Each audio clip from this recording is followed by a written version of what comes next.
Mr. Keith, before we start, I'd like to express my concern about reports in the press over the last few days of the contents of Mr. Johnson's witness statement to the inquiry and what his evidence will be.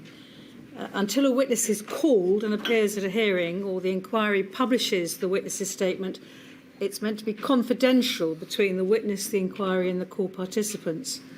And I wish to remind all those involved in the inquiry process that they must maintain this confidentiality so as to allow the sharing of materials prior to hearings between those most involved in the inquiry process. Failing to respect confidentiality undermines the inquiry's ability to do its job fairly, effectively and independently. Thank you, my lady. Well, my lady, today's witness is Boris Johnson.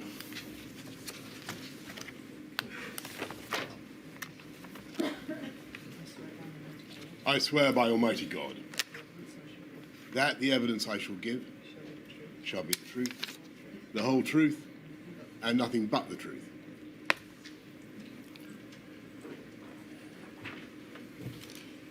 Could you commence your evidence, please, by giving us your full name? Alexander Boris Johnson. Thank you, Mr. Johnson. Thank you for attending today and for the provision of your witness statement, 255836. It's dated the 31st of August, as you know, and it contains the usual declaration as to the truth of its contents on the final page, I think page 233. Mr. Johnson, you were, of course, Prime Minister between the 24th of July 2019, when you were invited to form an administration following the resignation of Theresa May, MP, as leader of the Conservative Party, and the 6th of September 2022, you having announced your resignation earlier that year on the 7th of July. Is that correct? Yes, it is, Mr. Keith.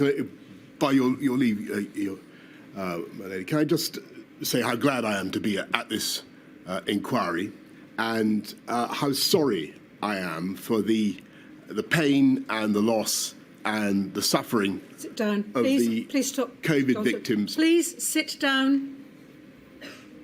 Please sit down, or I'm afraid you'll have to leave the hearing room.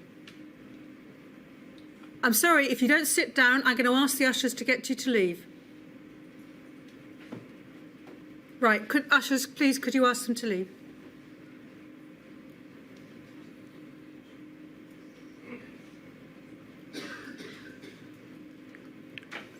Could I say, by your leave, that I understand the feelings of these victims and their families, and I am deeply sorry for the pain and the loss and the suffering of those victims and their families.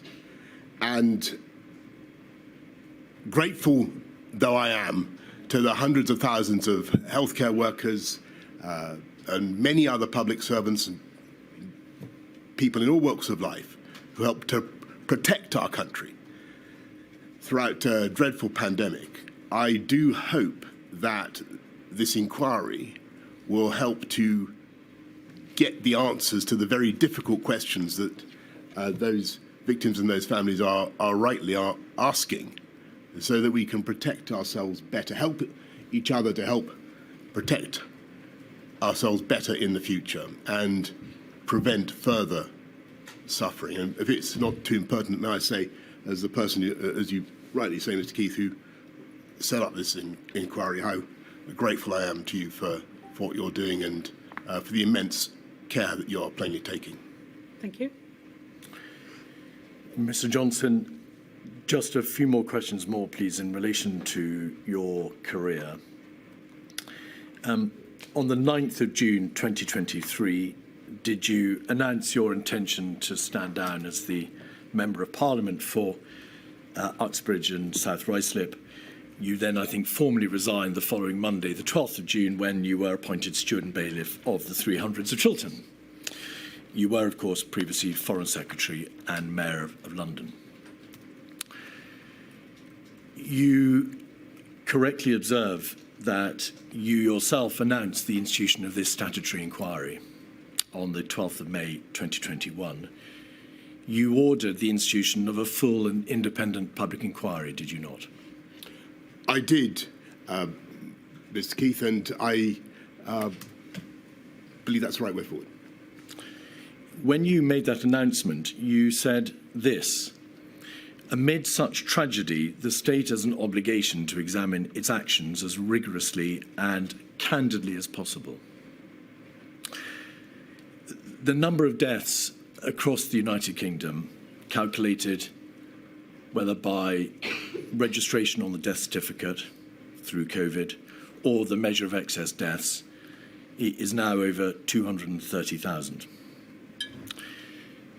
By any measure, Mr. Johnson, that is a shocking figure and a terrible loss of life. Is that the tragedy to which you were referring when you said, in this tragedy, the state has an obligation to examine its actions? That is certainly the core of the tragedy, yes.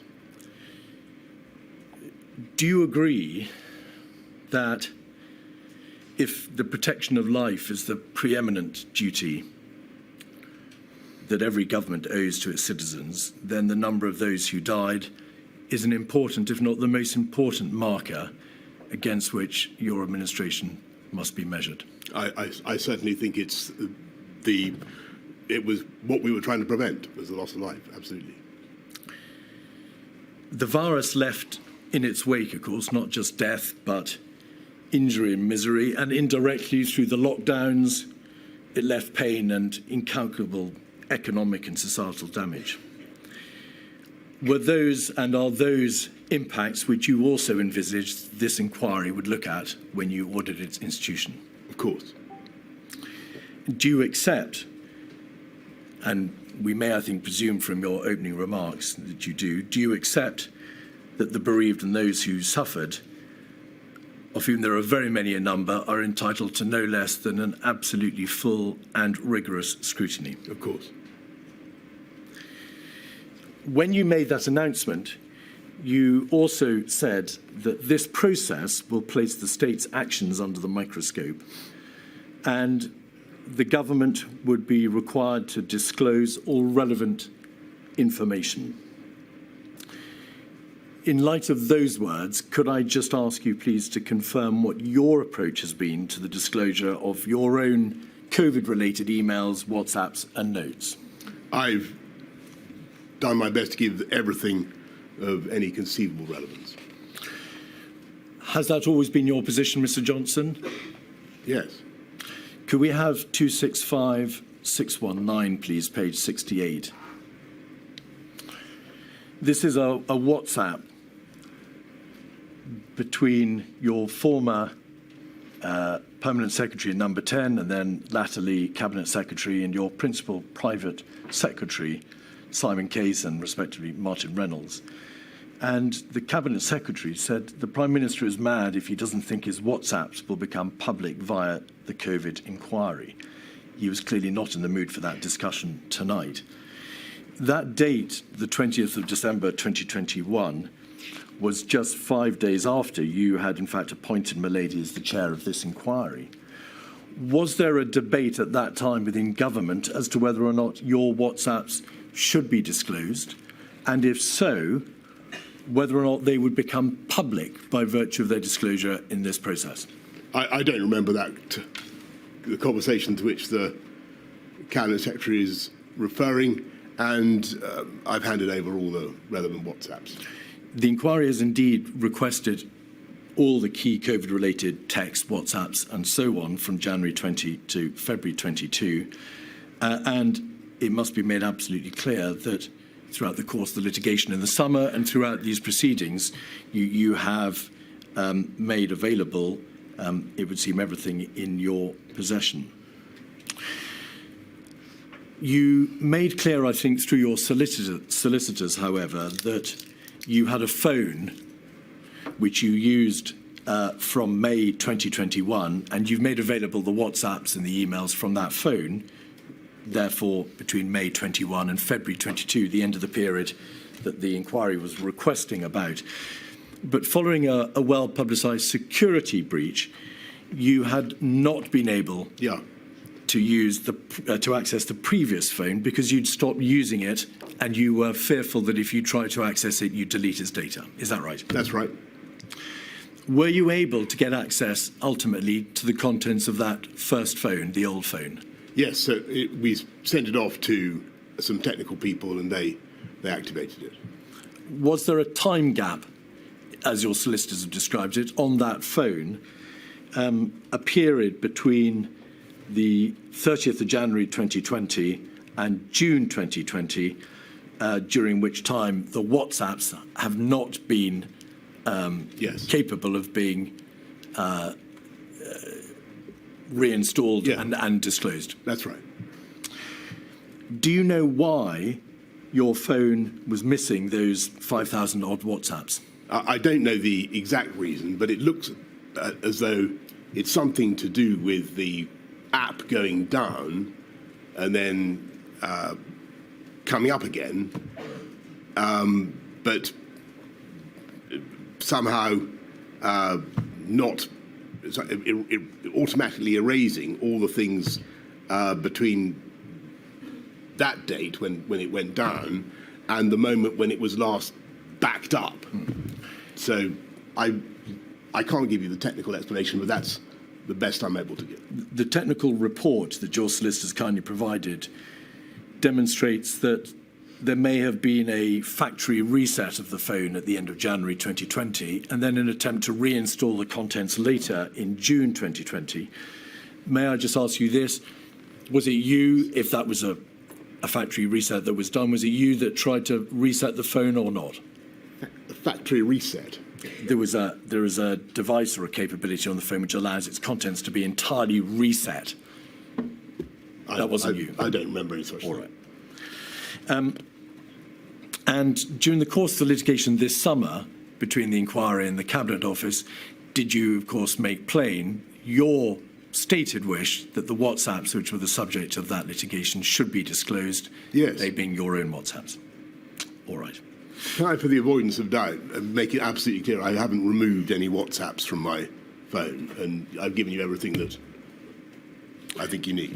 I asked Mr. Johnson because this issue has been trailed in the press. Yeah, no, I get you. And it's important that you have an opportunity of explaining why those WhatsApps are not available. In your witness statement, at paragraph 10, you say, Mr. Johnson, that unquestionably mistakes were made. And for those, you say you unreservedly apologise. We have the statement there. I'd like you, please, to set out in broad terms, of course we'll be looking at the detail of it later, but in broad terms, what mistakes you refer to there. Bearing in mind that we are only concerned in this module, Mr. Johnson, with the core decision-making, with the lockdown decisions, the NPIs, the non-pharmaceutical interventions and so on, not vaccines, therapeutics, antivirals. Okay. What mistakes do you unquestionably accept were made? Well, I think if you look at my statement, I point out that we were relying so much on messaging to help contain the virus, and we needed the public to understand the message in as straightforward a way as possible, and they really did, by and large. One problem we had that I mention is that because of the very natural and proper right of the devolved administrations to have their own approach, sometimes there was a bit of so the BBC News would have one message from number 10, then a slightly different one from Scotland or wherever, and that I think we need to sort that out in future. And I'm sure there are plenty of other things that we could have done differently, but I have no doubt it will come to them in the course of the examination. So your position today is, and you appear to refer to it as the first issue, that the primary mistake made rests in the context of the messaging and the all communications with the devolved administration. Well, you asked me to cite a mistake that we made. I didn't say that was the primary mistake. What primary mistakes, Mr. Johnson, are you referring to in paragraph 10 when you say there was terrible suffering, but in relation to which, where we failed, I apologise again?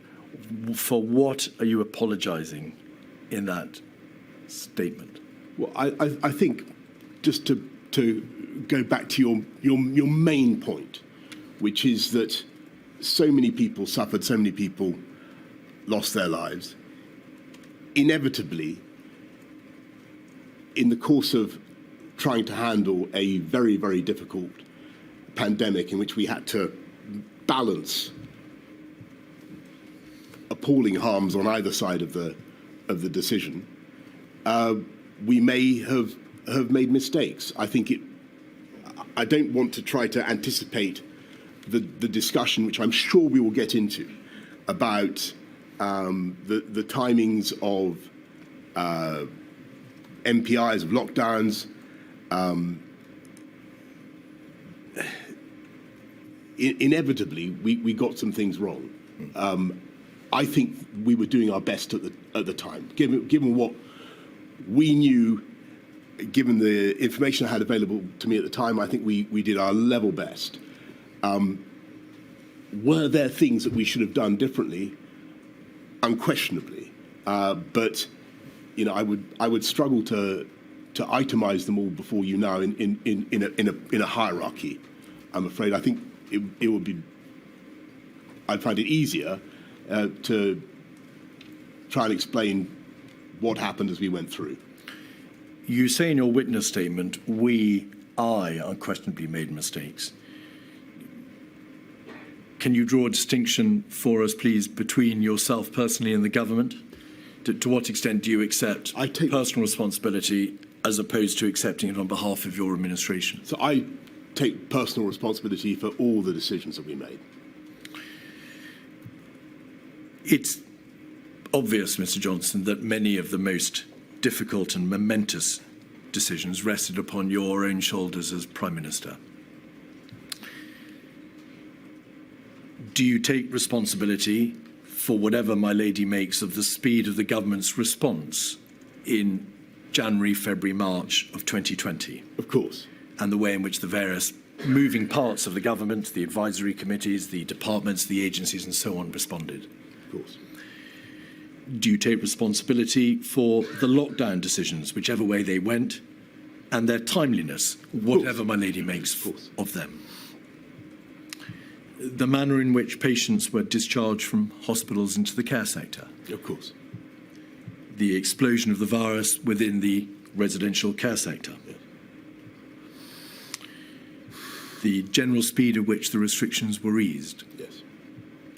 The Eat Out to Help Out scheme? And then, latterly in 2020, the decision not to introduce a circuit breaker in September or October, or to introduce a tier system earlier when the prevalence of the virus was lower, for good or ill. Yes, though we did have local restrictions from a very early day. Did. May I just ask you, please, this question? Also, you refer to mistakes. It's very important that the inquiry understands to what extent it's accepted that there were mistakes, as opposed to an acceptance that with hindsight, the government could have done better. Do you mean there were failings, things or decisions that you got avoidably wrong, whether because they were the wrong decisions or because your management and leadership meant that the right decisions were less likely to be taken? Or do you mean, with hindsight, you just could have done better? Well, that's a sort of deterministic question, isn't it? Well, it's an important one. I think the answer is that with hindsight, it may be easy to see things that we could have done differently, or it may be possible to see things that we could have done differently. At the time, I felt, and I know that everybody else felt, that we were doing our best in very difficult circumstances to protect life and protect the NHS. It is impossible and arguably improper to attribute any individual death causally to any particular governmental decision, as I know you know, and no possible purpose would be served in such an exercise. But do you accept that overall the government decision-making, not the pandemic, but the government decision-making in response, led materially to there being a greater number of excess deaths in the United Kingdom than might otherwise have been the case? I can't give you the answer to that question. I'm not sure. I noticed that in your opening preamble a few months ago, you produced a slide saying that the UK was, I think, second only to Italy for excess deaths. Correct. That's not, to the best of my knowledge, the case. And I think that all I would say is that many other countries suffered terrible losses from COVID. They did. And the evidence that I've seen suggests that we were well down the European table and well down the world table.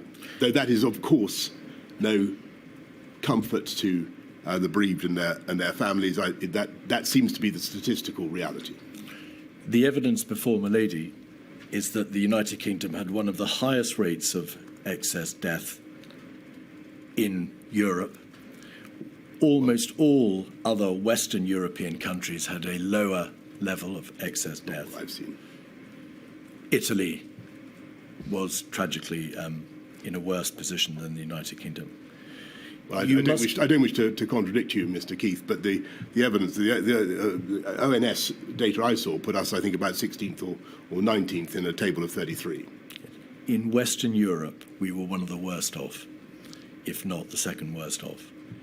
You must have long reflected since that time why that was so. Why do you think that we had the rate of excess deaths in this country that we did ultimately have? As I say, I think that the statistics vary, and I think that every country struggled with a new pandemic, and I think the UK, from the evidence that I have seen, was well down the European table and obviously even further down the world table. If I had to answer why I think we faced particular headwinds, I would say it was, irrespective of government action, we have an elderly population, extremely elderly population. We do suffer, sadly, from lots of COVID-related comorbidities, and we are a very, very densely populated country, the second most densely populated country in Europe, and that did not help.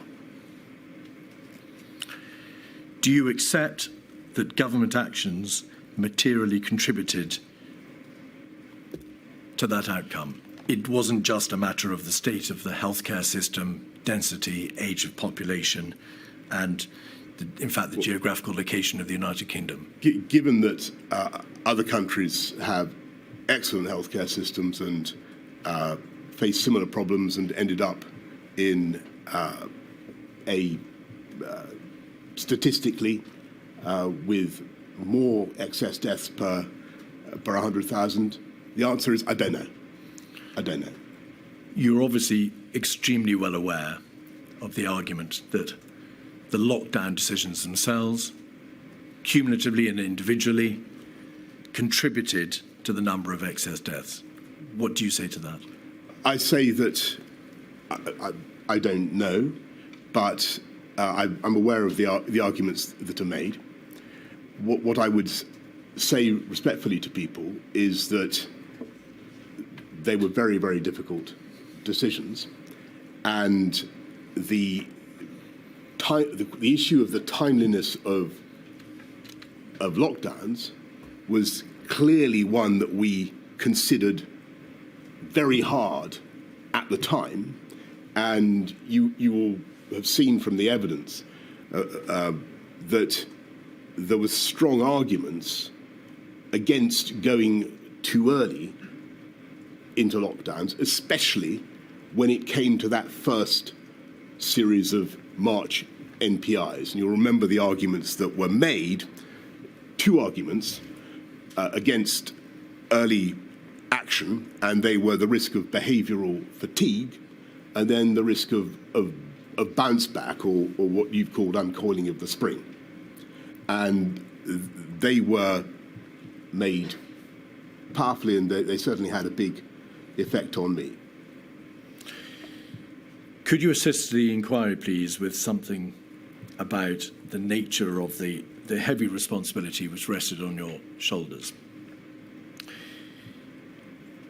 It is perhaps self-evident that only the most difficult and momentous decisions come for the Prime Minister. That's correct. Were there any good or easy decisions to be made in this context? No, I can't think of a single. Well, I suppose it was an easy decision to say that we should go ahead with the rollout of both Pfizer and AstraZeneca as soon as they've been approved by the MHRA. But there were no, when it came to the, forgive me, Mr. Keith, but when it came to the balancing of the need to protect the public and protect the NHS and the damage done by lockdowns, it was incredibly difficult. Pause there, please. I do understand emotions are running very high. I do, and I think it's most unfortunate when I have to ask people to leave.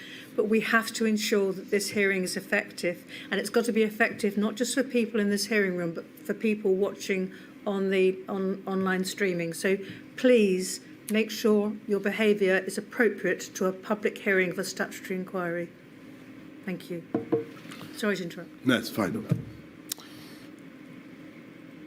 We'll look at the nature of the particular decisions in greater detail later. But broadly speaking, so that we know the lie of the land and we know how you approach these issues, were the majority of the most momentous decisions, the decisions, for example, to impose the lockdowns and social distancing measures and so on, were they decisions that were in practice made by you, yes, even if they were affirmed or endorsed by the Cabinet later? Or were they decisions that were entirely open-endedly made by Cabinet? That's a very good question, because I think it was both. A huge number of decisions, because they had to be taken so fast, were funneled up directly to me. But there were also a large number of decisions, and I do think this maybe hasn't come out as much as it should, that were the subject of exhaustive Cabinet discussion. In his witness statement, Michael Gove has said that the wider Cabinet was brought into decisions at times too late and too little. Mr. Javid has said in his witness statement that the Cabinet was designed, in his view, to place Dominic Cummings and the Prime Minister as the decision makers, to centralise power in Number 10. And in his own witness statement, Mr. Cummings has said that the Cabinet was largely irrelevant to policy or execution on account of the leaks, your inability to chair it, and because it was seen by Number 10 as not being a serious place for serious discussion. I don't think that's true. I think there were some really excellent Cabinet discussions about the trade-offs. If I had to make a comment about Cabinet as a whole in terms of the speed of lockdowns, which was what we're talking about, I think it probably would be fair to say that the Cabinet was, on the whole, more reluctant to impose MPIs than I was. That wasn't true for every member of the Cabinet, but that would be a general comment. The lockdown decision of the 23rd of March 2020 was debated, as you rightly say, at great length on the Sunday, on the Monday by the various bodies, but in particular COBRA. But it was debated in COBRA on Monday the 23rd. A public announcement, we'll all recall, was made that day, that evening in fact, and then it went to Cabinet on the Tuesday. So in relation to the first lockdown decision, it's obvious that Cabinet debated it after the event. In relation to the second lockdown, that of November 2020, Mr. Johnson, do you recall whether or not that decision was made by a COVID ministerial committee or by Cabinet? I'm afraid I can't remember the sequence there, but just picking you up on the first the first lockdown, which was actually a sort of crescendo of measures, I'm fairly certain we had a long cabinet call at least to discuss it. Well, we'll look at that in detail later. The inquiry's heard a great deal of evidence, Mr. Johnson, about the way in which your secretaries of state would naturally and permissibly come at the same issue, whether to have a lockdown, whether to ease, whether to have a tier system and the like, from different angles. The Secretary of State for Health and Social Care, understandably, would promote the public health consequences and the need to act in the public health. The Chancellor would frequently promote the economic considerations, but all, it's obvious, were aware to greater or lesser degree of the societal and economic harm that would result from the decisions that you were having to contemplate making. Who ultimately had to weigh up and determine the competing public interest considerations, public health, societal harm, economic damage, and so on? On whose shoulders rested that debate? That's the job of the Prime Minister, and there's only the Prime Minister that can do that. But I think that wasn't actually a bad way of doing it, to have different interests represented by different Secretaries of State in different departments. Presumably you needed the advice of your close advisors, your Cabinet Secretary, and those in the civil service, in addition to the advice that you were receiving from your Secretaries of State. Could you give, please, the inquirer an indication as to the identity of the persons upon whom you were most reliant in that debate, in that weighing up exercise? Well, I don't wish to embarrass distinguished public officials by naming them. I don't know what the. Well, I find that civil servants, on the whole, are quite happy to remain anonymous. But I can certainly tell you that I had superb deputy private secretary, a mathematician, an economist who's brilliant in understanding healthcare issues, and an absolutely brilliant private secretary for healthcare. the inquiry's obviously heard from a number of advisors and civil servants. I think you've heard from both of those individuals. So there's no debate about their identity, Mr. Johnson, and no risk. You may need to make the question a bit more specific, Yes. Mr. Keith. The evidence is, Mr. Johnson, that you received advice from advisors in number 10. Yes. Obviously, your chief advisor, Mr. Cummings. Yes. You received advice from the Cabinet Secretary. Firstly, Yes. Mark Sedwell, and then latterly Simon Case. You received advice from the CMO, Yes. and then the General Chief Scientific Advisor. Yes, I'm sorry, I should have Ministers. cited them first, yes. It's apparent that on top of the formal advisory structures, the meetings with the CMO and the GCSA, the meetings with the Cabinet Secretary, the meetings with your ministers, you had a profusion of meetings with your Chief Advisor, Mr. Cummings, with your Cabinet Secretary, with your Principal Private Secretary, and so on. There were a huge number of rolling meetings with your innermost group of advisors. And I want to know to what extent, therefore, you came to rely upon them in the ultimate decision-making process. I, of course, relied on the advice I was given, but the way it works is advisors advise and ministers decide, and that was what happened. You received a great deal of advice from the Chief Medical Officer and Yes. the government's scientific chief advisor. They were a vital source of advice, Yes. That's obvious. You were aware that SAGE met hundreds of times, that's to say the Scientific Advisory Group for Emergencies. Did you ever read their minutes, or were you wholly reliant on the CMO and the GCSA to relay to you what SAGE had said? I think I did once or twice look at or maybe more than that. I looked at what SAGE had actually said, and SAGE certainly produced a lot of documentation. But I think that the CSA and the CMO did an outstanding job of leading SAGE and of distilling their views and conveying them to me. The SAGE minutes were described as consensus minutes because they were designed to be read at speed, to be able to get to the heart of the issue immediately on reading them, and to ensure that the advice that was being given would be readily and speedily understood. Did you ever think of calling as a general practice for those minutes so that you could yourself read them? Many of them were only 8 or 9 pages long.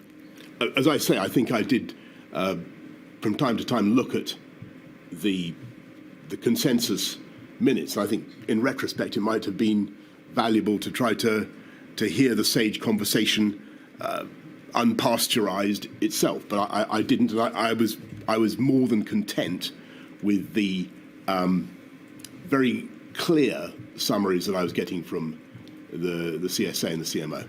There were hundreds of consensus minutes, but you read only, or were given only a fraction of them. That sounds right to me, yes. All right. We'll look in detail at some of the scientific debates that engage government, particularly in the middle of March. Behavioural fatigue, herd immunity, the debate about the reasonable worst-case scenario, and so on. Yes. Did you not think of looking at the scientific horse in the mouth and seeing what was actually being said by the government's primary scientific advisory committee on these issues when you, as now appears to be the case, you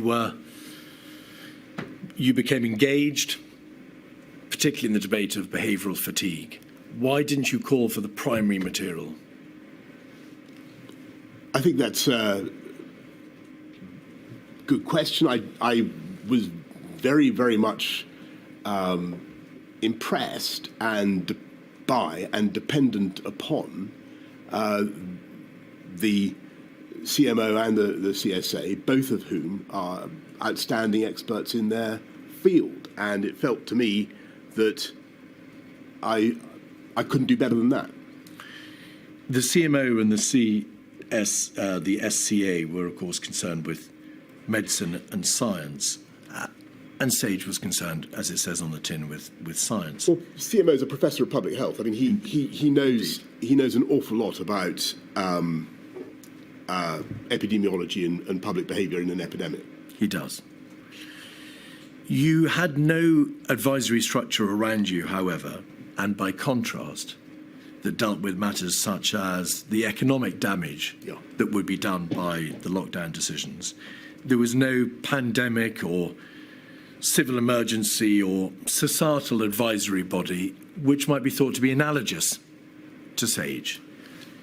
In hindsight, and with the passage of time, do you suggest that there was an absence of a proper advisory structure to deal with the other issues and the other considerations which weighed in the balance when you came to make those final decisions?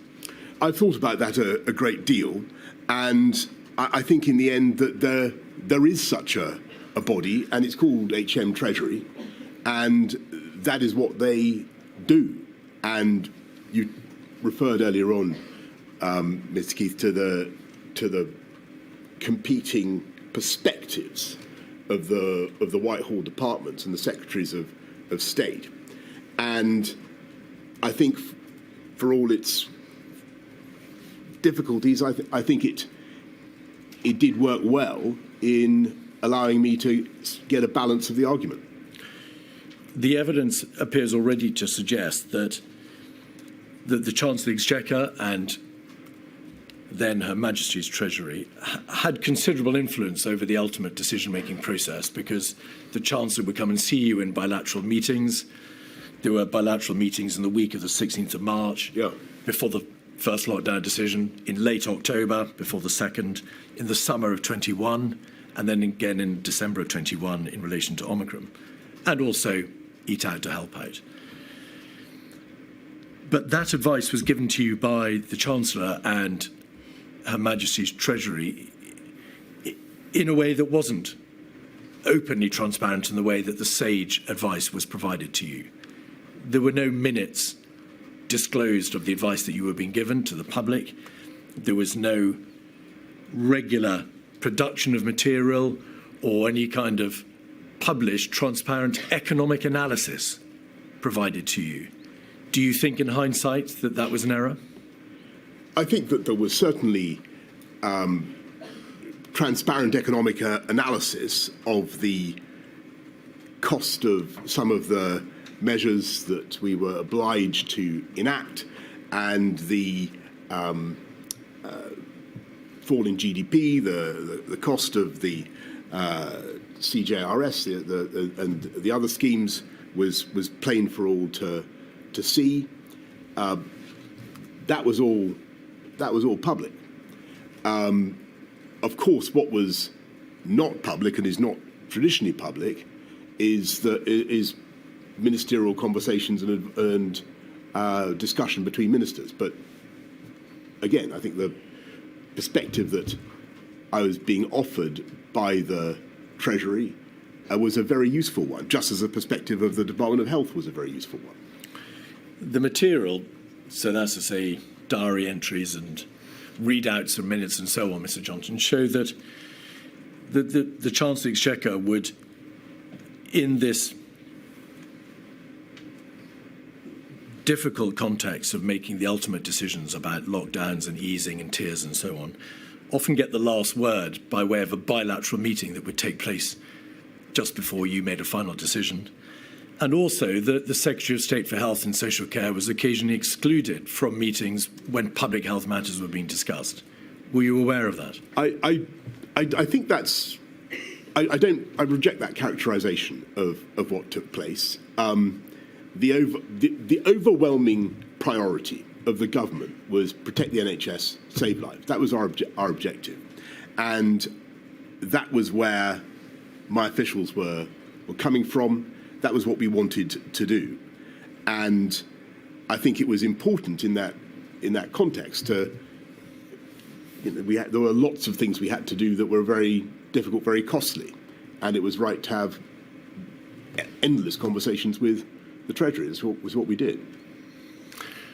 You know, of course, that a great deal of evidence has been given to Milady about the operation and the competence of your administration.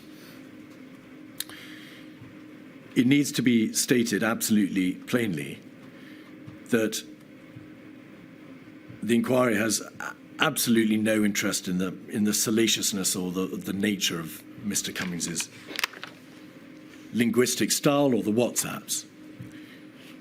But it does have an interest, of course, in whether or not his communications revealed an abusive and misogynistic impact.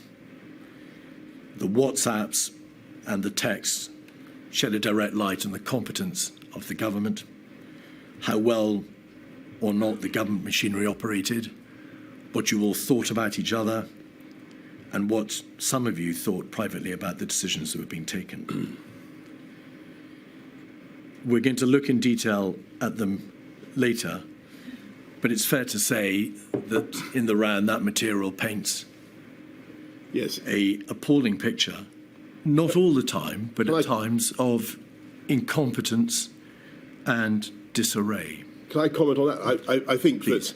that the two things need to be separated out there. I think it is certainly true that this inquiry has, and I'm glad of it, I think has dredged up a phenomenal quantity of the type of material that would never have been available to any previous inquiry into doings in Number 10, because it's WhatsApp communications of a kind that would not have been possible. And that's a good thing, because you can get a texture of the feeling for the relationships and the human beings. I would make a couple of points. First of all, a lot of the language, the style that you refer to is completely unknown to me, or indeed to anybody else not on that group. I've apologised to one particular person who suffered abuse in one of those publicised WhatsApp exchanges. But I would make a distinction between the type of language used and the decision-making processes of the government and what we got done. And I would submit that any powerful and effective government has, and I think of the Thatcher government or the Blair government, has a lot of challenging and competing characters whose views about each other might not be fit to print, but to get an awful lot done. And that's what we did. Your own Cabinet Secretary, Mark Sedwell, he was, of course, asked to move on, and we'll come to that later, in May 2020, described, according to Sir Patrick Vallance, your administration as brutal and useless, and observed that it was hard to motivate people in Number 10 in such terrible times if they were being shot in the back. That would appear to be a reference to the doings, as you say, of Number 10, to the process and the operation of government, as opposed to the atmospherics. Would you not agree? Again, I think that actually what you're looking at in all this this stuff is a lot of highly talented and highly motivated people who are stricken with anxiety about what is happening, about the pandemic, who are doing their best, and who, like all human beings, under great stress and great anxiety about themselves and their own performance, will be inclined to be critical of others. And I think that that would have been the same of any administration facing the same sort of challenges on that scale. But do you accept that there is a considerable body of material which addresses not just their private thoughts of the other individuals in government, of them personally, but relates to the performance of government, to the way in which your administration actually operated? Do you accept that as a general proposition? I do, and I think that that was a good and a healthy thing, because we needed, given the scale of what we were facing, we needed constantly to challenge ourselves and constantly to try to do better.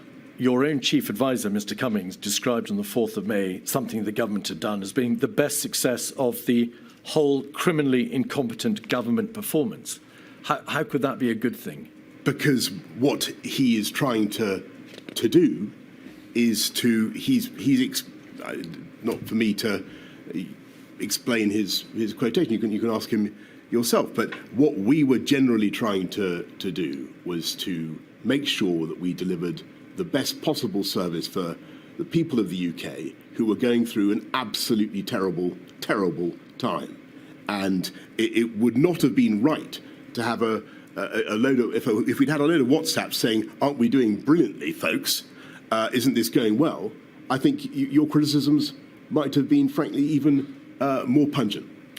On the 27th of March, after Mr. Cummings had asserted that Whitehall had nearly killed huge numbers of people and cost millions of jobs, and that Mr. Hancock had failed to get on top of the testing problems, you yourself said these 3 words, totally fucking hopeless. That was a reference to the performance of an important part of government. I'd stress the word nearly in that.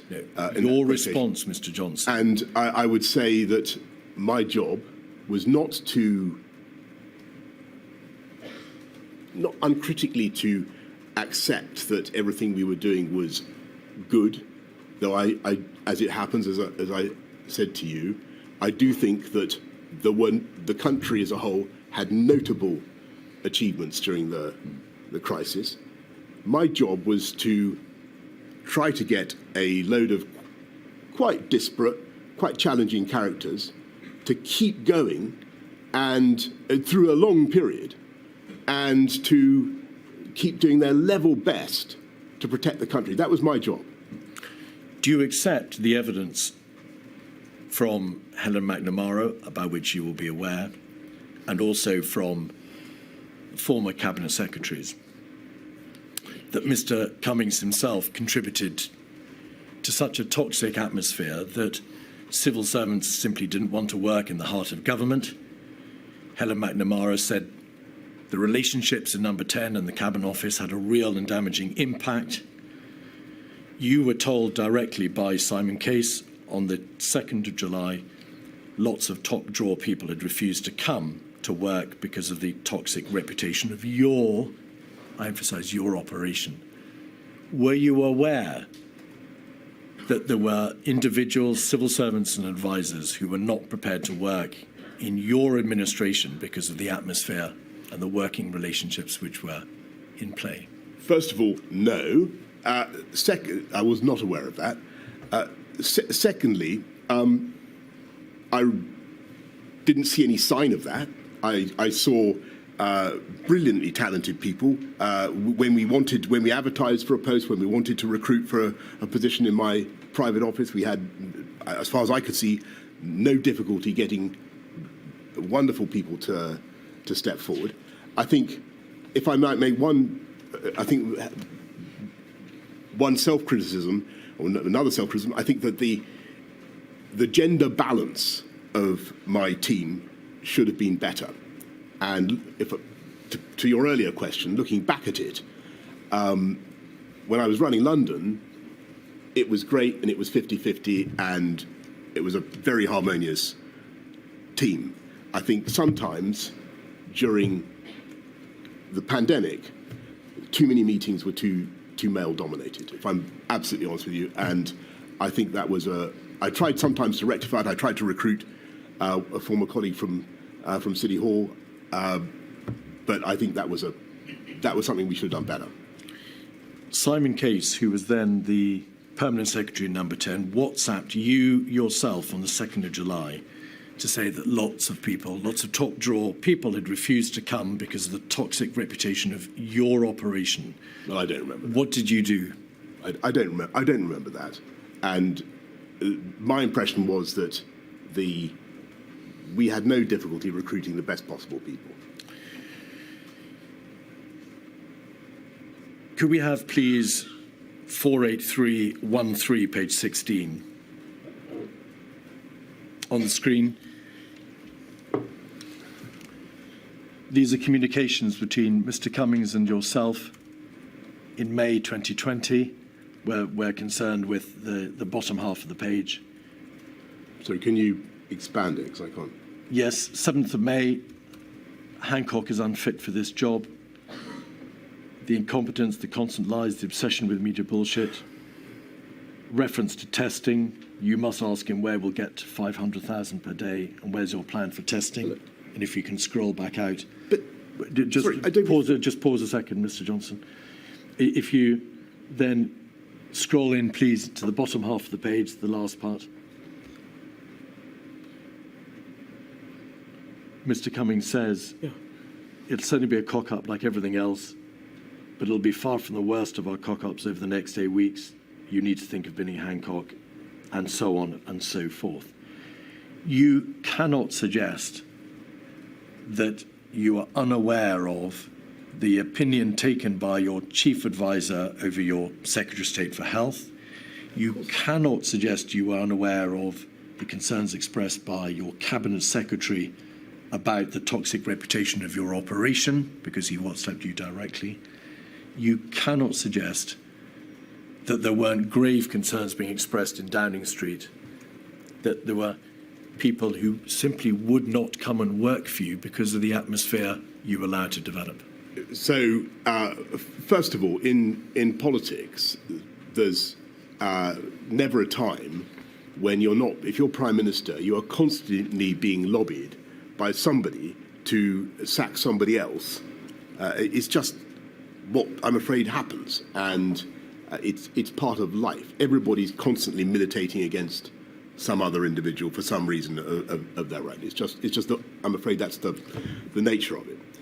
It is perfectly true that this advisor in particular thought had a low opinion of the health secretary. I thought he was wrong. I stuck by the health secretary. I thought the health secretary worked very hard, and whatever, he may have had defects, but I thought that he was doing his best in very difficult circumstances, and I thought he was a good communicator. Could we have 303-245? Your first and then your second Cabinet Secretary communicate by WhatsApp, page 9.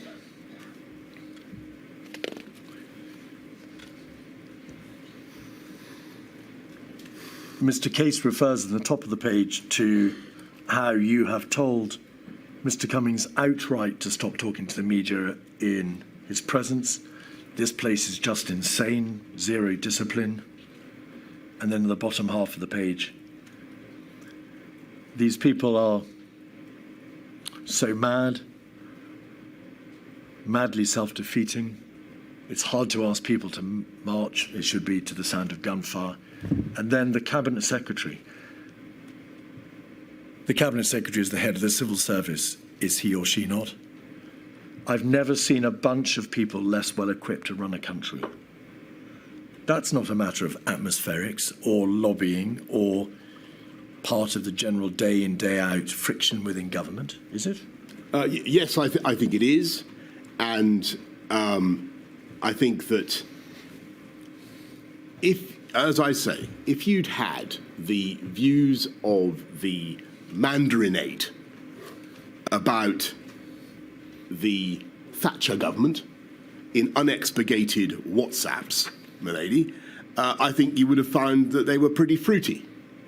It's WhatsApp conversation is intended to be, though clearly it isn't, ephemeral. It tends to the pejorative and the hyperbolical, and I think that the worst vice, in my view, would have been to have had an operation where everybody was so deferential and so reluctant to make waves that they never expressed their opinion, they never challenged, and they never doubted. It was much more important to have a group of people who are willing to doubt themselves and to doubt each other. And I think that was creatively useful rather than the reverse. Some of these senior advisors didn't just lack deference, to use your word, Mr. Johnson.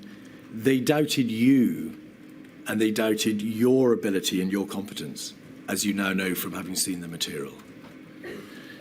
Could we have, please, 273901, page 188?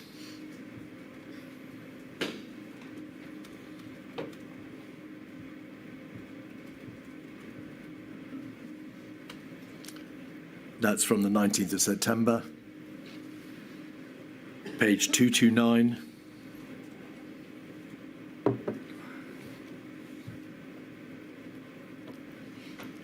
There is a reference to leadership position. Would you like me to? Yes, I'm just going to put, because it's right and proper that, and fair that you're asked to give your response to some of the material which has been produced to this inquiry. And then page 245.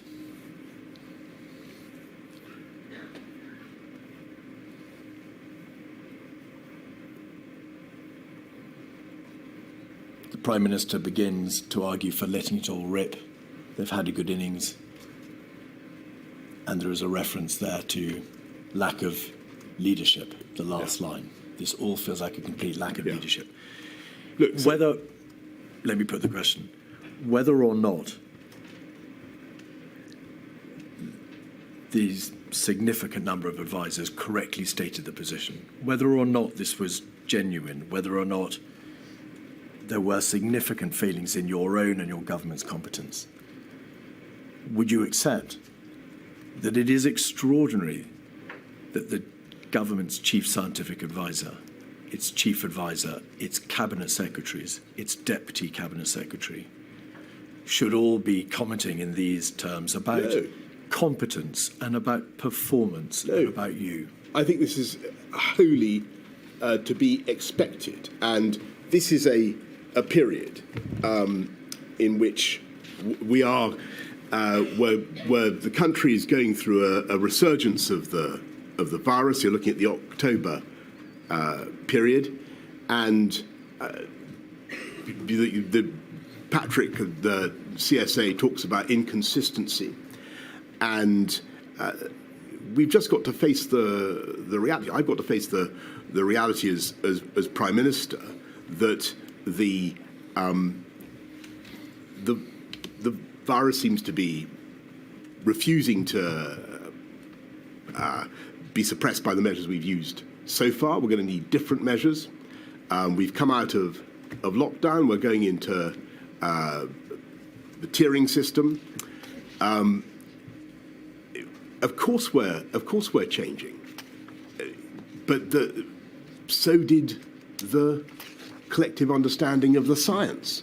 And if you look back at what happened during COVID, we had radically different views over the period, over the efficacy of masks, over whether asymptomatic transmission could take place. We had a totally different view within months about whether ventilators would be needed. I was told to begin with we needed 25% of patients would need ventilators. That turned out not to be true. Then on this particular issue, you've got the scientists calling for us to go early and go hard, and this takes us back to your initial line of questioning.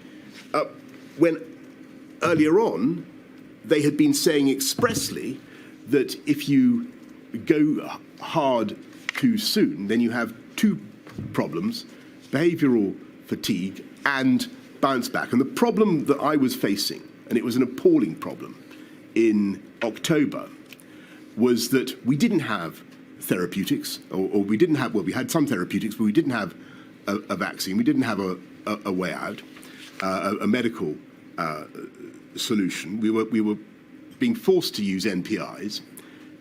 And at this particular moment, I'm sure we'll come to the October-November lockdowns,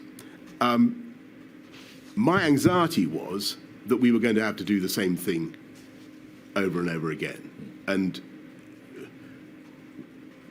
I think what those notebooks reflect and what all those comments reflect is the deep anxiety of a group of people doing their level best who cannot see an easy solution and are naturally self-critical and critical of others. All right. It's obvious that these things were said at the time. You say not to you, although I've put to you a WhatsApp which was sent directly to you. And there are obviously others.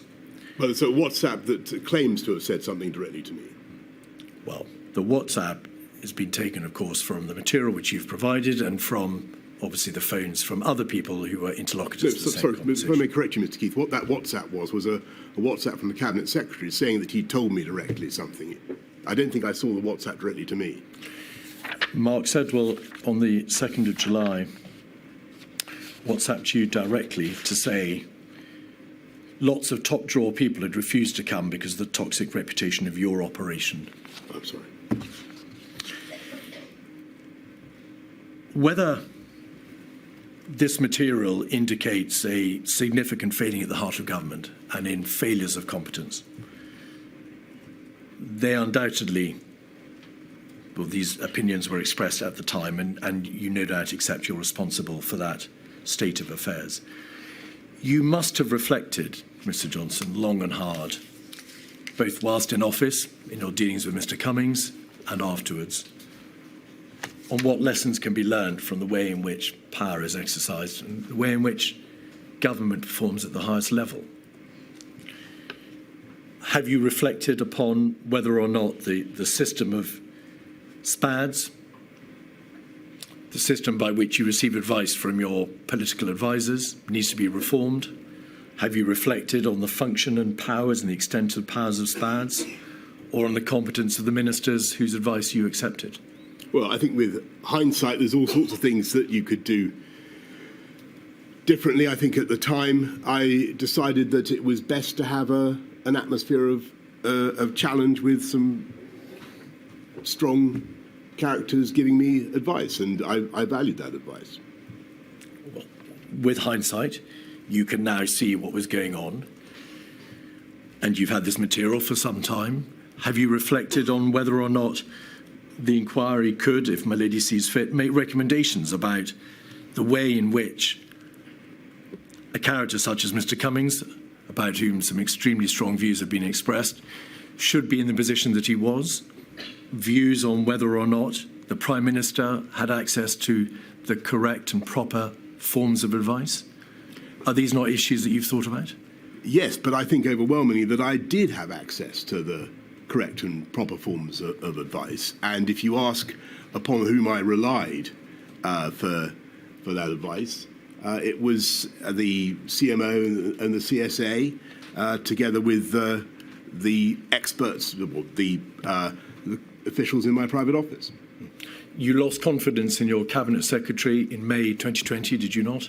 Well, he asked to step aside. Did you lose confidence in your Cabinet Secretary in May 2020? Yeah, he asked to step aside. Did you lose confidence in your Chief Advisor, whom you described as engaging in an orgy of narcissism at the heart of your administration? Well, I think he also stepped aside. Did you lose confidence in those senior advisers, Mr. Johnson, and effectively dispose of them both? Well, they both stepped aside from government, but it was a very difficult, very challenging period. People were getting, as you can see from the WhatsApps, they were getting very frazzled because they were frustrated. COVID kept coming at us in wave after wave, and it was very, very hard to fight it. And people were doing their level best. And I don't, when people are critical of the guy at the top, or they're critical of each other, that's a reflection of the difficulty of the circumstances. When it became easier in the spring and during the vaccine rollout, people's tone changed. Of course it did, but it was a reflection of the agony that the country was going through and that the government was going through. Ladies, that's a convenient moment. I'm about to turn to a completely separate topic. Right. I shall return at 20 past. Thank you.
Mr. Keith.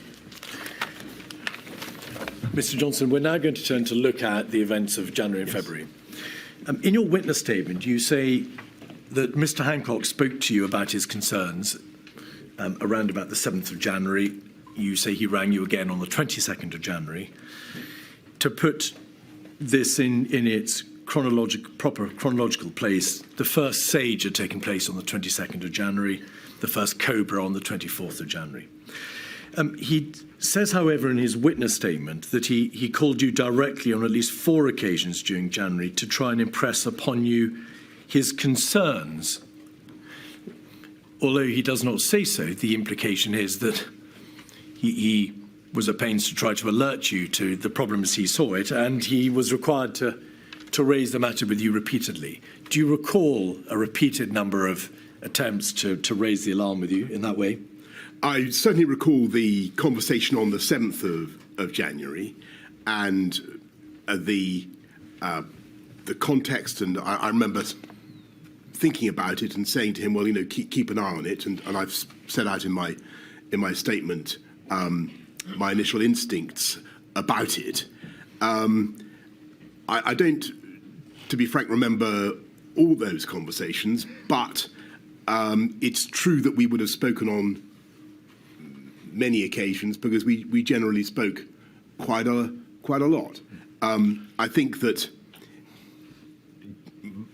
in that period, January really to the end of February, towards the end of February, COVID was pretty much like a cloud on the horizon, no bigger than a man's hand, and you didn't know whether it was going to turn into a typhoon or not. And I certainly didn't. I was unsure, and it became clear much later. The matter was first raised with your Cabinet Secretary, Mark Sedwill, formally on the 21st of January, which was the date, in fact, of the World Health Organization first novel coronavirus situation report. Do you recall when the matter was first brought officially to your attention? You were obviously aware from news reports, and you'd been aware from your conversations with Mr. Hancock as to the possible crisis or the emergence of this virus in China. But when officially do you recall it was put before you? I'm sure it's in my in what I've submitted to the inquiry, Mr. Keith. I think certainly there are cabinet discussions in January and in February, and a crescendo of activity about it. But in government, it wasn't yet being escalated to me as something of really truly national concern. Indeed. A COBRA was convened, chaired by Mr. Hancock, on the 24th of January. And then he chaired a further COBRA meeting on the 29th of January, then the 5th of February, then the 18th of February, and then the 26th of February. Right. It's plain that was quite permissible. COBRA doesn't have to be chaired by a Prime Minister. Yep. Indeed, it can be chaired by an official. But the sheer frequency of those COBRAs, there were then 5 COBRAs within 1 month, all on the same issue of this emerging virus. Didn't the seriousness of the position in late January make itself plain to you? How could there have been a need for a COBRA every week for 5 weeks in relation to an issue that didn't require your direct involvement as the Prime Minister? I think for the reason you've given, which is that a COBRA is a regular occurrence in government when there's something that a particular government department is leading on. In this case, it was health.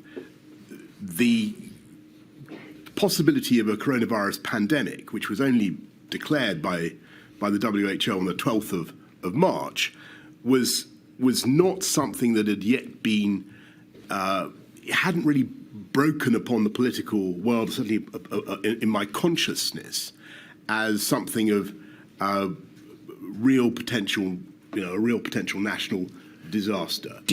And in that period, end of January, beginning of February, it's not much in the political world. I wasn't asked about it, for instance, at all at PMQs. Were you even aware that Mr. Hancock was chairing COBRAs to deal with a new and emerging respiratory virus on those 5 dates? I think that I was aware that Matt was handling it. I couldn't swear that I was aware that he was handling it in that way on all those particular dates. My instructions to him were to keep me posted, and I would do whatever I could. But by the end of the month, clearly, by the end of February, I'm getting anxious about what we're doing. We'll come there. Did you or do you recall having any debate with your advisors as to whether or not you should be chairing those COBRAs, or whether or not the seriousness of the position required you to chair the COBRAs at the end of January and throughout February? Yes, I think there's an exchange. I remember talking to my private office and saying, this is clearly becoming an issue of national 24th of February. Thank you.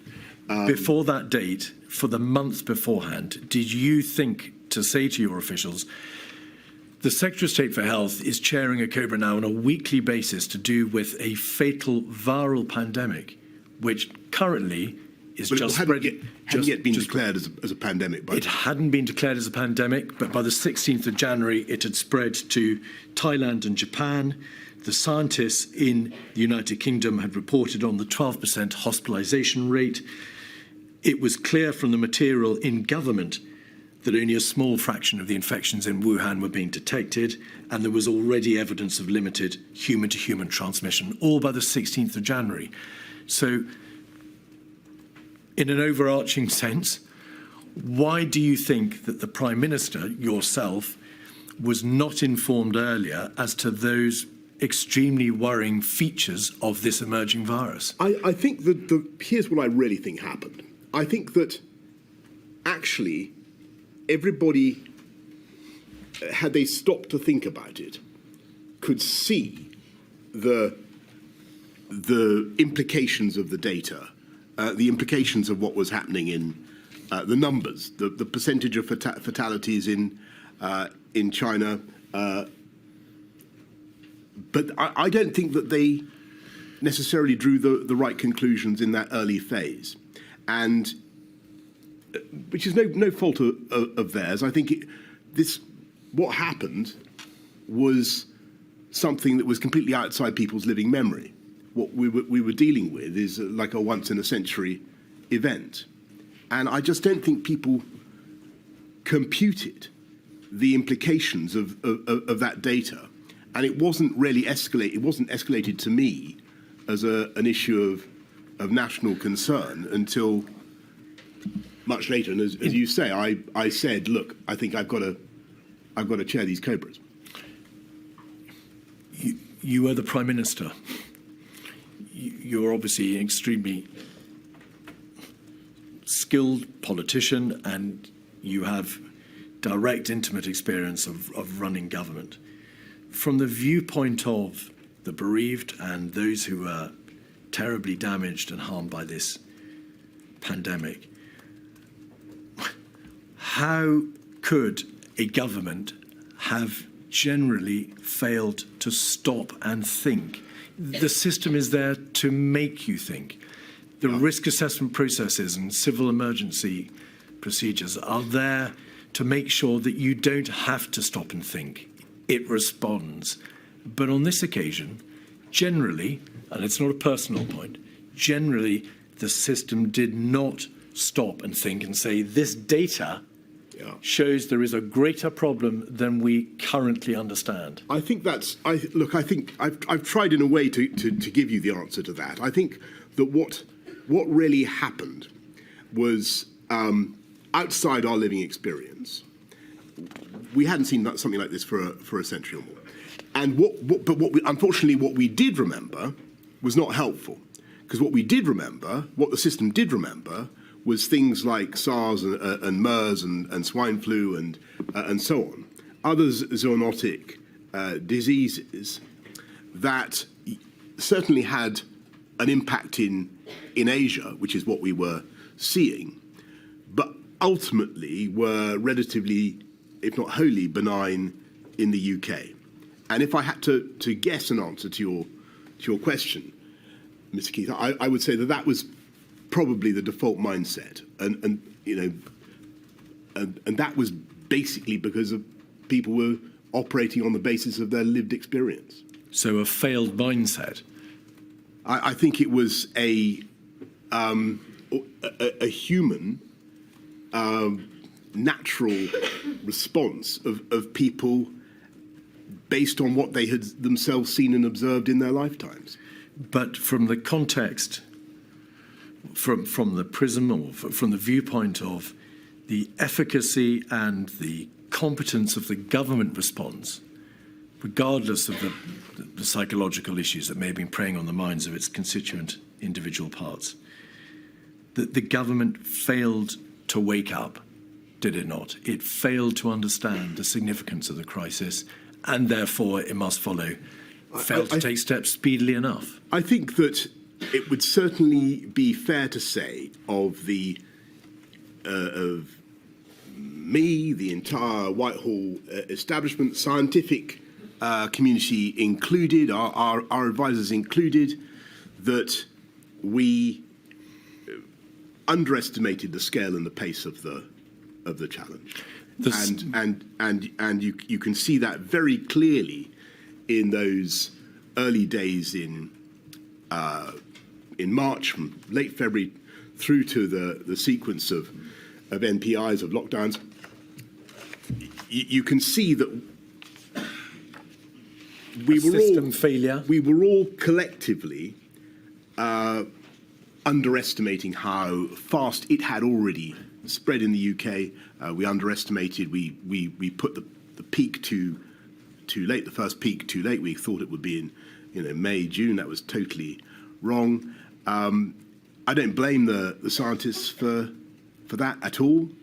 But that was the feeling, and it just turned out to be wrong. But the evidence before Milady shows that the scientists, at least in part, were aware by the end of January of the hospitalisation rate, of the fact that the number of infections was being grossly underestimated, that there was self-sustaining human-to-human transmission. They were aware by the beginning of February that there was no effective test, trace, control, isolate system in the United Kingdom. So once the virus spread beyond China and became self-sustaining, there was no effective means of stopping its entry into the United Kingdom. That was all known to the scientists, at least by the beginning of February. Why wasn't it known to the on the test, trace, ministers? On the test, trace and isolate, on the whole diagnostics question, I think if you look at the evidence, you can see actually that we were being assured, I was being assured that we were in a good place on that until it became clear that wasn't quite right.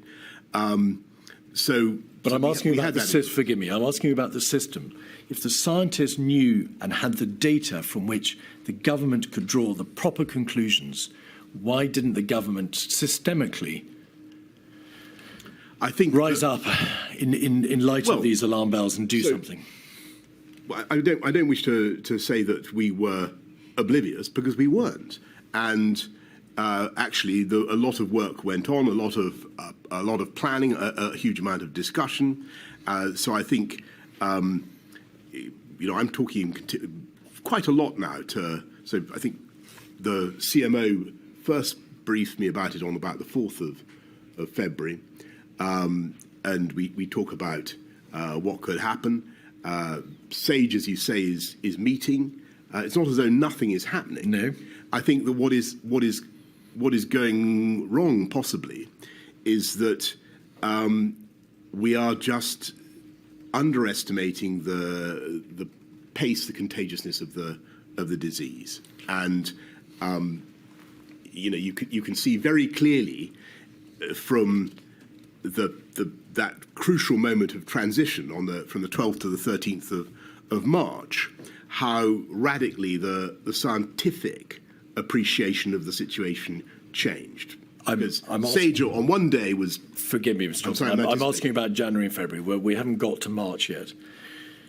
When did you first become aware that the test and trace system whilst extremely efficient in practice, could not be extended beyond the first few hundred cases, that it was a system designed for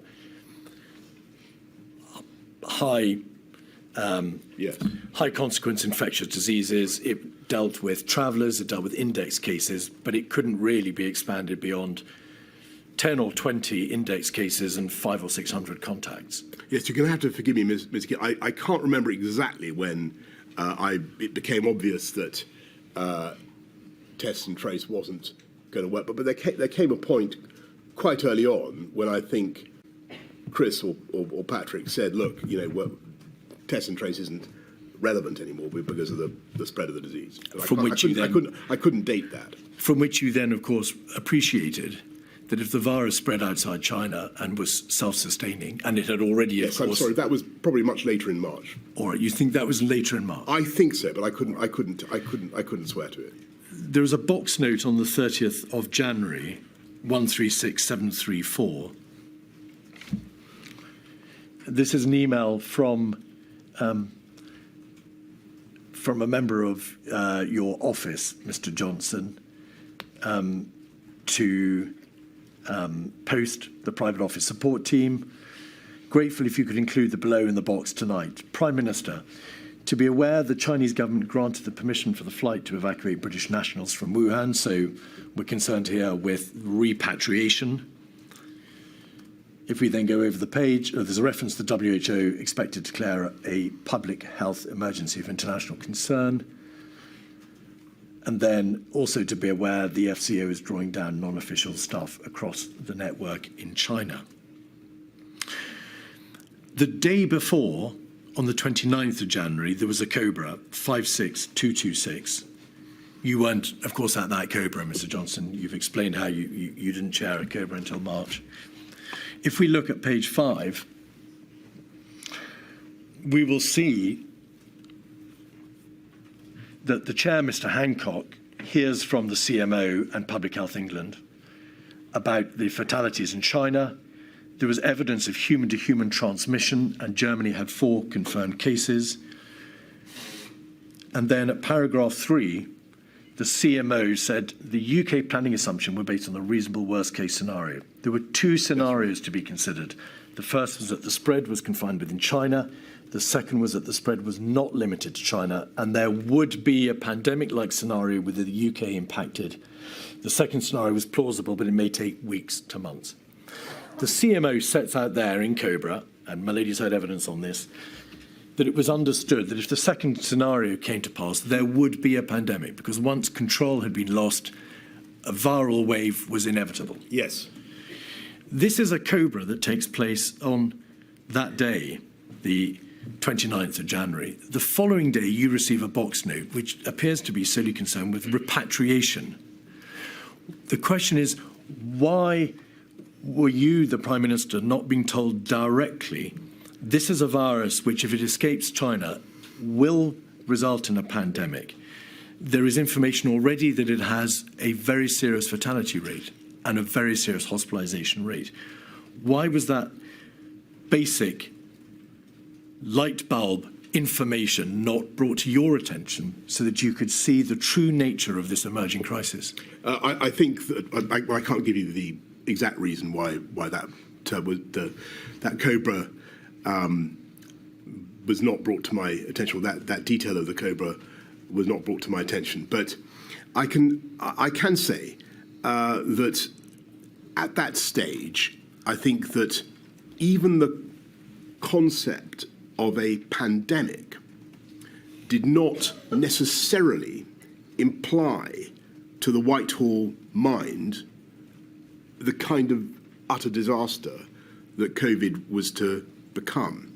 And if I may, and that may sound odd, but what I'm trying to say is that I think people were still operating they were still thinking about things like a flu, an influenza pandemic, or some of the other diseases that I've mentioned.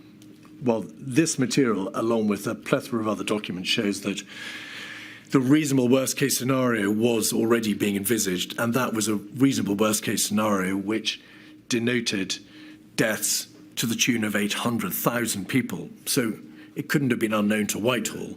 But you say the No, eventuality right. Well, was not aware.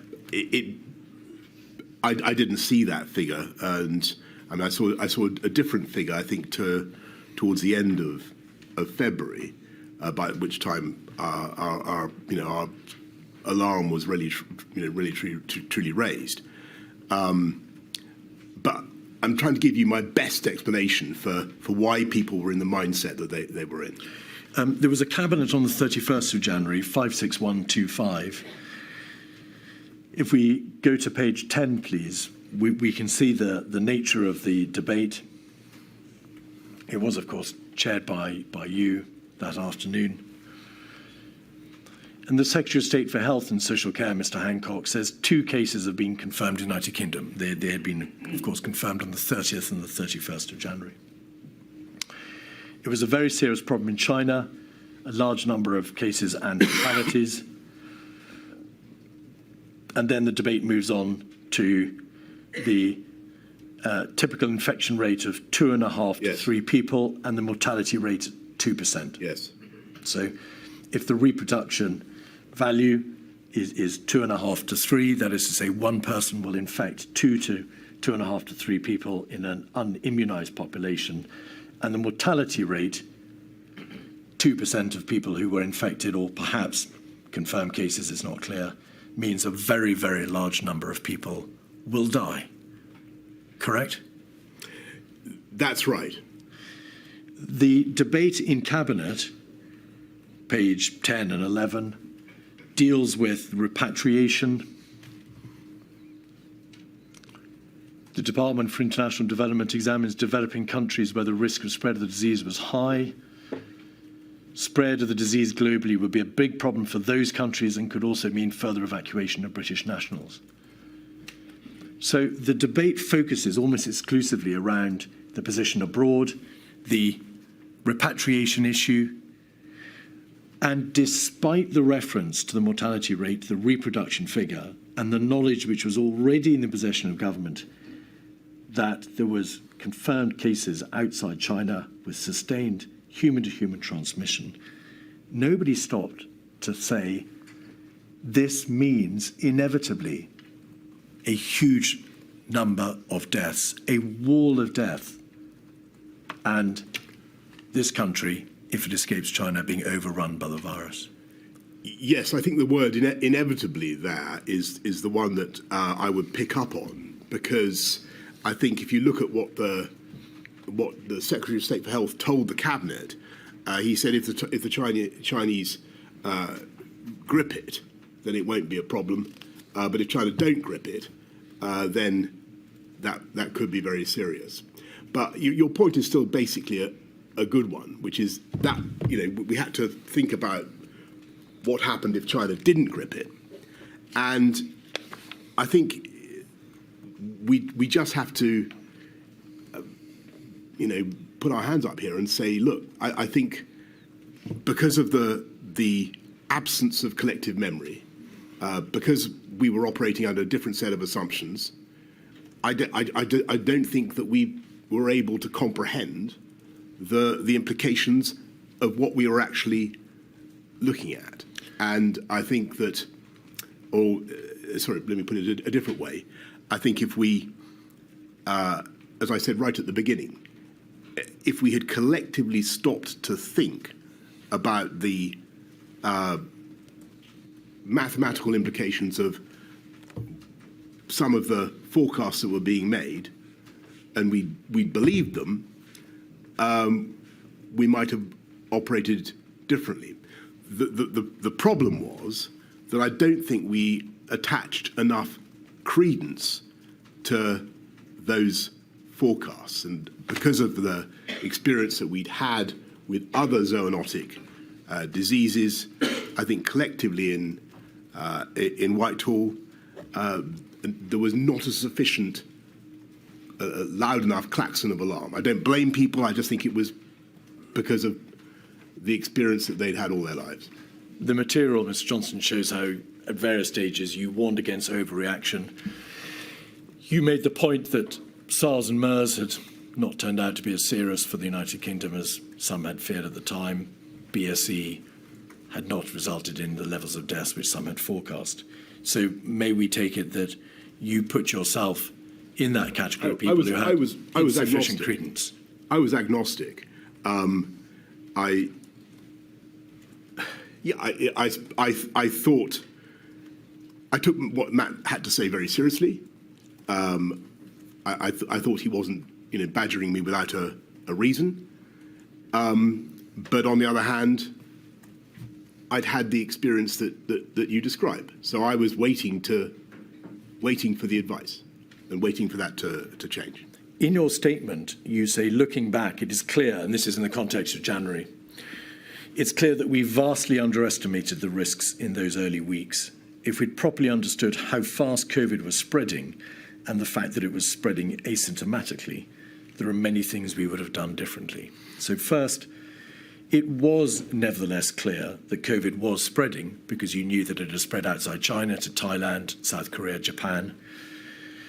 And there is material or a growing understanding that it can be transmitted asymptomatically. But what things... What there is now? There was a dawning realisation, Mr. Johnson. The material shows, for example, nerve tag on the 14th of February, scientific reports to SAGE in the first week in February, Diamond Princess, and so on and so forth throughout the middle of February. So it was clear it was asymptomatic. But what are the many things that you would have done differently had you, as you say, properly understood the true nature of the crisis? Well, could I just come back on the asymptomatic Please. quickly? Because I do think it's important. The information that I was getting, and I think, this went up right till the middle of March, was that you were unlikely to have COVID unless you had the symptoms. And I think I had that from the health secretary. You did at a cabinet meeting. You were Right. told that by Okay. the health secretary. So there seemed to be a great deal of doubt. I'm sure you're right in what you say about the evidence that was knocking around about asymptomatic transmission and infection. I think if we'd known and fully understood, to answer your question, the speed of transmission and the infection fatality rate, case fatality rate, I think clearly we would have acted immediately to accelerate test and trace. We would put huge quantities of time and effort into money into diagnostics, into PPE, into all the things that we were going to need. I'm not saying that work didn't begin. It did begin, but I think the panic level would have been much higher. I'm trying to explain as honestly as I can why I think that panic level wasn't sufficiently high. Let me make plain. The reason I put the question to you in terms and the way that I did in relation to asymptomatic spread is that your own statement says it was not known. If we had properly understood the fact that it was spreading asymptomatically, then there are many things we would have done differently. Yes, sorry, I should say... You didn't know. You've explained that you didn't know it was spreading asymptomatically, but my suggestion to you is important parts of the government knew by mid-February that it was spreading asymptomatically and that there was therefore a governmental failure to act on that information in the way that you have very eloquently described. Well, I can't comment on that because I don't know, what people thought about the issue of asymptomatic transmission in February. I do remember what we were being told. I do remember the view around the cabinet table. I mean, the one thing that has troubled me a lot, I'm sure we'll come on to it, is the March discharge policy, where clearly the question of asymptomatic transmission would have been relevant. I'm so sorry to interrupt. Can we come back to that? There's an important contextual position which has to be set out for the purposes of that debate. There is evidence before the inquiry that the chief medical officer told Mr. Hancock at a meeting on the 28th of January that there was credible evidence of asymptomatic transmission within Germany. Was that a fact of which you were aware? Did you know that? No, That CMO's. Mr. Hancock had been told there was credible evidence of asymptomatic transmission within Germany at a meeting on the 28th of January. Well, if I was told that, I've completely forgotten it. My memory of the asymptomatic transmission issue is as I've told you. What you, Mr. Hancock, was told. Sorry, Mr. Johnson, Mr. No, sorry. I'm sorry. I understand, my lady. What I meant was, if I knew that Chris had told Matt that at some stage, Yeah, I follow. it's completely gone from my mind. What I remember about asymptomatic transmission is that insofar as I paid attention to it, it was not thought to be taking place. Borders.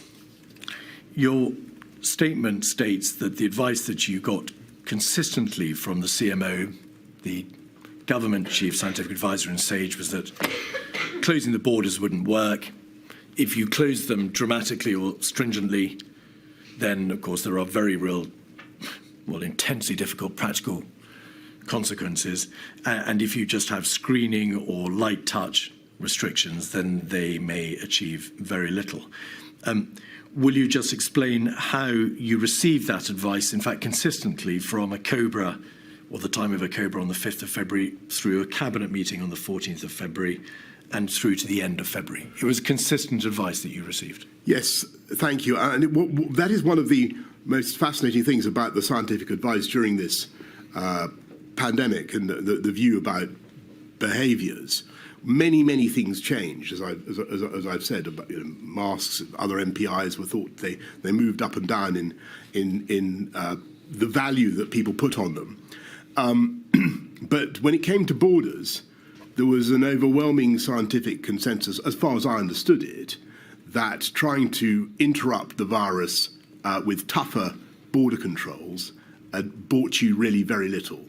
You might delay by a matter of days or perhaps weeks, but you would not stop the virus from entering the UK. And I think that was, I think a lot of people in the country found that very hard to understand, because I think intuitively we think, if you just stop this thing coming in.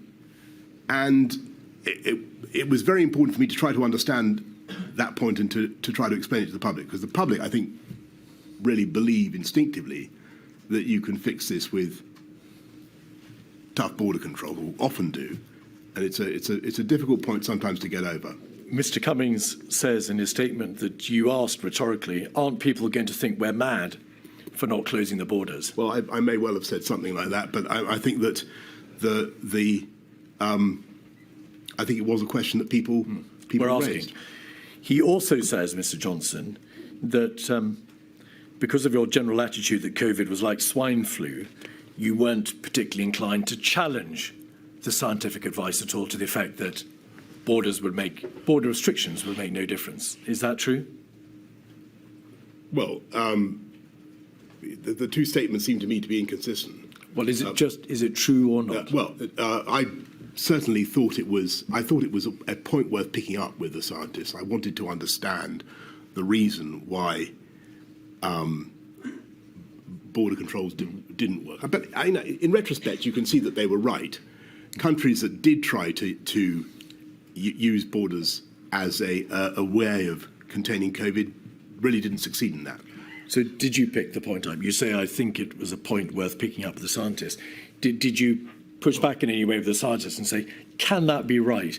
Is there not anything that can be done to at least restrict the spread of the virus now that it's left China? I certainly remember many conversations about borders, quite how adversarial I was. I couldn't tell you. All right.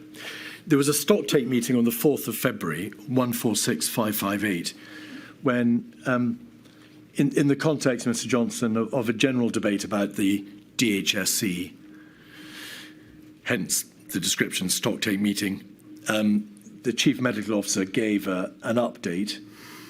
Following an update from the CMO, the Prime Minister stressed the need to continue to explain our stance to maintain public confidence in the plan. On further travel restrictions, your Secretary of State was engaging Foreign Commonwealth Office and European colleagues and would revert with a proposal. According to the Permanent Secretary, Sir Chris Wormold, Mr. Johnson, and to notes kept by Imran Shafi, your private secretary of this meeting, you were in listening mode. There was a discussion about possible fatality numbers, but you expressed scepticism about those figures, the fatality numbers, and you noted, they say, that high fatality figures have been given for BSE, bovine spongiform encephalitis, and swine flu. Is that right, that you expressed scepticism about the possible number of deaths? I don't remember that, but I do remember. I certainly remember the BSE scare, and I remember the immense destruction that did to the agricultural sector in this country, and you know the way that all turned out. I think it would be fair to say that I wanted to probe them on their forecasts and to try to understand the basis on which they were making them. You've described how the Whitehall system, the process of government in Whitehall, failed to have a light bulb moment and appreciate the seriousness of the position. Would you accept that being informed about the possible fatality numbers but expressing scepticism and drawing a false analogy, as it turned out, with BSE, was a lost opportunity on your part to drive the system further forward with rather more urgency than appears to be the case? I certainly would accept that my mindset, like the mindset of, I think, the overwhelming majority of the ministers and officials in Whitehall in that period, Jan to mid-Feb, was not as alarmed as we should have been. That's definitely right. 236371, page 37. Mr. Cummings sends a text to what was called a Number 10 Action Group. It's dated the 6th of February, so it's early in February. We know that you were party to this WhatsApp group because your name appears at the bottom, Mr. Johnson. Dominic Cummings, we need a briefing on corona tomorrow. Chief scientist told me today it's probably out of control now and will sweep the world. Will be major comms exercise. Sir Edward Lister then refers to the Cobra meeting, which was clear that China is probably losing it. And once it reaches us, not if it reaches us, once it reaches us, it will not peak for 3 months. Dom is right, the comms is key. And then you say, yes, please, need to talk coronavirus comms at 9. Now, putting aside the issue of whether or not what you said about the mindset of government applied to Mr. Cummings, or the chief scientist who refer there to probably out of control now and will sweep world, why was there a focus, by way of the singular response to that information, on comms? Why didn't any of you say, well, if this virus is probably out of control now and will sweep the world, bearing in mind the fatality numbers, the IFR, the hospitalisation rate, why did none of you say, we need to take steps now to deal with infection control, prevent the spread, alert the population, we have a major problem, not focusing on communications? Because I think that it's your point about the infection and fatality rate, the consequences. I think that when you read that an Asiatic pandemic is about to sweep the world, you think you've heard it before, and that was the problem. And so I say we need to talk about it, but I think it would be fair to say that the scientific community within Whitehall at that stage was not telling us, that I was not being informed that this was something that was going to require urgent and immediate action. But you knew, and I think that although you're right that we could see the mathematical implications of the reasonable worst case scenario. I think the problem was that we didn't think, and this was our mistake, we didn't think that the RWCS was very likely to happen. That was the problem. We'll come to that. So when I get told, anyway, forgive me. But BSE did not have a 2% fatality rate. Swine flu did not have a 2% fatality rate. So when you say there was an institutional failure to realise the seriousness of the position because of prior Asiatic epidemics, or because of BSE or swine flu, the difference was, and it was known to government, was that COVID had a 2% fatality rate, and BSE and swine flu had not.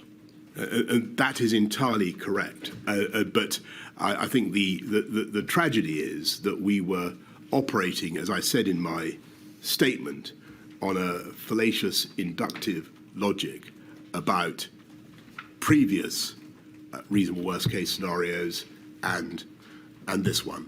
And this was the one where I'm afraid the worst predictions turned out to be, or almost the worst predictions turned out to be correct. 56137 is a cabinet meeting on the 6th of February, which you, of course, chaired. On page 6, so that the public can understand, Mr. Johnson, that this document, which is minutes of the whole cabinet meeting, has large parts redacted as being sensitive and irrelevant because, of course, cabinet dealt with many other issues other than just coronavirus. But on this page, page 6, cabinet turns to update on coronavirus. It's very serious. Official estimate was around 28,000 cases, but that's likely to be a significant underestimate. The virus didn't appear to have been contained in Wuhan. The mortality rate was only around 2%. There is a reference to a ministerial exercise on this page. So what date is this cabinet? This is the 6th of February. There we are. There will be a tabletop exercise the following week. What was your understanding of that tabletop exercise? Did you attend it? I didn't. Did you have any role in that? I didn't attend it, and I'm sure my officials did. All right. And then just 3 lines above it, the central point to make was that the government had a plan to deal with this illness, and this was guided by science. Did you ask in the course of that cabinet meeting, what, bluntly, is the plan? I understood the plan to be, from what Matt had said and from the discussions I had had, that we would try to isolate, test and trace people as they arrived. That was what I thought the plan was, and my impression was that we had a good testing system. But I don't. To answer your question directly, I can't be confident. I said in that meeting, what is the plan? But that is my understanding of what it was. A week later, on the 14th of February, Mr. Johnson, there's another cabinet meeting and another update, 56138. Page 1, we see the attendees. Page 6, the update on coronavirus.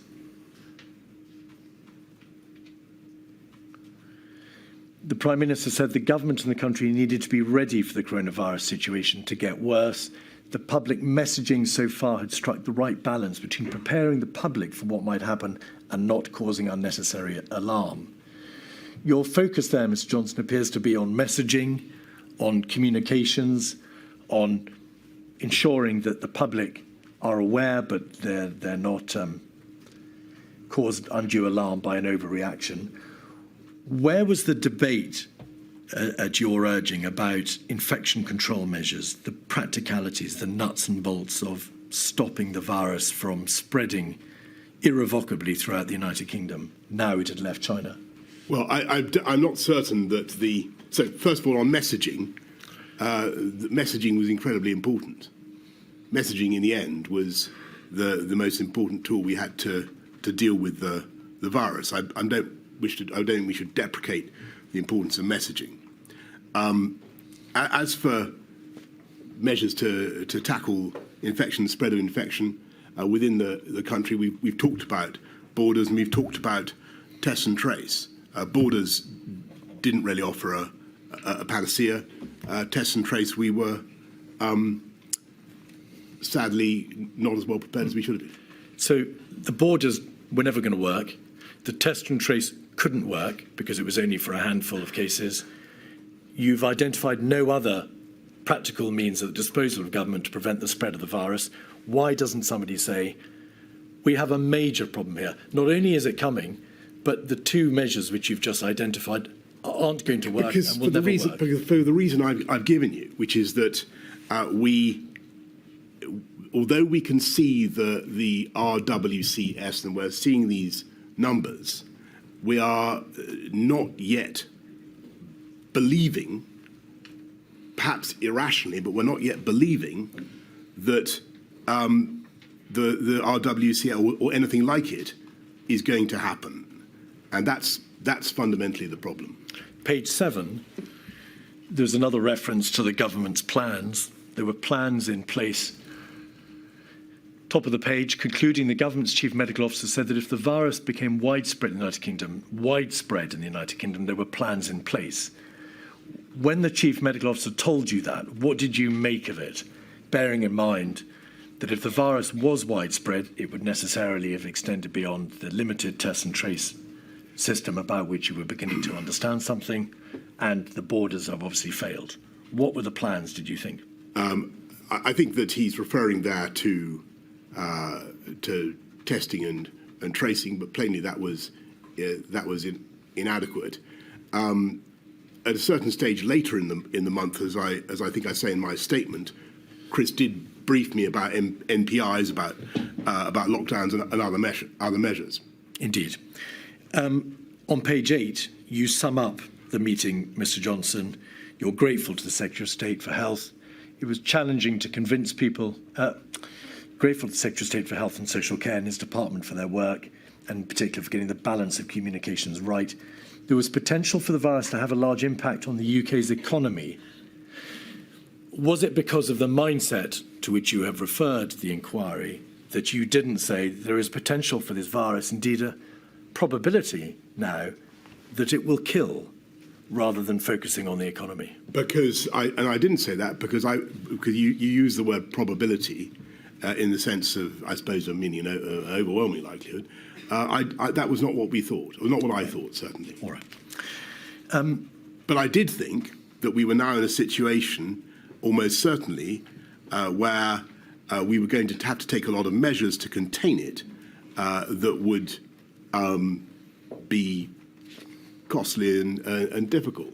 So that's the point. And if you think about it, that was my BSc. You're notwithstanding your excellent point that it wasn't nearly as fatal as people had originally said. It costs an awful lot of money. Cobra on the 18th of February was not a meeting that you were present at, but if we could just have up 56227. In broad outline, Mr. Johnson, and we can see this, I think, from page 7, the director of the Civil Contingency Secretariat says to Mr. Hancock, who chaired the meeting, paragraph 7, there was work to be done to create a clear plan of activity. It's not appropriate for me to ask you what was meant by that phrase. Sorry, this is Matt speaking, is it? No, that's the if it's paragraph 17 on page 7. The chair invited the director of the Civil Contingency Secretariat. This is her responding. Yeah. This is Catherine Hammond. Indeed. Were you aware, as Mr. Hancock has acknowledged and has told the inquiry, by this date, the 18th of February, that, quote, there was no rule book. The system had to build many parts of the response from scratch, and that there was no central government plan other than the old 2011 pan-flu strategy. Were you told that? I was not told that, but that became apparent as the days went on. And clearly, one of the things I hope in this inquiry is that we will have a much better system of planning for these types of events. 146563 is an email chain between your private secretary, Imran Shafi, the government's chief scientific advisor, Sir Chris Whitty, and Catherine Hammond concerning the coronavirus in Italy. And to get your chronological bearings, on the 21st of February, so 3 days before Mr. Johnson, 11 municipalities in Italy, you'll recall, had locked down the population of those municipalities. And also, I should say, the Diamond Princess affair, that is to say, the explosive outbreak of the virus on that cruise ship, had become apparent, as had the figures of the number of people who showed no symptoms on that boat. But to turn to the document itself, your private secretary says it would be good to see where we get to post-Sage tomorrow. At some point soon, I'd like to start exposing the Prime Minister to the potential decisions he might have to take in short order on this. At that moment, it's been fairly abstract with him, I think. Now, plainly, Mr. Johnson, you can't go digging around in other people's emails or in government systems to find out for yourself what's happening. You have to be reliant on what you're told. What was your general state of information, the general level of knowledge at this date, now in the dog days of February? Okay, so my memory now is that I think the scenes from Italy really rattled me, and it was, I thought, I remember seeing a note somewhere saying that the fatality rate in Italy was 8%. Because they had an elderly population. I thought, well, my God, we've got an elderly population. This is appalling. And this can't be. And I thought my instinct was this cannot possibly be right. This number.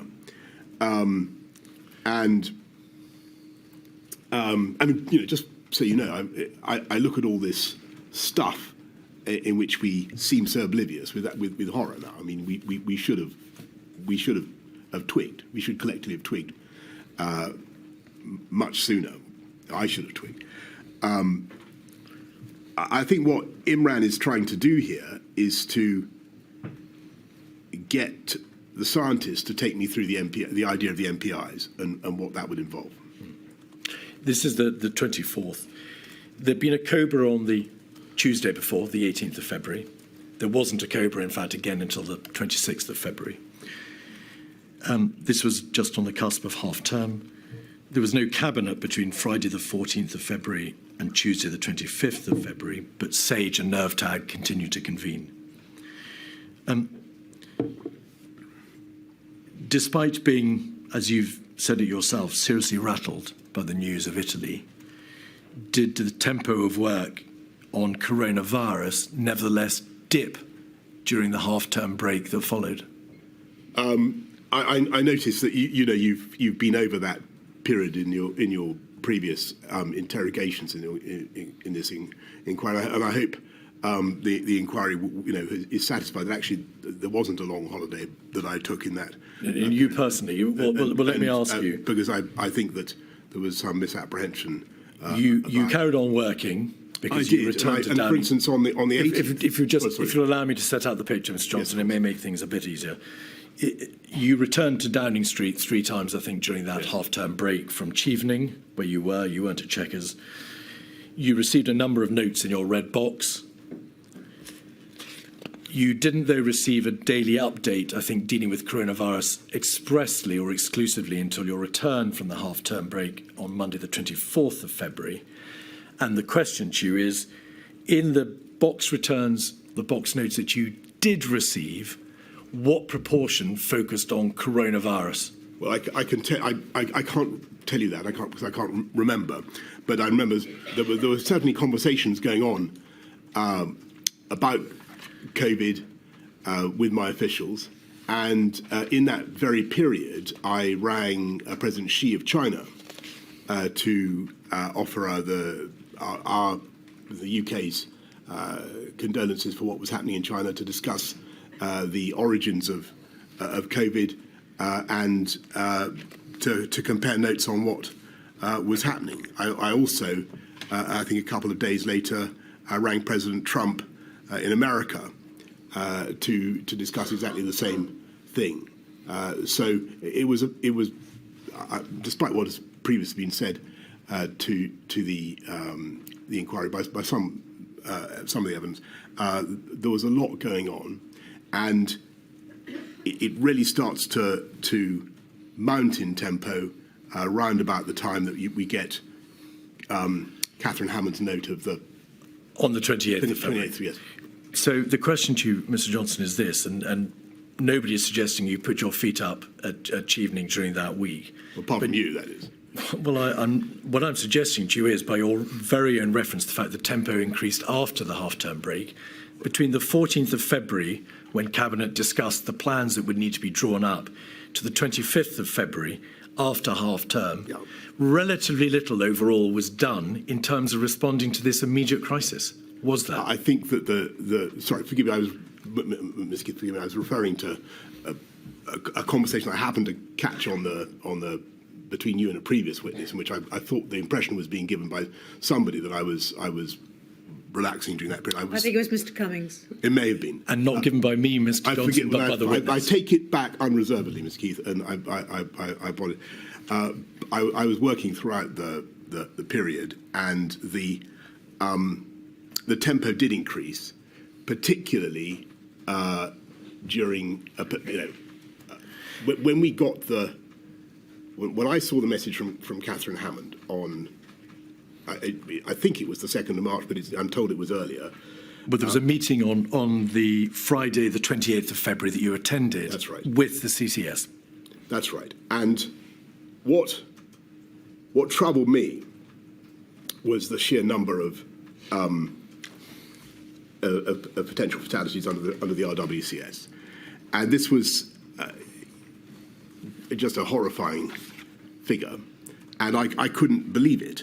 I've got to be honest with you. I thought this because what the paper also said was it may be like a bad flu pandemic, or it may be milder than that.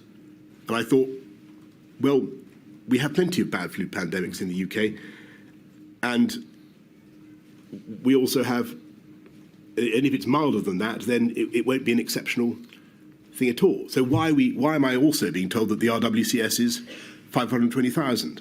Well, that was, of course, a meeting on the 28th of February. But I want you, please, to answer the question about the tempo of work on coronavirus between the 14th of February and the 28th of February, when that paper was produced to you. Would you accept that there was a lost opportunity on the part of government to react with sufficient speed and attention to the nature of this crisis in that 2-week period? For whatever reason, because of the mindset, because parts of government were away, it matters not. Overall, the government took its eye off the ball in that 2-week period by failing to act sufficiently speedily.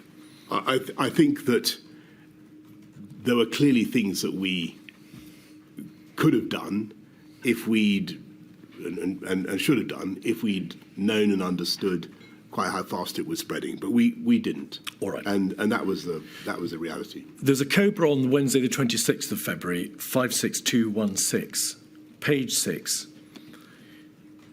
This is a crucial moment, although it's not, again, a COBRA that you were present at, Mr. Johnson, but it is a COBRA of the utmost seriousness, because on page 11, the chair, Mr. Hancock, said the reasonable worst-case planning assumptions looked close to becoming the reasonable planning assumptions as cases in Italy demonstrated the need for heightened alertness.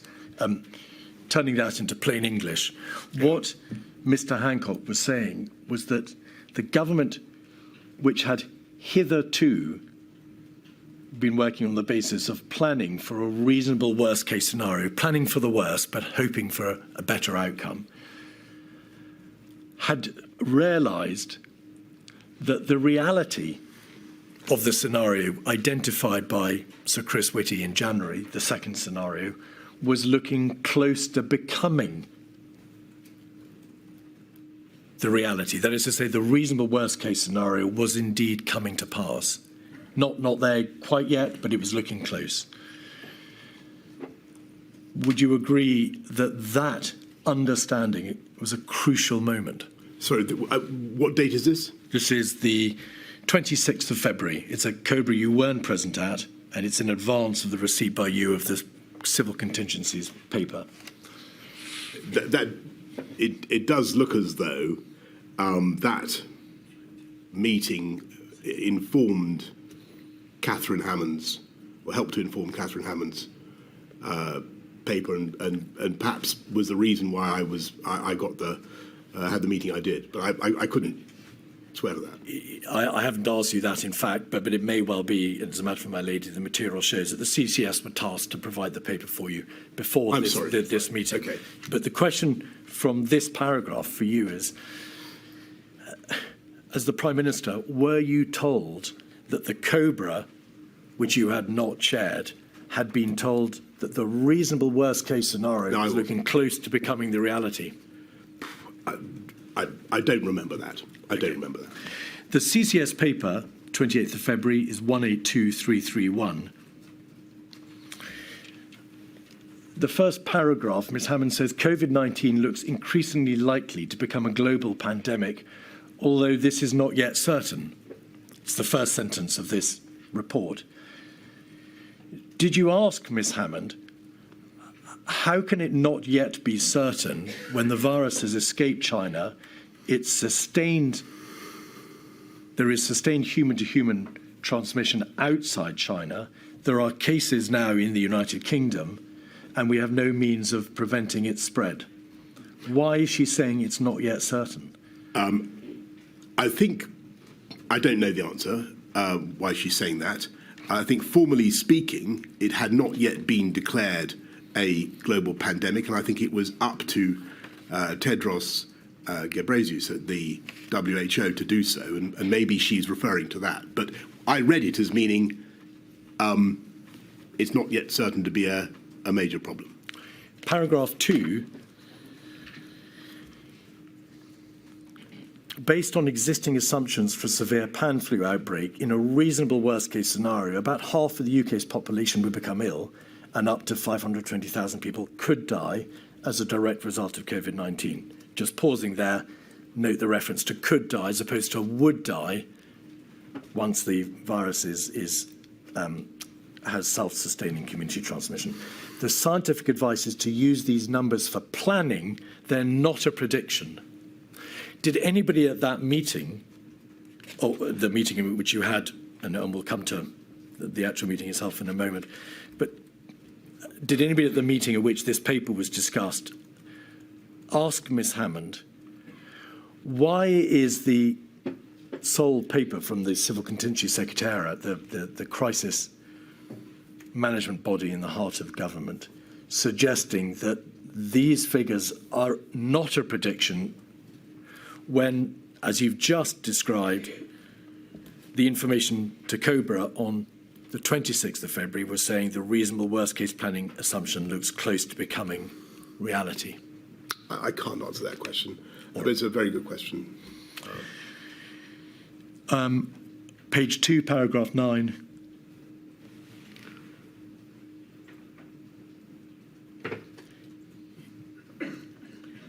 The report says we need to strike a balance between taking precautionary steps and overreacting. As cases spread, the risk of overreacting is reducing. We're now planning for a potential global pandemic that would inevitably spread to the UK, so it would, in this paragraph, inevitably spread. Did you assess, reading this report, Mr. Johnson, that the reference to overreaction was long past, and that, in fact, in the striking of that balance, there was now a real emergency and a need to take precautionary steps straight away? I think that I found the paper very alarming, arresting. I think I remember going to talk to my officials about it, saying, which is it? A severe to mild flu pandemic or an RWCS of 520,000, because I couldn't understand what I was being asked to anticipate. So I've referred to the meeting. Your private secretary, Imran Shafi, refers at 146636 to the meeting. It's difficult to read his writing, but there is a reference to the PM asking, what's the strategy? There we are. Thank you. Prime Minister, what's the strategy? When are we going to take big decisions? Of what evidence? On what evidence? Of what evidence? And then you say biggest damage done by overreaction. So it looks from the face of this note that your sense that there was a real crisis, that you were extremely rattled, is prevalent in the first sentence. But in the second sentence, perhaps in reflection of the CCS report, you say the biggest damage is done by overreaction. I think I'm leaving both possibilities open, because that's how it still struck me. I think that in disasters such as this, the actions that government take inevitably also have costs, and I'm sure we're going to come on to this, but that's the balance you have to strike. As the Prime Minister, instead of directing government to respond to the threat of a near existential crisis, you instead warned of the dangers of overreaction. No, I say no. That's, well, forgive me. I say, when are we going to take some decisions, and on what evidence? Because I'm looking at a problem that's been presented to me. I need to know what the plan is going to be. I've told you that I don't like the look of the way it's going in Italy at all, and we need to do something. And that is the day, I think, the 28th, when I remember, though I'm not sure if Chris would confirm this, I remember having a long conversation with him at some stage around that date, when he takes me through MPI's, what we later refer to as lockdowns, and he tells me about the pros and cons, he gives a sketch of the behavioural fatigue argument, and he takes me through the issues. So I think what I'm saying is, well, if this is the problem, then when am I going to be given a menu of options about what we're going to do about this? The readout from the meeting, 136750, shows that you called for a major ramp up of OGD, other government department activity on domestic preparedness.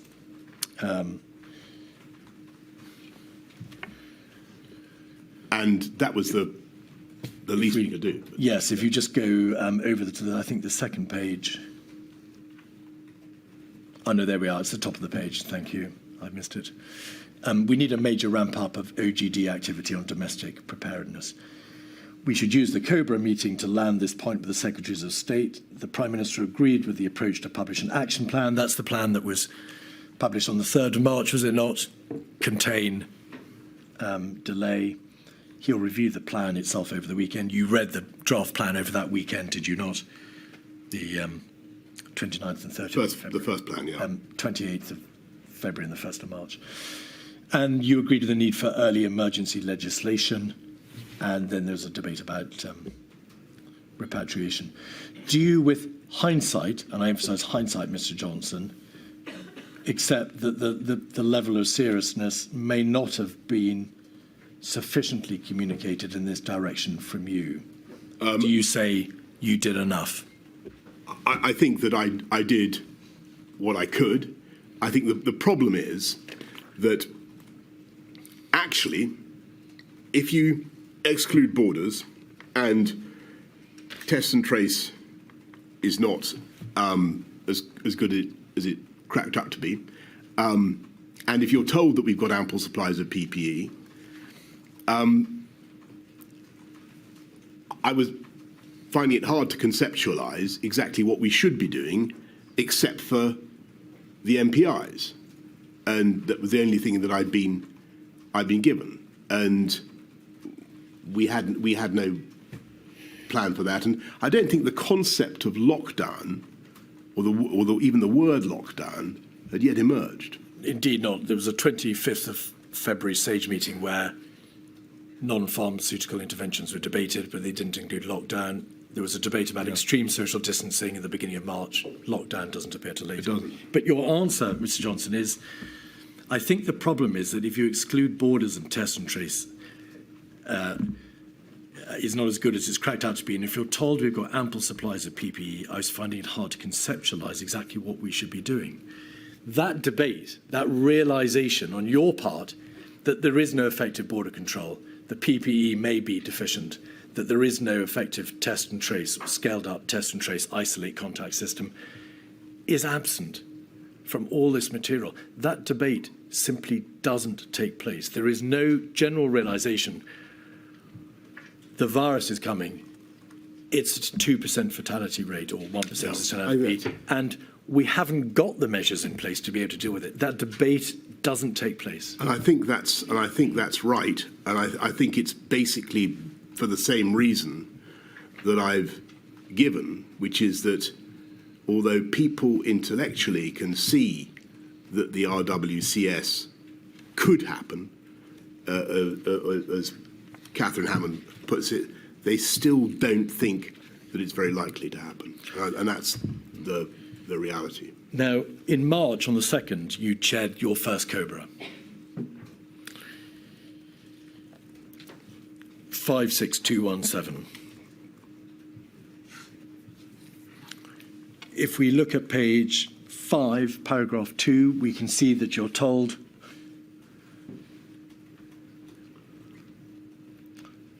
that contact tracing for the source of infection for the last 2 cases in the United Kingdom had not been successful. So just pausing there, even the limited test and trace system in the United Kingdom had failed to pick up what was still then only relatively few number of cases. It had not picked up the last 2, and that in both France and Germany there was now sustained community transmission. So in terms of infection spread, it may be thought, well, game over in terms of infection spread. The aim for the delay phase, if contained failed, was to delay the peak of infections, to reduce the peak and to minimise loss of life. Then in paragraph 3, the CMO said that interventions to delay the spread of the virus must not be implemented too early in order to ensure maximum effectiveness. There is material from SPY-B, one of the SAGE subcommittees, on the 4th and 9th of March, also COBRA on the 4th of March and the 9th of March, which demonstrate that the Chief Medical Officer in particular said timing of implementation is crucial. Compliance or despondence is heavily dependent on timing. I'm going to use the well-known phrase behavioural fatigue. Although it has no scientific genesis, you understand the phrase and its meaning. To what extent were your decisions, and we're now getting into the phase of which social distancing measures were starting to be contemplated, to what extent was your decision-making process influenced by this notion that intervention should not be imposed too early? Well, it was the prevailing view for a long time. And it wasn't just the CMO who articulated the concept of behavioural fatigue. If you look at the many other meetings, or look at the press conference of the 12th of March, you can see that the CSA gives a very full description of what happens if you go in hard and early with a population that has no immunity, and then you release the measures it bounces back, as I think you've described it, the spring. Will you forgive me if I pause you there, Mr. Johnson? I was asking you questions about this idea that the population mustn't have measures imposed too early because they will become tired of it. Yes. There is an issue about maximum effectiveness. I wasn't, in fact, asking you about the recoiled or uncoiled spring. Sorry, but the two, forgive me, and you're quite right, but the two things are connected, because what the CSA went on to say on the 12th of March was that people get fed up and that you lose the... So if you have to keep, and we'll come to this, I'm sure, in the matter of the October, November lockdowns, you have to keep doing it. And so my anxiety was, in the absence of therapeutics and without a vaccination programme, what would happen if we simply went into a hard lockdown early and then had no alternative but to come out? And so to answer your main question, it was an anxiety, a problem that was very prevalent during those early days. This issue appears to have been raised with you at a relatively early stage on the 2nd of March. We must not implement too early in order to ensure maximum effectiveness. To what extent do you think it likely that you would have proceeded to implement measures earlier than you did had you not been told you mustn't go too early to ensure maximum effectiveness? What is the impact of this? What should the inquiry make of this debate? Is it important? Did it make a difference? It's fundamental, and it goes because I'm afraid it's what happened.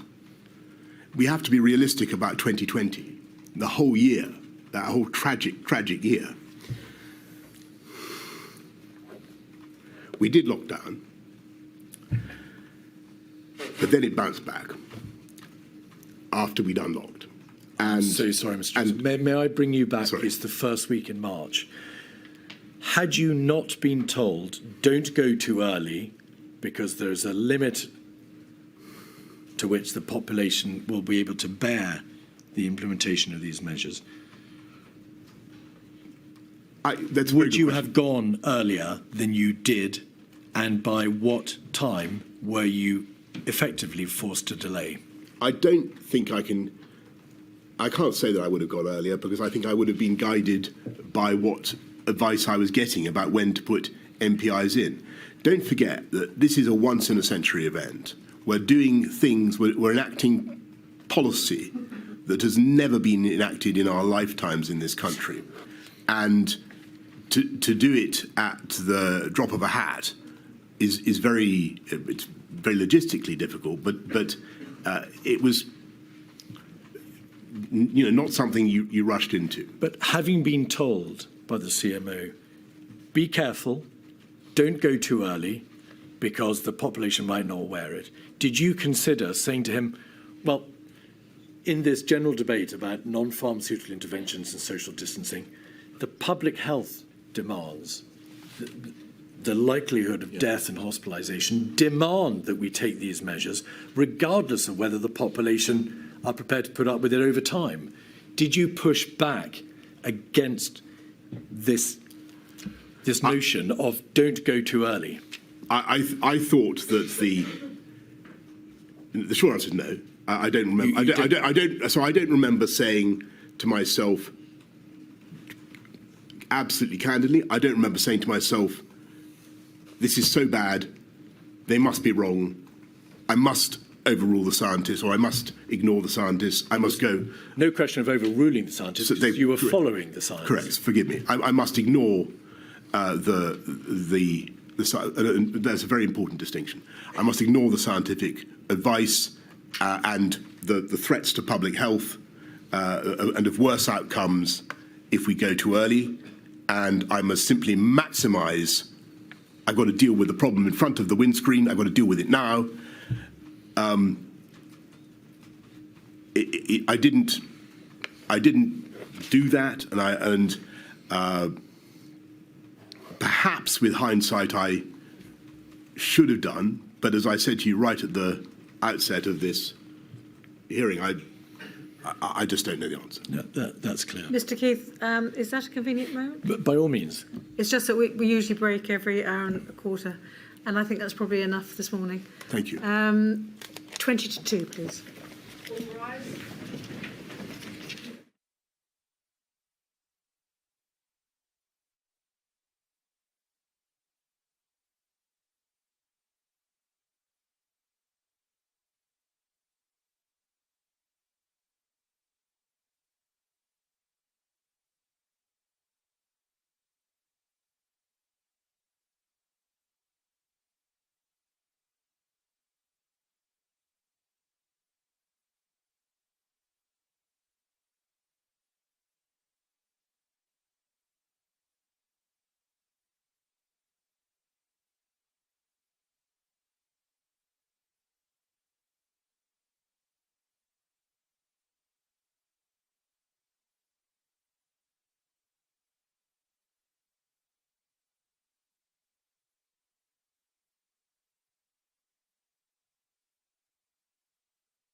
Mr. Keith.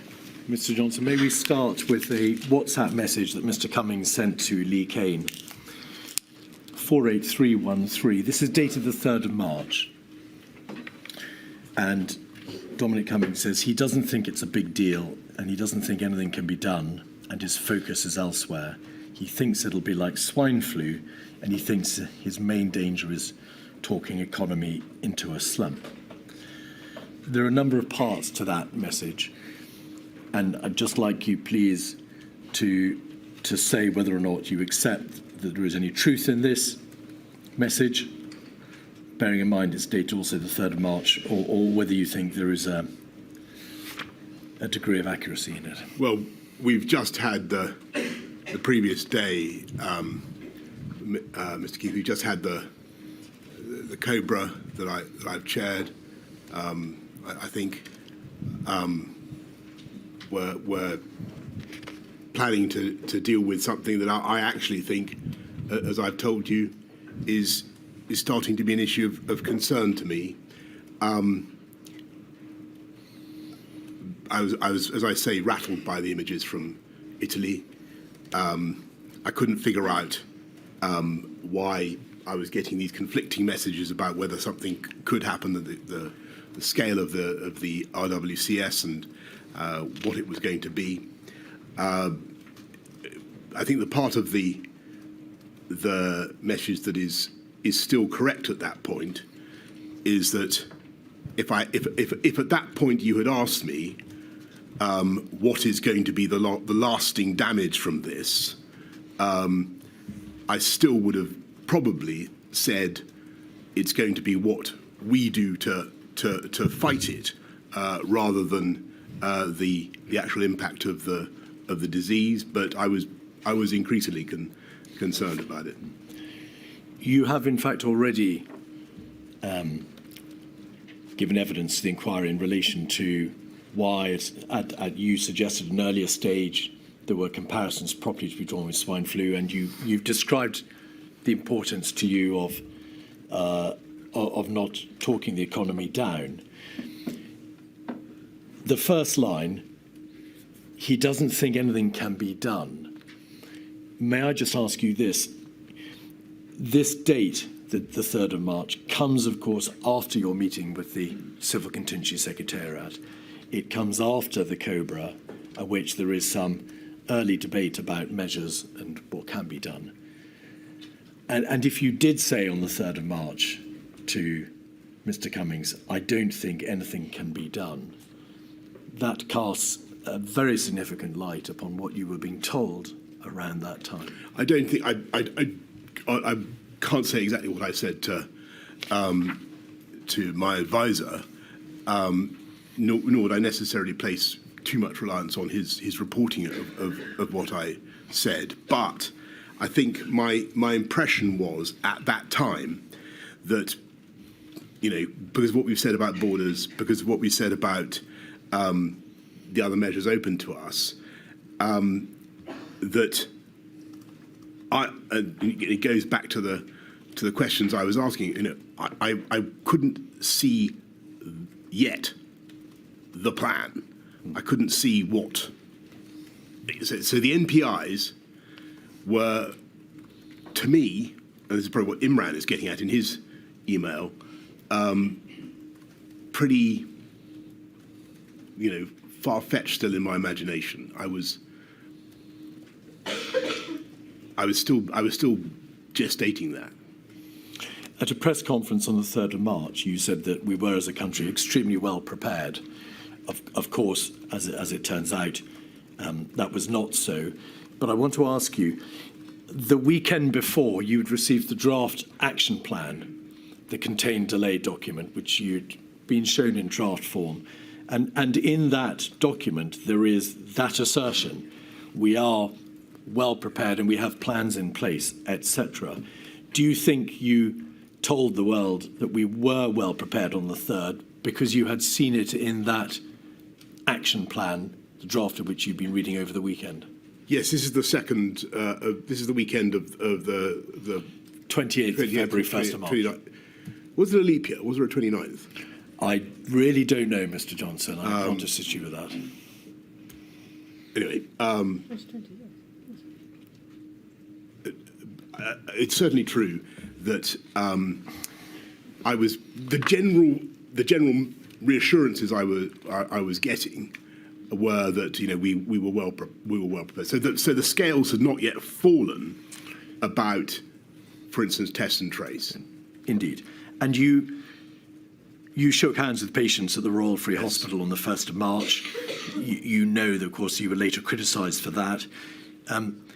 May we take it that you hadn't seen, or at least you hadn't been advised of the contents of the Spy B paper of around that time? In fact, the paper came later, the 3rd of March, but advice was given generally before that, advising against greetings such as shaking hands. Did you know? I didn't, but I do think that it was. I shouldn't have done that in retrospect, and I should have been more precautionary. But I wanted to be encouraging to people, and so I think it's on that day that I go to Colindale, to PHE, and although I've been told, sorry, this is in my statement, but although I've been told that we have a fantastic belt and braces system, I was a little bit concerned about. I had a feeling that perhaps they weren't really as across the situation as I've been led to believe. Mr. Hancock gave evidence to the effect that he was told on the 18th of February by Public Health England that the test system was unsustainable, that it wouldn't be able to operate beyond the handful of first few hundred cases. Did you know that when you visited Colindale? No, and in fact, I think I gave a clip to the media, which I gave some figure for the number of daily tests that I believed that we were doing, and I do remember Chris being CMO, being quite sounding confident, at least to me, about the number of tests we were capable of doing at around that time. Now I can't remember the exact. All right. Cobra on the 4th of March, you chaired that. You were presented with a paper, Potential Impact of Behavioural and Social Interventions, 56158. Again, it's illustrative of what you were being told at the time, Mr. Johnson, because it makes plain that behavioural and social interventions can be applied as part of an HMG response, including the expected impacts. The note doesn't cover economic, operational, policy considerations. SAGE has not provided a recommendation of which interventions or package of interventions the government may choose to apply. So the first question is,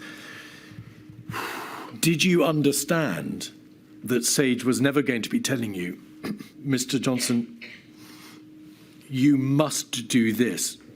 It could only ever provide advice about the nature of the interventions and the consequences and the risks and so on. It could never tell you what to do or what you had to consider doing. That's right. I mean, SAGE is like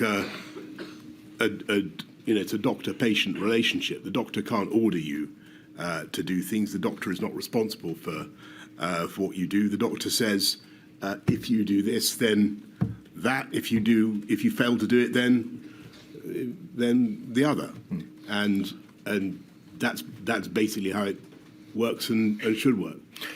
Was the Chief Medical Officer around that time, the 4th of March, telling you, however, you must now start considering these behavioural and social interventions? And of course, the first one, you'll recall, is imposed on the 12th of March. Yes. But we don't know when you first started to.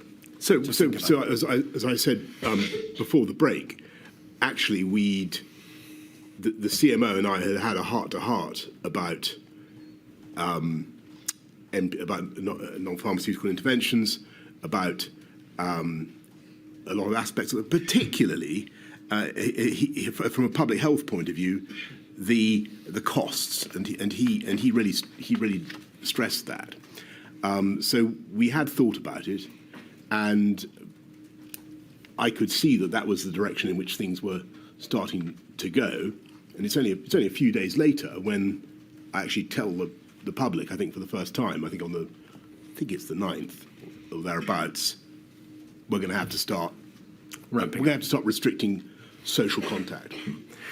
And that answers perhaps my next question, which is, why was there a delay between the first debate between you and the Chief Medical Officer about the possible imposition of these behavioural and social interventions and the 12th of March, when the first really significant intervention was imposed? I think there we have to go back to the earlier conversation that we had about Mindset. timeliness. No, not mindset, but mindset.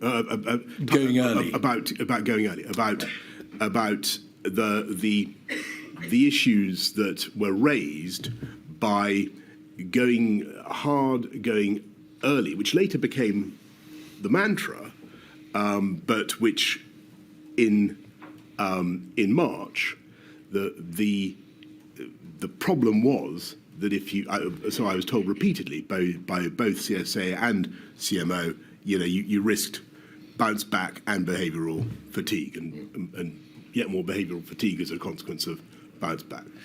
There's a graph on page 2 of this document which shows what the waves, that's to say the transmission of the virus, would be likely to be, depending on whether or not there was mitigation, that's to say intervention, or no mitigation, or moderate intervention. And you can see the different colours of the graph of the lines, Mr. Johnson, depending on whether or not they were very stringent or less stringent. So it was plain to you, wasn't it, that if no steps were taken, there would be a massive first wave. That's the black wave. But if it was reduced to some extent, there would be moderate transmission, the blue wave, and then a more severe intervention would be the high transmission reduction. But to make absolutely plain, if we look at page 5, there was at this stage on the 4th of March no mention of a lockdown as such. There were a range of potential interventions, from stopping large events, closure of schools, home isolation, whole household isolation, social distancing, impact. We can see there on the right. All these things. But no lockdown. No, and that's quite right. So this is the sort of the double hump graph that really became very influential in all our thinking, and indeed is what, I'm afraid, tragically, is more or less what happened. But the measures that we could take to depress the first curve, first wave, were all very much couched with caveats about timeliness and not going at the right moment. And it's right to say, isn't it, that and so the wording that the Chief Medical Officer used with you and spoke in Cobra on the 2nd of March must not be implemented too early was with reference to interventions, plural. Yes, and if I could offer a suggestion as to what was really going on, I think that, and it is clear, we simply didn't realise how fast the disease was spreading, and if you remember, the predictions were that the peak was going to come in mid-May or June, I think, and it was really well in advance of that. If we go back to page 2 and the graph, you can see that it's put there in terms of spring, summer and autumn. Yeah. But there was no suggestion on that graph that the peak of the black unmitigated wave would be the end of March or the beginning of April. That's correct. Speeding up now, because we're coming now to the final decisions in March. WhatsApp messages from Mr. Hancock, or rather his WhatsApp group, the WhatsApp group he shared with Mr. Cummings and Mr. Slack, suggests that around this time on the 5th of March, they debate telling you to stop saying business as usual. Did you recall that debate with them? I don't, and nor do I even remember saying that, but using the phrase. But I think what I might have said is, until such time as we tell you to do X, Y, Z, it's business as usual. But I don't remember that debate. You've described the genesis of the herd immunity debate. may I just please show you a WhatsApp entry or WhatsApp communication from the 14th of March, so running forward a bit to the weekend at which there was a distinct change in strategy. Yeah. If we could just look at the 14th of March, 7:17 a.m., so I think it's page 3 of 48399, we can see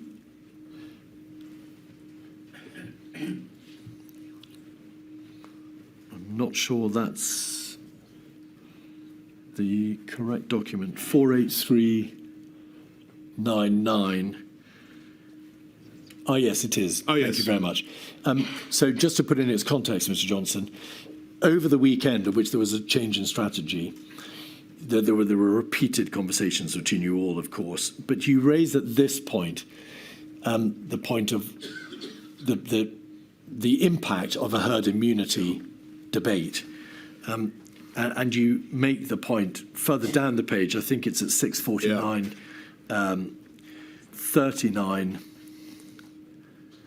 Yes, here's the problem with the herd immunity argument. So just very shortly, you've described to the inquiry how the herd immunity debate arose at the beginning of March, the 5th of March. It appears that you were still debating, or your advisors and you were still debating the full meaning of and the nature and the extent of the herd immunity debate as late as the 14th of March. It appears to have trundled on as a bone of contention for weeks. Can I think I can understand I'm looking at this for the first time, but let me try to explain what I think this is about. What happened on the 12th of March was that there was a press conference in which we were trying to deal with I had to level with the public and say, I'm afraid a large number of people are going to lose their loved ones before their time, and it was a pretty grim press conference. And in that discussion, we were asked about how the way through, and I think Patrick said the idea was to flatten the curve, suppress the virus, with some measure of herd immunity by September being, I think, a good outcome, was what he said. And I think he also said something to the effect of, it might not be, you need to suppress the curve, but not. It might not be necessary to stop everybody, or even desirable to stop everybody getting the virus, because again, you might want some measure of herd immunity. Anyway, that was the moment when people all pricked up their ears and say, are they trying to allow this thing to just pass through the population unchecked, with a view to establishing herd immunity, which was not what we wanted, not what Patrick meant. And we had to do quite a lot of work to clear it up, because our objective was to protect the NHS and save life, and to save life by protecting the NHS. That was our objective. Our strategy was to suppress the curve and to keep the R below 1 as much as we could. We were going to use everything we could to do that. Herd immunity was going to be, we hoped, a byproduct of that campaign, which might be very long and very difficult.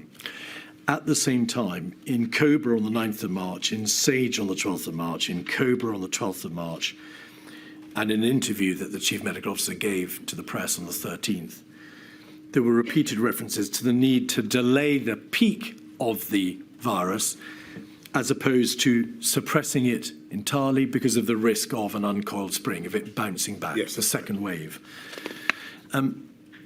If we could just have that document back, 48399, and 7:39:42 a.m., please, the 14th of March, probably page 3 of that document, 48399.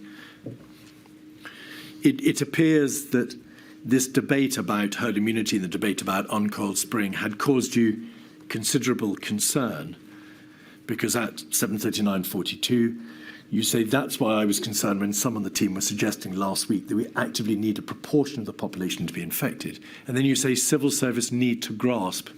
What did you mean by that? So can't say exactly what civil servants I was thinking of in that context. I think probably what I mean is, look, we've set a hare running by mistake. I think Patrick, really did a huge job to try to clear it up. We all need to set the public's mind at rest and explain what we're doing. It's protect the NHS and save life, and that's the priority. Further down the page, 10:49:15. In fact, it's the 15th of March, page 6 of this document. You could be seen to be saying, given what's happened in Italy, we simply have no time. Yeah, and we can this see is that the 15th. 10:49:15. There we are. 2/3 of the way down the page, 15th of March, we have no time. We've jumped forward, but that, of course, is the Sunday, the 15th of March, in the middle of all the debates that you were having with your advisors. Yes. All right. Just to finish off some other points which you've addressed, in relation to behavioural fatigue and you being told that the timing of implementation of interventions was vital, the evidence before the inquiry shows that the SAGE meeting on the 13th of March, that's yes. to say on the Friday, you weren't, of course, an attendee at SAGE, no, was told, and the minutes of the SAGE meeting make this plain, difficulty maintaining behaviours should not be taken as a reason to delay implementation. Ben Warner, your advisor, was present at that meeting, and he was reporting back to number 10. Were you told that, in contrast to what you've been told about the need for timing and behavioural fatigue and so on, SAGE was in fact saying by the 13th, don't take that as a reason to delay implementation? Well, in effect, yes, in the sense that that was and I wasn't told that particular detail about behavioural fatigue not being a reason to delay implementation. But what I was told was that we had a new data.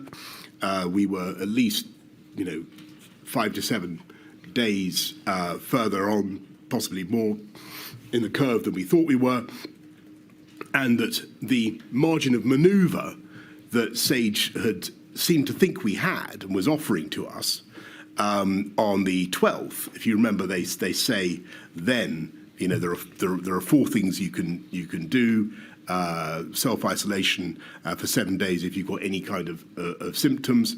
Though even that they say we could postpone till the Monday, the 16th. Then there's household isolation for 14 days. Then there's a couple more measures. Advice for the elderly, for the vulnerable, and then for those over 70s. And those last 3, they say can actually be put off for 1 to 3 weeks on the 12th. Then on the 13th, that's the key moment, really, because that's when I get called back on the Friday evening. I come back on the first thing in the morning, and you know the rest.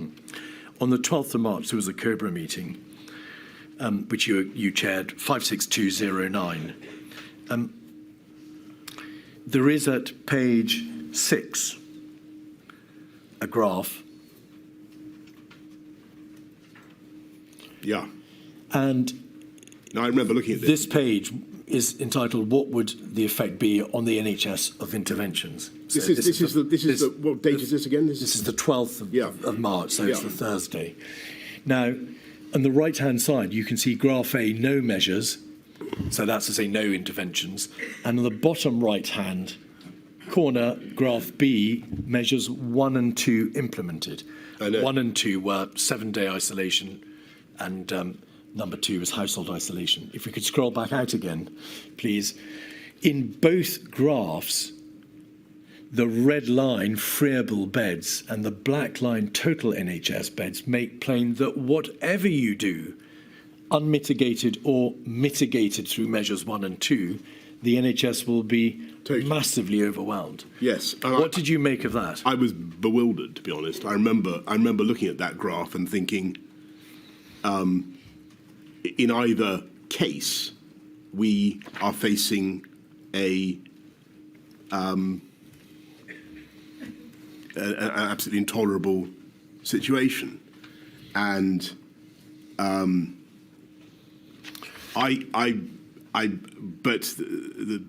although I clocked it, I thought, well,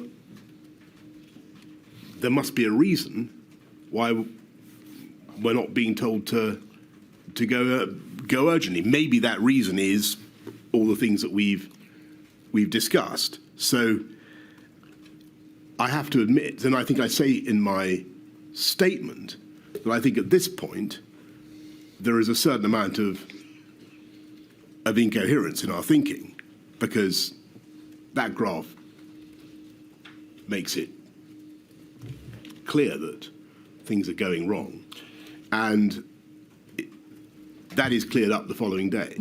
You didn't yourself ask, firstly, what can be done to bring the blue part of the chart below the black line? Why are we talking in terms of these modest measures, which may or may not even be imposed this week, when we've got to bring the blue part below the lines? I didn't. And secondly, why didn't you ask? Why are you presenting me with this and at the same time telling me we mustn't go too early with interventions? Well, because I'm afraid, listening to the advice I was being given about timeliness, and I was and looking with puzzlement at the graphs, and what I should have done, and though thankfully it was only a matter of a day or two before the thing was resolved, what I should have done was, as soon as I saw that graph, said, hang on, this is not coherent with what you're telling me about timeliness, because I do remember looking at it and thinking there was something amiss. Around this time, on the 5th of March, going back to the beginning of the week, the 5th of March, there was a COVID-19 meeting at which advice was given to the effect that a prohibition on mass gatherings was not necessary. Did you, throughout that week, as you had, in fact, during earlier weeks, receive advice that for epidemiological purposes, at any rate, there was no need to shut mass gatherings, sporting events? That was but to be fair to the people who were giving the advice, it sounded reasonable at the time, given what we knew, because what they said was, look, if you do this, what you will do is push everybody into the pubs and the warm enclosed spaces where transmission will be even faster. So that was the point that was made. You were, by your own words, of course, only following the science rather than being directed by the science.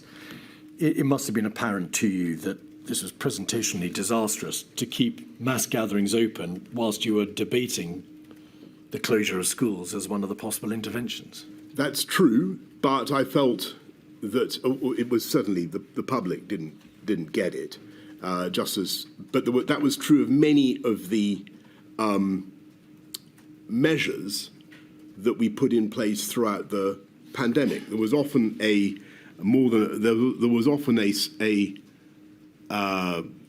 gap between the public conviction about something and the scientific certainty about the effectiveness of that measure. Borders would be an example. Masks might be another example.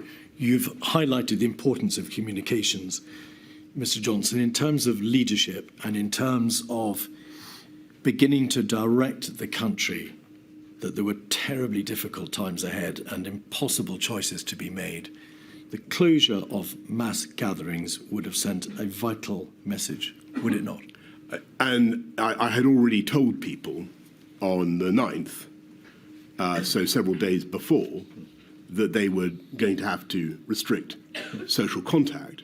And on the 12th, I had given them I think, a pretty powerful and,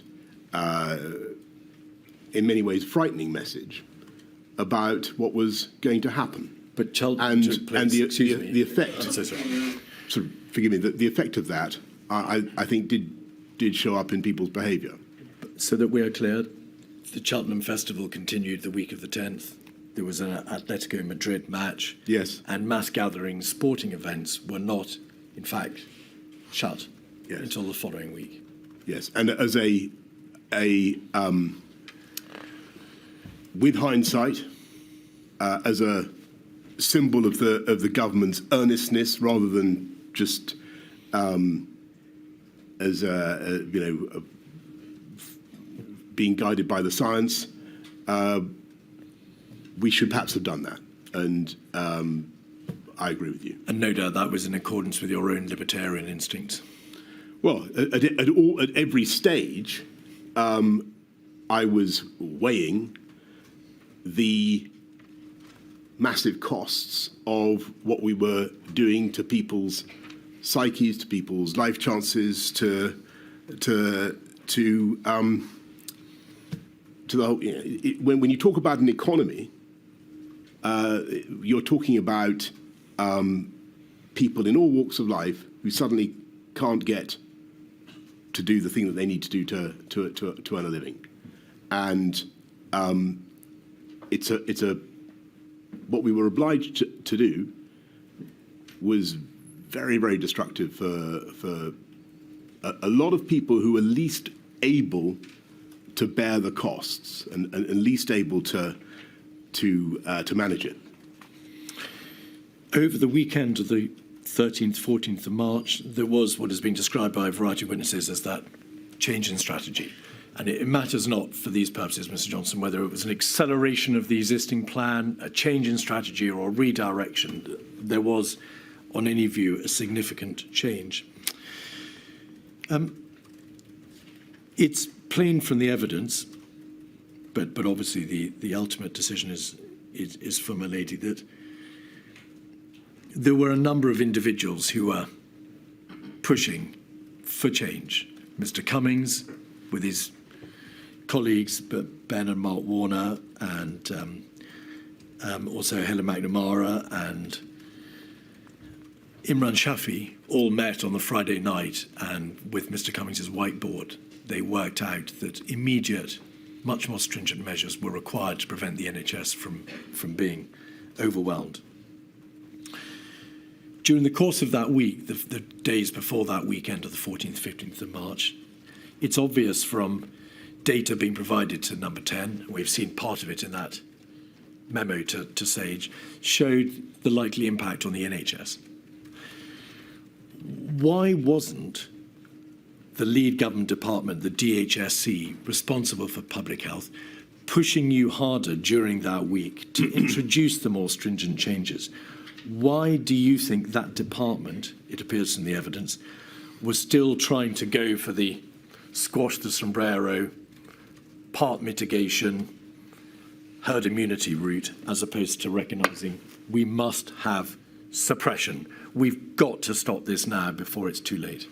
I think probably. So my memory of it is slightly different from that account, or maybe it might be the same. But what I felt happened was that we were in a state now when we knew we had a massive problem. We knew we were probably going to have to act in ways that we hadn't bargained for and didn't. And were still being developed. We still thought we had a bit of time, but not very much, probably. And that was what the scientific guidance seemed to say. And if you look at that long paper by Sage on the 12th, you can see that. And I quoted a bit of it. My impression, and I may be wrong about this, but my impression was that on the 13th, the radical change that you refer to is really one about the timeliness thing. And what I think Sage saw, and this is what was conveyed to me by CMO and CSA, was that the virus was now spreading much more rapidly in the UK than they had bargained for. And therefore, we had to accelerate. And so I think that it was a confluence of opinion, but the people I talked to on the Saturday morning were the people you'd expect. It was Chris, Patrick, Imran, Stu, my other advisors.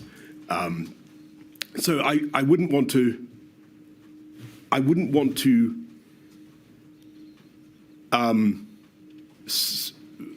allow the inquiry to run away with the idea that it all would have sailed on had it not been for the intervention of Number 10. I think that Sage themselves on the 13th had seen very seriously and very clearly that something needed to be done. That was at any rate was my impression. Until Saturday, the 14th of March, when Mr. Cummings presented his whiteboard in the middle of numerous other meetings and talked about Plan B. Until that point, no one in the DHSC has said, we're off the mark, we've gone wrong, we've got to accelerate and impose more stringent measures, did they? My impression is that the critical moment was indeed, as you say, that SAGE meeting when I think that a number of scientists, epidemiologists, looked at the data and said, we are. I'm afraid we're off the pace here. And I think that was what happened.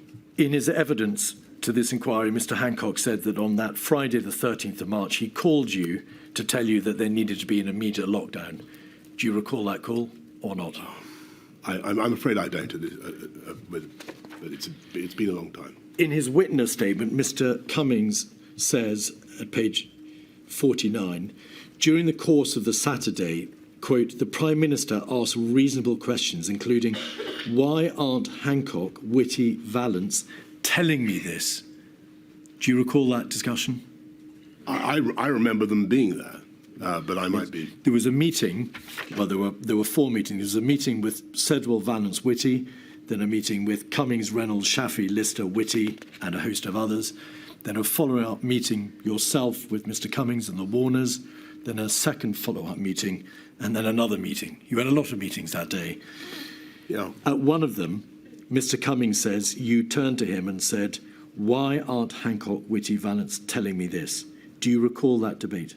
I think I don't recall it, but what's certainly possible is that I was alluding to. I was looking with,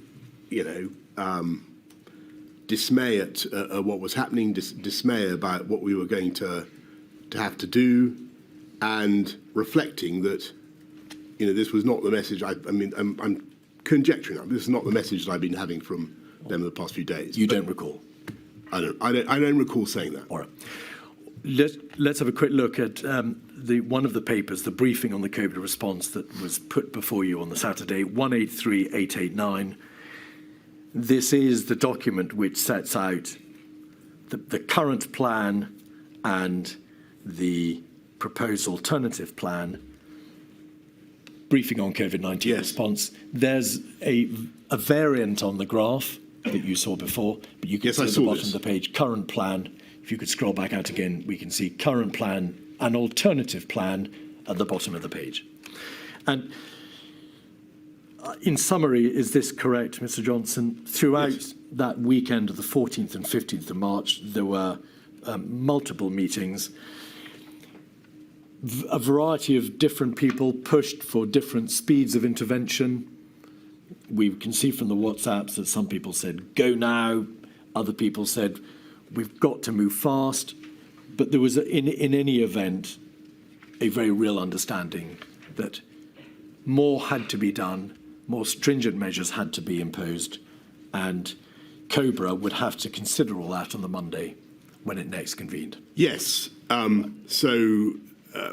My impression was that what Ben Warner and others were doing, and I don't know about the differences in views, but what they were doing was trying to take the SAGE meeting of the previous day and really give to me the logical consequences of that. But only you could decide the strategies, and you decided, did you not, by the Sunday night when you called Sir Patrick Vallance and Sir Chris Whitty to another meeting, you decided that the alternative plan would have to be followed, and you gave, as we'll see in a moment, a number of directions as to what needed to be done.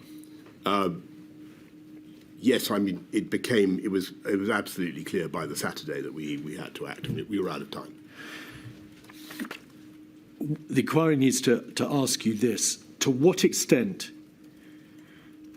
did you appreciate by the Sunday night that a lockdown decision, a stay-at-home mandatory order, was inevitable?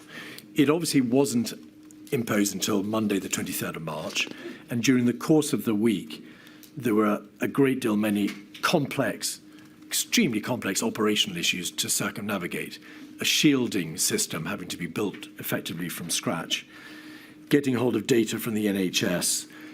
We can see there were real issues about the preparedness of the Cabinet Office around that time, from Mr. Cummings's WhatsApps that refer to cab off being terrifyingly shit, no plans, totally behind the pace. Was it a question, A, of you deciding that there had to be a lockdown, but that time would be needed to put it into place, or B, you would start the arrangements which could accommodate a lockdown, but that decision wouldn't then be taken for another week? I think that looking at the graphs, I was reconciled, or getting increasingly reconciled, to the fact that we were going to have to do a huge amount more to suppress the virus. And I, just to get back to an earlier point, this was not something we'd done for a country that had been through. It was hard to get one's head round. The legal complications were enormous. How to do it, as you rightly say, Mr. Keith, that all that needed to be worked through. We had started the bill a long time ago. I mean, 5th of February we start the coronavirus bill. But I think my state of mind then is I'm now more or less in virus fighting mode. I'm thinking we this is there's absolutely nothing. We've got to throw that. We've got to sort this out. And so there's then a series of things that we do leading up to the 23rd. But you weren't entirely in virus fighting mood. If we look at 273, 872, page 55, we can see part of the seemingly perennial debate in your own mind as to what should be done. Mr. Cummings asks Lee Kane if you could just scroll into that screenshot. Get in here, he's melting down. Yeah. Richie saying bond markets may not fund our debt. He's back to Jaws mode. I've literally said the same thing 10 times and he still won't absorb it. I'm exhausted talking to him. I've had to sit here for 2 hours just to stop him saying stupid things. Mr. Johnson, you would be inhuman, perhaps, if you hadn't, in that terrible week, oscillated and backed and veered in your own mind about what had to be done. But is it fair to say that you made your doubts and your oscillation clear to those around you? I think it was my job to address all the consequences of what we were doing and to test the policy, which I was, as you can see, determined that we deliver and get on and do, and it was, even though it was a completely novel policy, absolutely a dramatic thing to do. What he's referring to here is a conversation with the Chancellor, where I'm talking about the downsides, I'm talking about the costs, and how negligent it would have been, totally negligent, not to have had such a conversation, not to have gone through with the HM Treasury the economic ramifications of what I was proposing to do, I need to do that. It didn't in any way. Just I think the key thing is, it didn't in any way stop us, divert us from the crescendo of actions that we took. Forgive me. The suggestion is not being made here that you, having reached a view on public health grounds, took yourself off to speak to the Treasury and see what arguments needed to be made properly on behalf of the economic consequences that would ensue from a lockdown. It is that your own decision-making, your own judgment backed and veered, and that by implication, this is a poor example of leadership function. You couldn't make up your own mind as to what should be done. On the contrary, I've made up my mind. We are getting on and doing it. We are not being diverted. I've got the Chancellor of the Exchequer with me, saying that there's a risk to the UK bond markets and our ability to raise sovereign debt. This matters massively to people in this country. It matters to the livelihoods of people up and down the land. I have to go through the arguments. And that is what I was doing. At 146636, page 92, your own private secretary, Imran Shafi, recorded in his notebook that on Thursday, the 19th of March, the same day, in fact, as those communications, you said, "We're killing the patient to tackle the tumour, large people who will die. Why are we destroying everything for people who will die anyway soon? Bed blockers." Is that not indicative of an absence of consistent position by you and a clear decision that on the basis of the scientific advice that you had received, these stringent interventions were necessary? No, it's an indication of the cruelty of the choice that we faced and the appalling balancing act that I had to do throughout the pandemic. And in order to what, if I said something like that, what I was saying, which is the truth, which is that in order to drive down the virus, to stamp out the virus, you have to do things that are going to be very damaging in all sorts of other ways. It's, perhaps it's not, it wasn't designed to be publicly broadcast, but I was trying to find a way crisply to summarise what I saw as part of the problem, and I needed people to, and I think, by the way, that what I hope the inquiry will be able to do, I needed people to be able to do a faster reckoning of the benefits, the impacts of the MPIs and the costs at the same time. As for the reference to so-called bed blockers, that is, I assume this is the 19th of March, is it? Yes. And well, we've only a couple of days previously decided to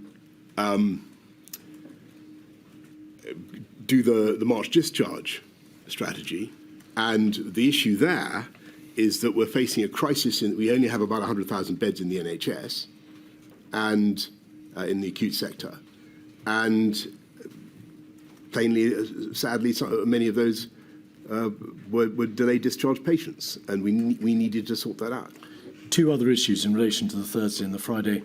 On the 19th of March, that Thursday, you had a meeting with a newspaper proprietor. Mr. Cummings has suggested that that meeting, which appeared in your diary as a personal social matter, was not perhaps the best use of your time in the middle of this crisis. Well, I can't remember exactly what happened at that meeting. It was a very brief meeting. The newspaper proprietor in question doubtless wanted to know about what was happening to London and why, and the way he owns and indeed the whole country, and wanted to be informed, and I wanted him to be supportive. So was the meeting to do with COVID? Was it COVID related, Mr. Johnson? I can't remember, but I'm absolutely certain it must have been. On that Thursday and Friday, there was then debate also, wasn't there, about whether or not, in light of the figures showing that the NHS in London would be overwhelmed sooner, there might have to be a lockdown for London first before the rest of the country. But that debate resolved itself, didn't it, when it became apparent that there was little point in locking London down if the rest of the country was going to be locked down, just a matter of days thereafter. Yeah, that's exactly right. Yeah. All right. The final weekend of the 21st, 22nd of March, Sir Chris Whitty produced a paper dated the 22nd of March, in fact, called Coronavirus Summary of Strategic and Tactical Approach to the Epidemic. And that was presented to you at the second of a COVID-19 strategy meeting on the 22nd. The lockdown was, of course, ordered on the 23rd, following a meeting of COBRA and a strategy ministerial group meeting. The material put before you, Mr. Johnson, over that weekend shows that whilst there were some positive trends, the level of compliance by the population in relation to the measures which had previously been imposed on the 16th and 20th of March failed to reach the necessary 75% required to have some degree of certainty that the R number could be brought below 1. Is that a fair summary? Yeah, that's completely right. And I remember, I think, Patrick making points about there being too much social mixing in parks and so on. Now, obviously, the schools had been shut from the 20th. You had directed the closure of non-essential retail and leisure outlets and everything else on Friday the 20th. Yes. A few days before, on the 16th, you'd had the first set of interventions. Why, on that Monday, did you not wait to see whether or not the measures from the previous week, which had, of course, been imposed in good faith and specifically designed to bring the R below 1, which was your overriding strategy, might work? Why didn't you wait to see whether or not those measures would, over the course of that week, start to bring R down below 1, as you had fervently hoped and properly believed they would when you'd imposed them the week before? I think that by this stage, for the simple reason, the scientific advice was starting to become much more precautionary, and I think that I sensed from what I was being told about the effectiveness of the previous messages that we had to do more. And looking at the shape of the curves that I had seen, I thought that we'd run out of wiggle room, and I thought we had to do what we could. There was no hard data, of course, as to when the NHS would be overwhelmed. You are not in the position of being able to ever to being given hard data as to when that would be, because you were in the context of a epidemiological exponential curve. And nor was it.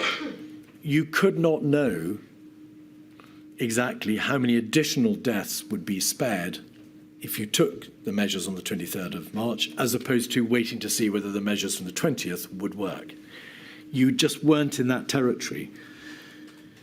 And that being so, why didn't you wait to see whether or not the previous measures should be allowed to work? You say, looking at the shape of the curves, I thought we'd run out of wriggle room. I sensed more needed to be done.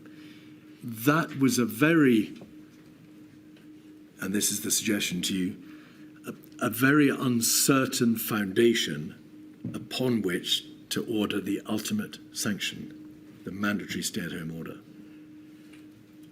I accept that. I think that, I'm troubled by the decisions that I took for all sorts of reasons, and none of them, as we said at the beginning, were easy. I've been, the government clearly, from some quarters, gets criticised for going ahead with a lockdown, and as we were discussing earlier, the very word lockdown doesn't really appear in government vocabulary until the 14th. But we did it completely on the 23rd. I think it was really a measure of my anxiety about the curve. It seemed to me that I no longer had the luxury of waiting. It was over. We had to what I was hearing from the scientists, my sense that probably they were right to be doubtful about the efficacy of the measures. I had a hunch that might be correct. I couldn't know. I thought we could know. I thought we were out of time, and we had to do everything that we could, and so that's why we went to. We closed schools on the Friday. We closed non-essential retail, and then we do the stay at home on the Monday. But on the Friday, when you closed the schools and you shut the retail, you weren't at that stage. You hadn't at that stage already determined that there would be a lockdown on the Monday. That decision was only made in light of the information over the weekend about levels of compliance. I think that that's correct, isn't it? I think that's probably true, but I think that my general sense of where we were likely to be going had changed, and I thought that we were going to have to do whatever it took. 56213, page 4, is the relevant part of a meeting of COBRA. The COBRA decision, the COBRA meeting that took place on the Monday, after you had given the directions on the Sunday night. COBRA considered whether or not that additional social distancing measure, that is to say, a mandatory stay-at-home order, should be imposed. This meeting took place at 5 o'clock on that Monday. If you look at the current situation update in the first 3 paragraphs, you will see a reference to the figures for compliance being positive in part. For social distancing measures, the figures were positive and showed there'd been an encouraging drop in footfall, but in some areas these were not where yet at a level that was acceptable. But park attendance, paragraph 3, had gone up by 200%, and you'll recall in the press pictures of thousands of people attending parks across the land, and queues in shops had increased. There were regional differences, and there were lower compliance rates in some areas outside London.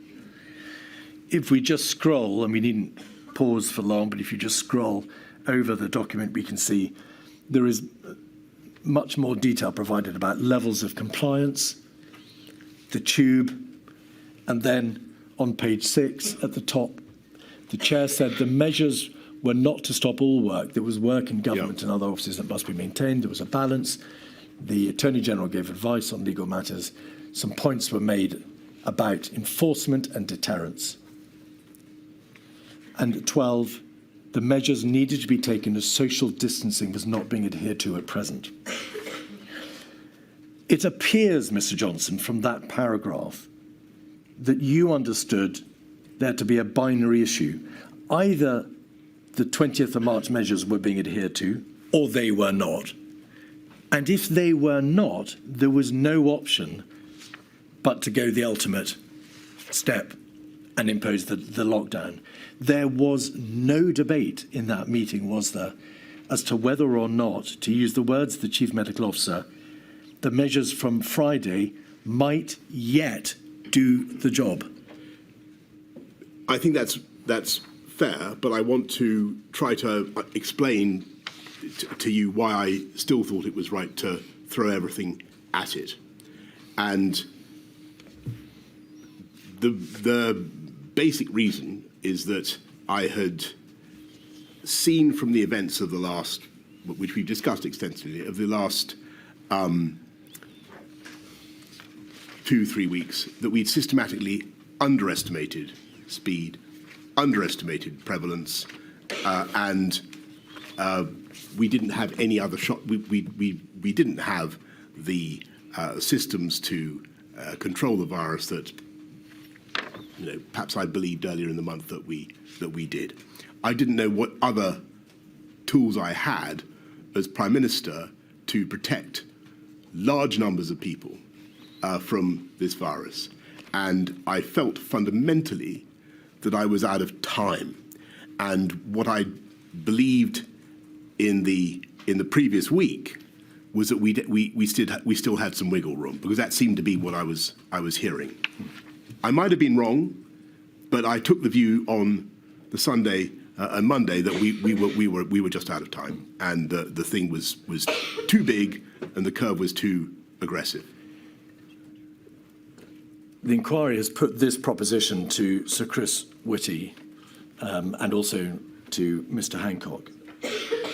Did you act because, in effect, you were told by the Chief Medical Officer and the government's Chief Scientific Advisor that the nature of the exponential growth was such that, regardless of the actual number of NHS places, regardless of any data that might indicate that the NHS would be overwhelmed or when it would occur, and regardless of the number of additional deaths that would be caused if you didn't act, the nature of the exponential growth was such that huge numbers of additional deaths and collapse were inevitable at some point, and you simply couldn't gamble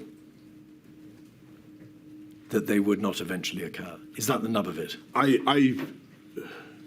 I took very seriously, and I listened very hard to Chris and Patrick, and it felt to me as though they were basically saying that the UK was now in a position where we had to do everything we could to restrain contact, and that was our best shot at protecting the NHS and saving life. And so that was what I did.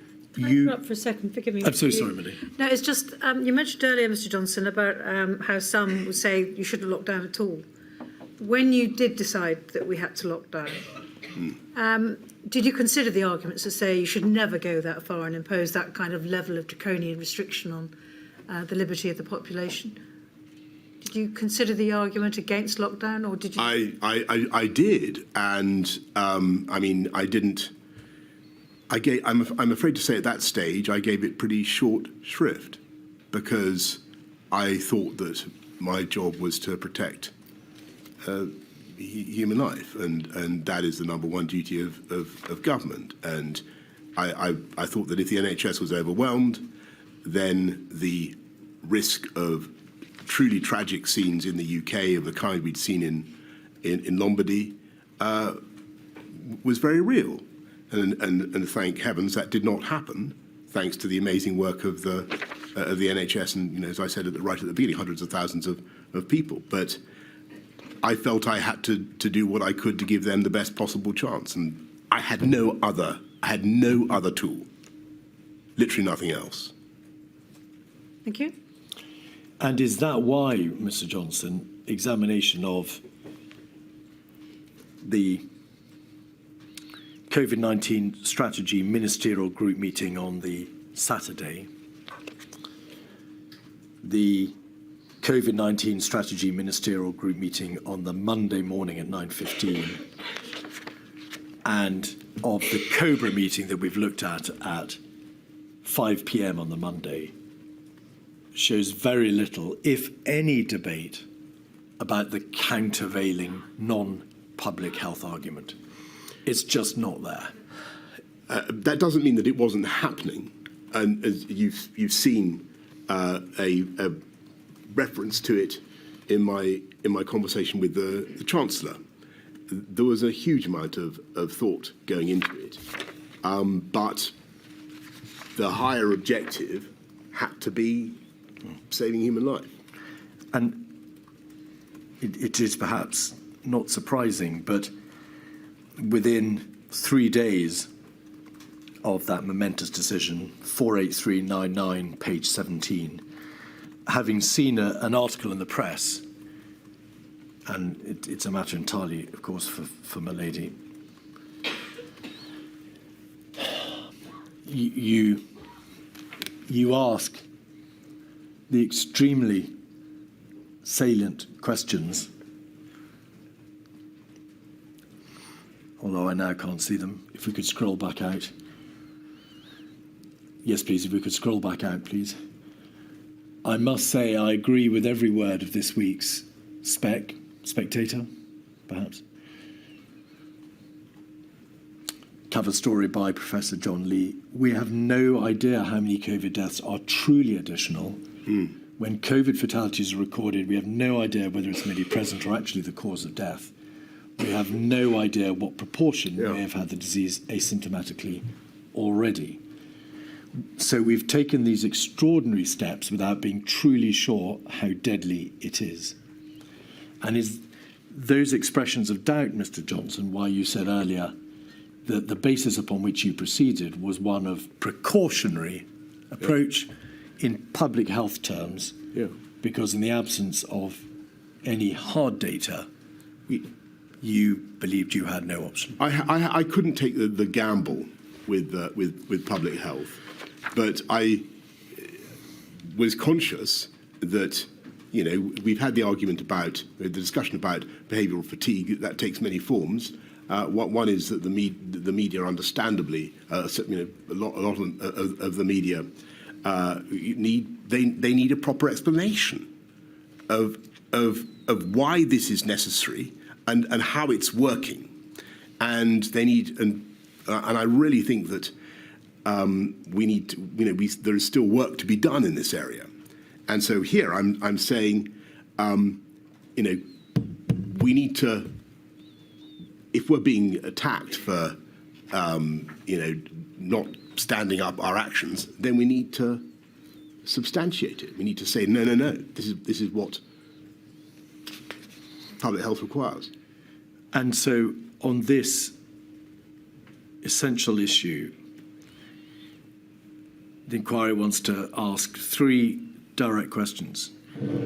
Firstly, from what you've said, Mr. Johnson, and this may be entirely obvious, was it your position that the lockdown measures, the stay-at-home mandatory order of the 23rd of March, was absolutely necessary?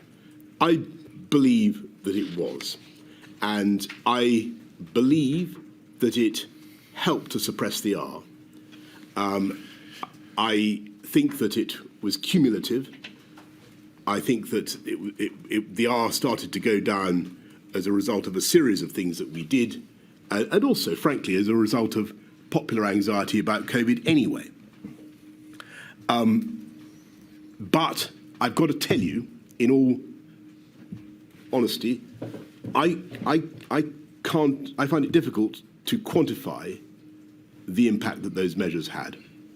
And the more we can do to explain why why NPI measures of any kind work, why they're necessary to the satisfaction of everybody, the easier it will be for government next time, and the more public buy-in there will be. Is that a public reference? public buy-in was, I think, already very high, but I think it would be a great thing. Is that a reference to objective analysis of life quality and the outcomes in terms of life and death and quality of life of particular measures? I think that what we all need. So I think that you asked, did the lockdown work? Do I believe that it worked? I do, but as a layperson, I would like that. And I saw the Royal Society study on this that I think Chris had a hand in generating. It was very interesting, but I think we need to understand with a lot more granular clarity exactly what these NPIs deliver. I think that was Sir Patrick Vallance's predecessor, but it matters not. Oh, forgive me. Is that the report into what the nature of No, interventions are? It came out after the pandemic. It was. Yeah, indeed. Came out just before this inquiry. That's right. All right. And on that first proposition, you accept, of course, that because the government did not wait further to see whether the measures of the 16th and 20th of March would work, we will never know. Yes, but I had got to, and I suppose that's scientifically, regrettable. But I thought we had no time to fight. We couldn't wait. The second question: do you assess that if the government had acted sooner, had awoken to the true nature of the crisis and the seriousness of our position, and had imposed the measures of the 12th, 16th and 20th of March earlier, when the degree of viral transmission in the country was lower, that is to say there was a lower prevalence, then the need for a mandatory stay-at-home order, which of course was on the cusp of the decision-making on the Monday, the 23rd of March, might have been avoided? Well, that I have to say that I doubt, but I don't know. I think that the virus is extremely contagious. I think that it was going to describe a pretty nasty curve, almost whatever we did. I'm not certain that we would have been able to avoid the extreme action that we eventually took by acting a few days earlier. But I would defer on that to scientists. And the third proposition, based upon, in part, the evidence from some of the scientific witnesses who have given evidence in this inquiry, on the premise that the lockdown was necessary on the 23rd of March, was it nevertheless imposed too late? Could it not have been imposed earlier had the government been rather more alert in middle to late February and in early March, had it not been blindsided to some extent by the debates about herd immunity and not going too early and behavioural fatigue and so on, and understood properly the data in its possession, thereby allowing it to impose the lockdown in the weeks of the 9th or 16th of March? I think that all your conditionals I would delete, except the one about the data. I think that was the key thing that that SAGE lacked, and it was the sudden appreciation that we were much further along the curve than they'd thought. We weren't 4 weeks behind France or Italy. We were a couple of weeks, maybe less, and they were clearly wrong in their initial estimation. We were clearly wrong in our estimation of where the peak was going to be, and so that penny dropped. That we realised that on the evening of the 13th into the 14th, and then we acted. But I think once we decided to act, I think it was pretty fast from flash to bang. Perfect timing, Mr. Keith. We'll take a 15-minute break. Thank you. Back at 10 past.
Keith.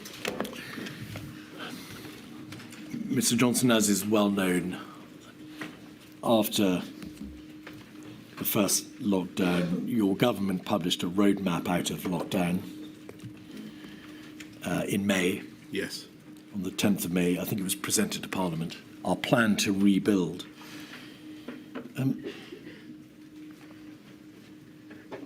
You make plain in your statement that you were extremely keen to reopen schools.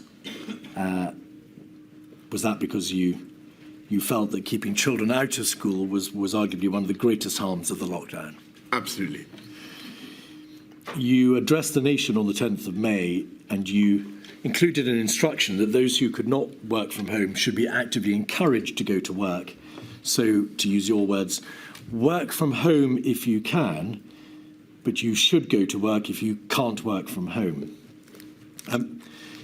The witness statement from Mr. Sunak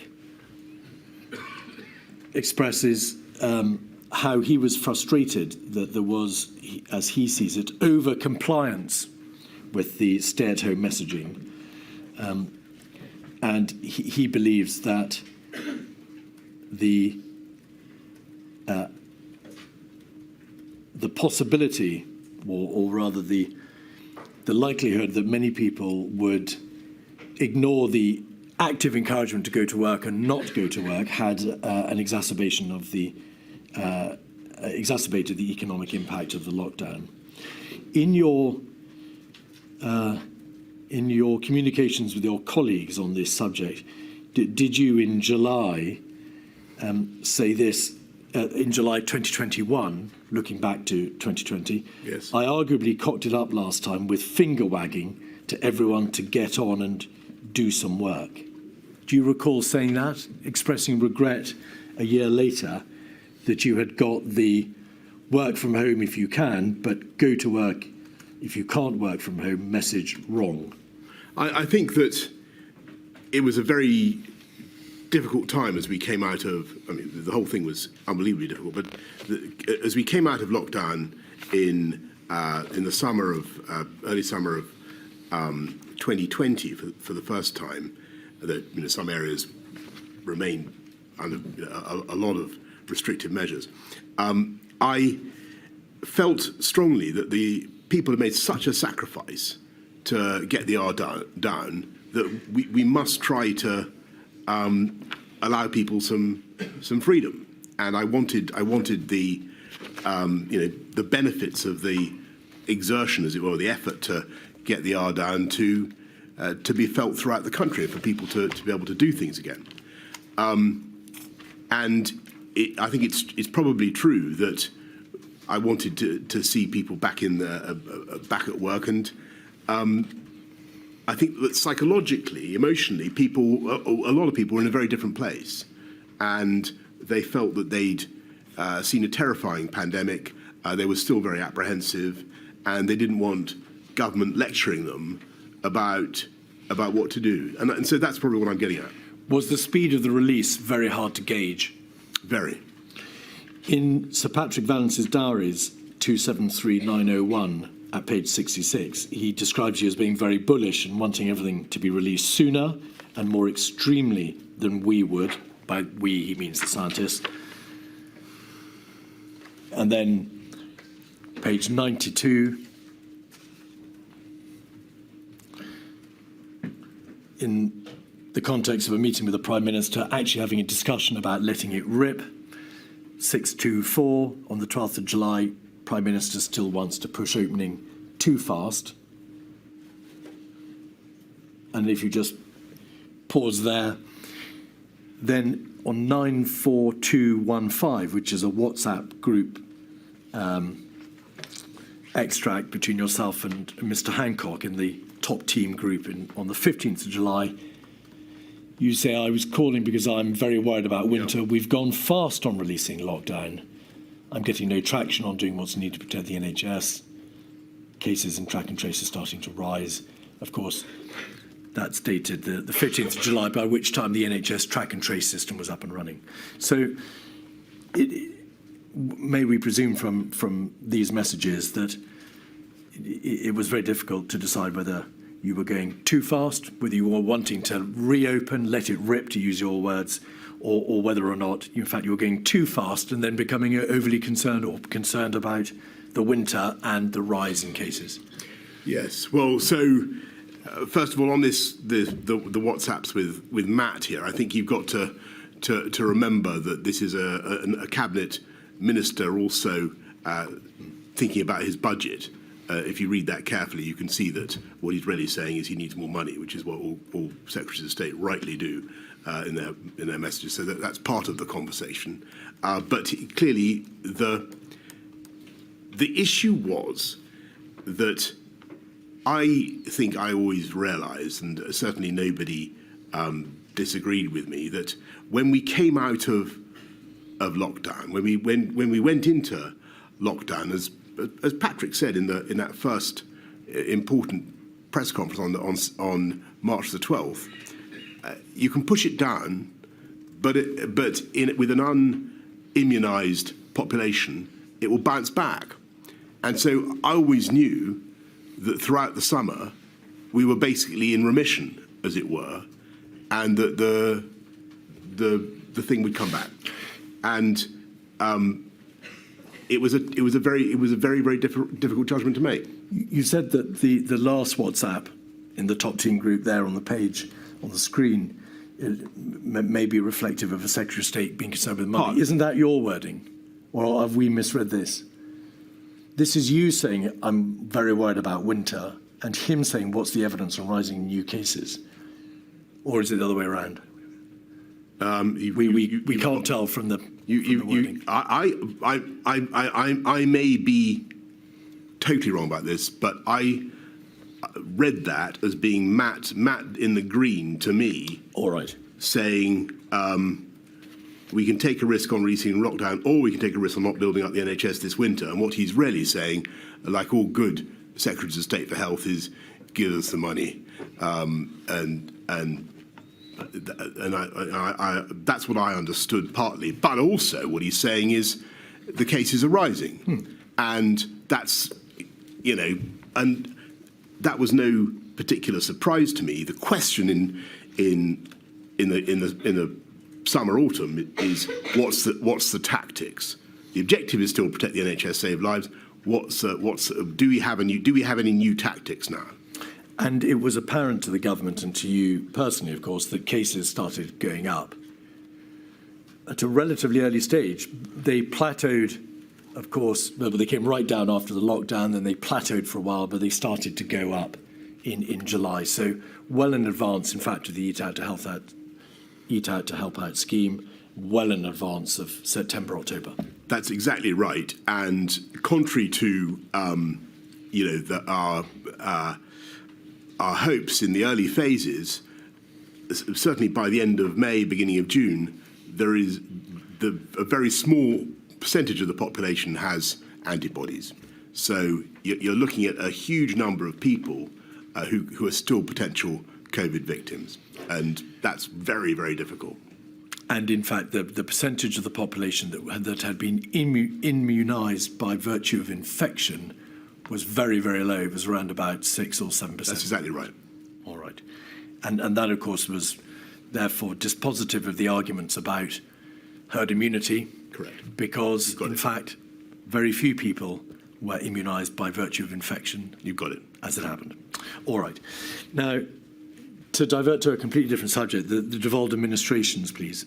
In your statement, you say that the interests of the devolved administrations did not always align with England's or the United Kingdom's interests.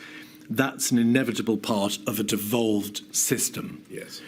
Was that a nod to the fact that the United Kingdom powers were constrained by public health legislation, the Coronavirus Act, Public Health Act, Control of Diseases Act, but on the ground, this public health crisis was a devolved issue because it was for each devolved nation to determine its own course in terms of the public health measures it took.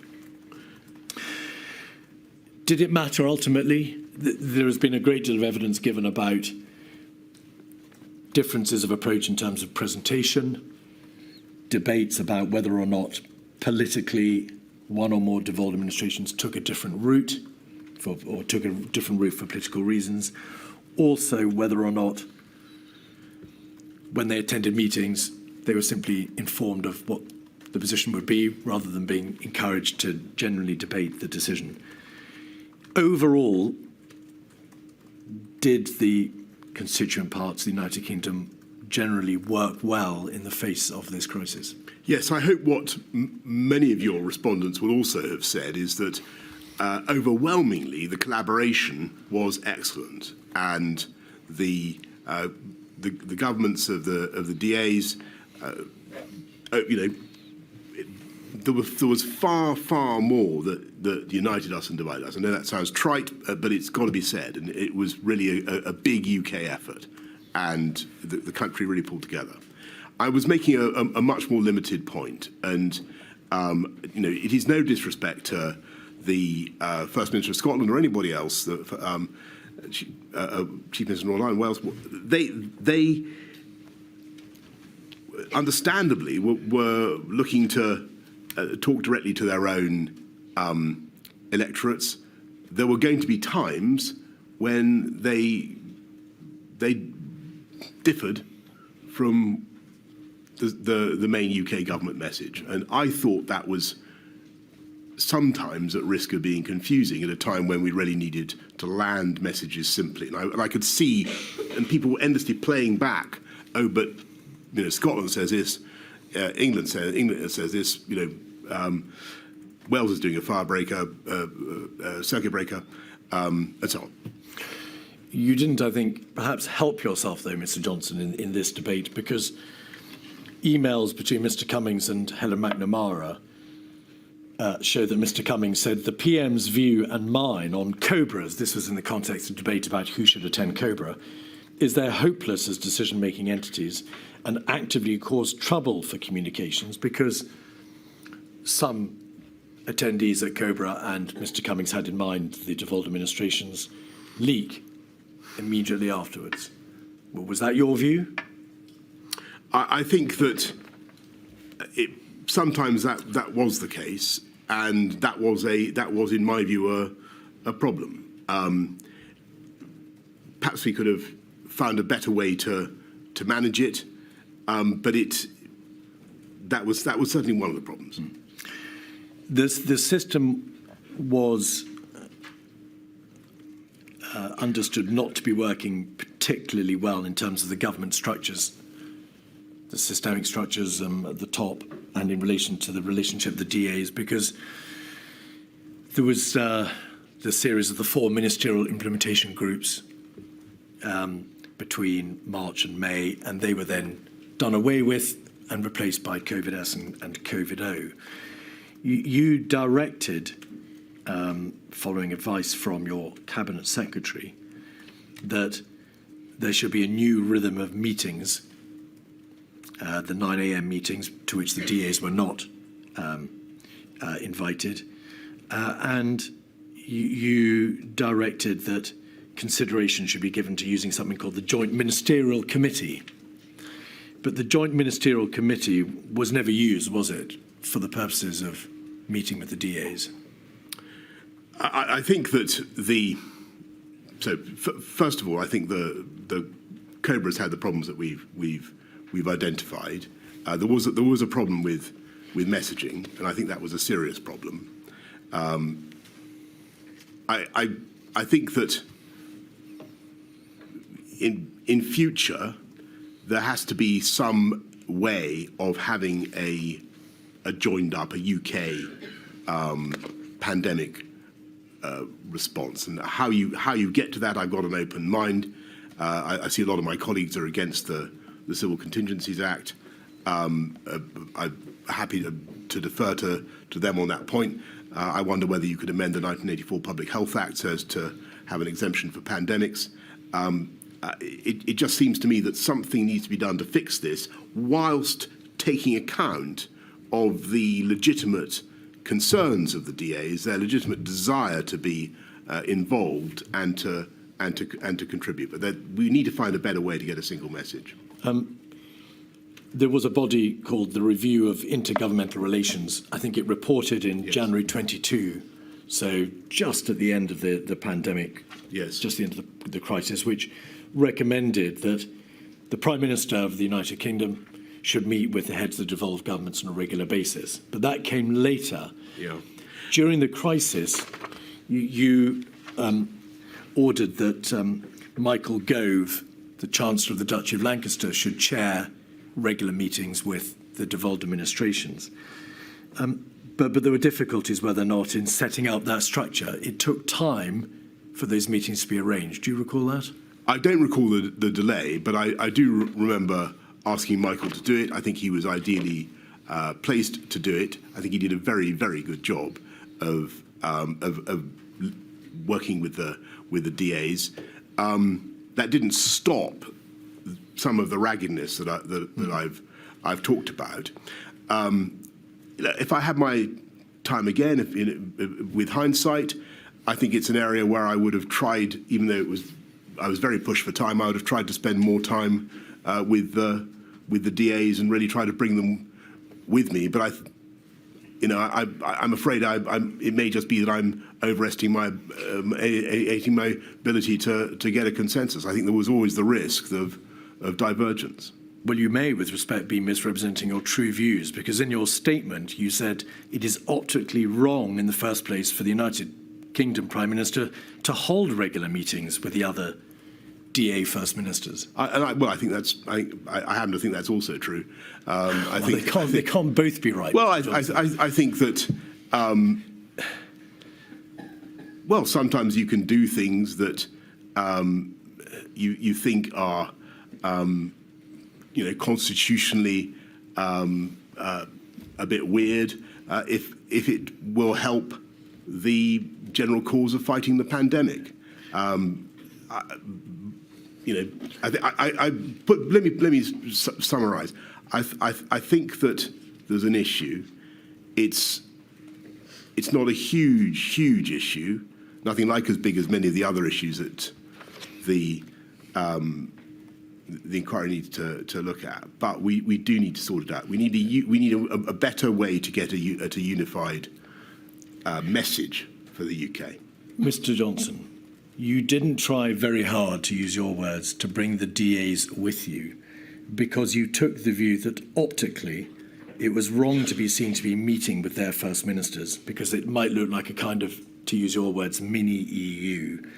You asked the Chancellor of the Duchy of Lancaster, Michael Gove, to chair the meetings instead. And you made it quite plain to the First Ministers of the devolved administrations that you had taken the view that they were prone to leaking from the COBRA meetings, and also prone to taking decisions in this public health crisis for nakedly political reasons. Well, I'm not certain that I said that to them in so many words, but maybe you've got some evidence that I did. I certainly thought that was a risk, and from time to time, I felt that the coherence of the UK message was being undermined, and there's got to be a way to fix it. I thought Michael did an excellent job. I sometimes wonder whether I could have done more in that respect myself, but frankly, I doubt it. There were obviously divergences of approach, both in relation to the substantive responses to the crisis, tiers, fire breakers, circuit breakers, and what was done in relation to schools and so on. And there were also differences, whether or not in relation to public communications. So the messaging across the United Kingdom wasn't always pointing in the same direction. Ultimately, did it matter that there were those differences of approach epidemiologically, or that in terms of communication, you were not all singing from the same hymn sheet? I think it did matter. I think that clarity and unity of message was very important.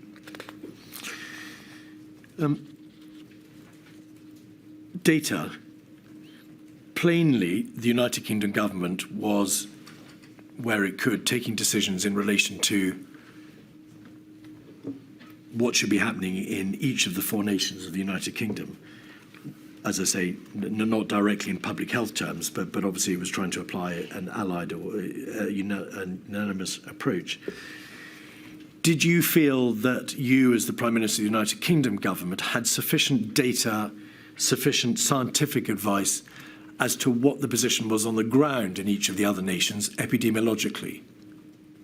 Well, I think that when the pandemic broke out, we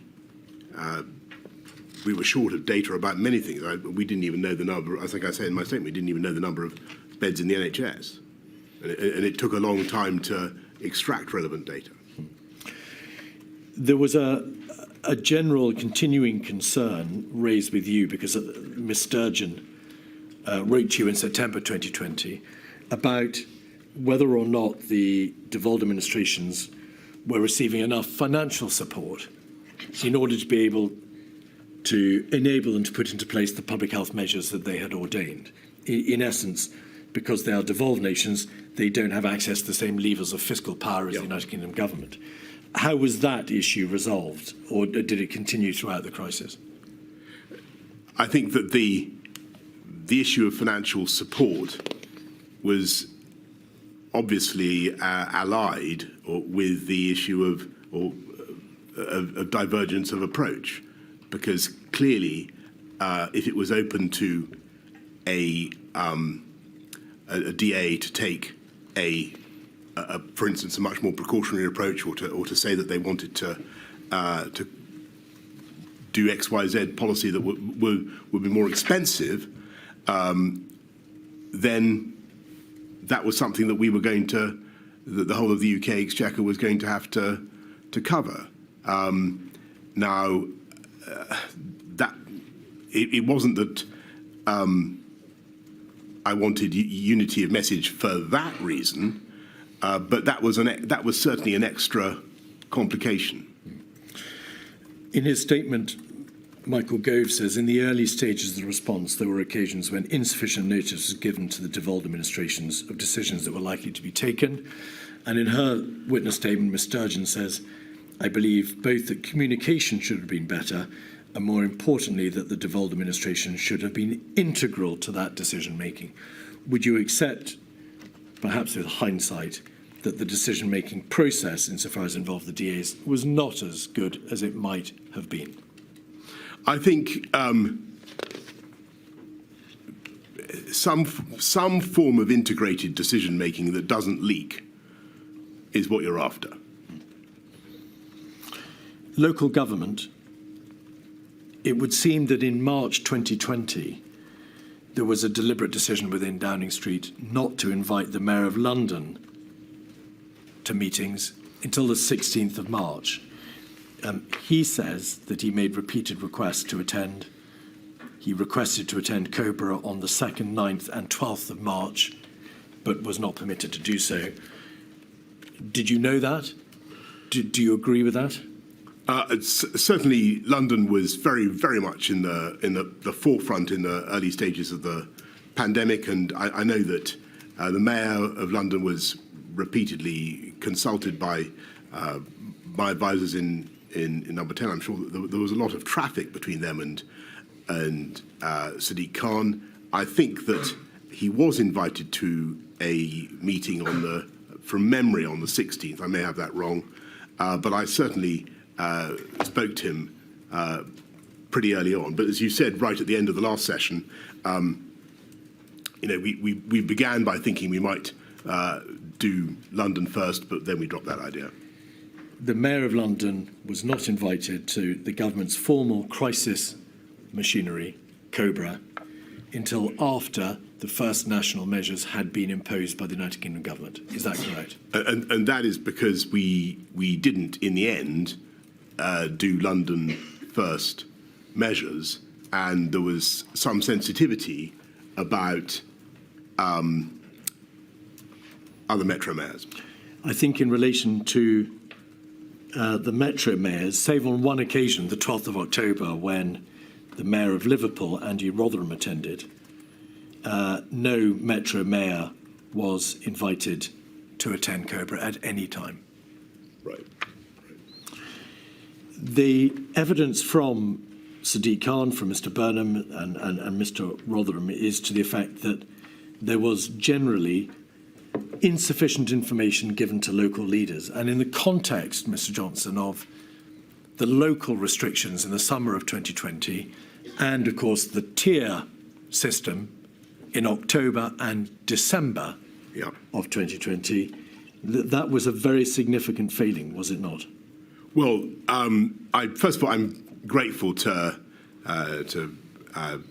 Rotherham, to Andy Burnham, to Mr. Khan, all the mayors for the work that they did and the leadership they gave to their own communities. And you talk about Andy Burnham. There were parts of the country that barely came out of measures for the whole of the year. Manchester. Exactly. And they had a very, very tough time. And we did our best to offer support and to engage with them and to help. But some of the negotiations, as I'm sure we'll come to, were extremely difficult. One of Sir Patrick Vallance's entries appears to suggest that in relation to Manchester and Mr. Burnham, a COVID-esque meeting at which you were present openly drew a distinction between the support and measures that would be given to Manchester as opposed to Liverpool for nakedly political reasons. Would you agree? Did that happen? Are you saying that I'm not certain there was a Conservative mayor of Liverpool? No, it's that a view was taken upon the nature of the local leadership in Manchester, and a view was taken about how cooperative it was being. Oh, I see. And therefore, Manchester would be treated differently to Liverpool. I don't remember that at all. I think that Liverpool certainly was the people who were heroic in trying to get mass testing going, and again there was terrific hardship because of the lockdowns, but they made they were vital to the campaign to get mass testing going. And another separate issue, please, the consideration of vulnerable and at-risk groups. And you'll appreciate, Mr. Johnson, that on account of your position as Prime Minister, many of these issues would only perhaps fleetingly have come to your attention, and of course only at the highest possible level, and therefore there is a distinct restriction on the detail into which we can go in debating them. Helen McNamara, in her statement, makes this general point, that across the advice and discussions in the Cabinet Office and in the heart of government, there was a striking absence of humanity or perspective about how people or families actually lived. And her sense was that the group of people in your inner coterie and in the Cabinet were a most homogenous group of people, and were taking decisions that probably called for a much broader representation across society. Would you agree with that general proposition? I think that there is some force in that, and I mean, but so some force in the description of the people in and around those meetings at some of those key times.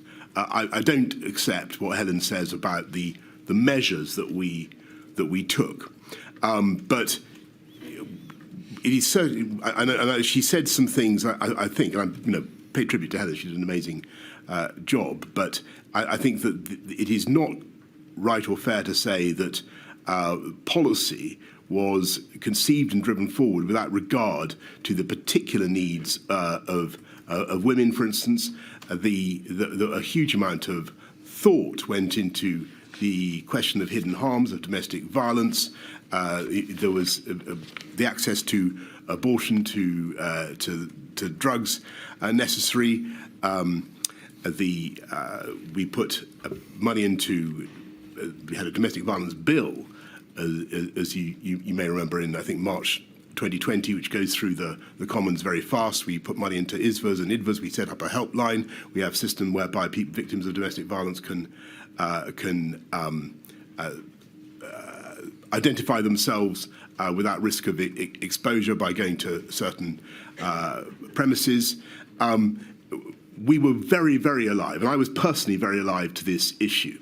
So I was surprised when she said that, because I know how much she cared about it, and I believe that we did a lot on that.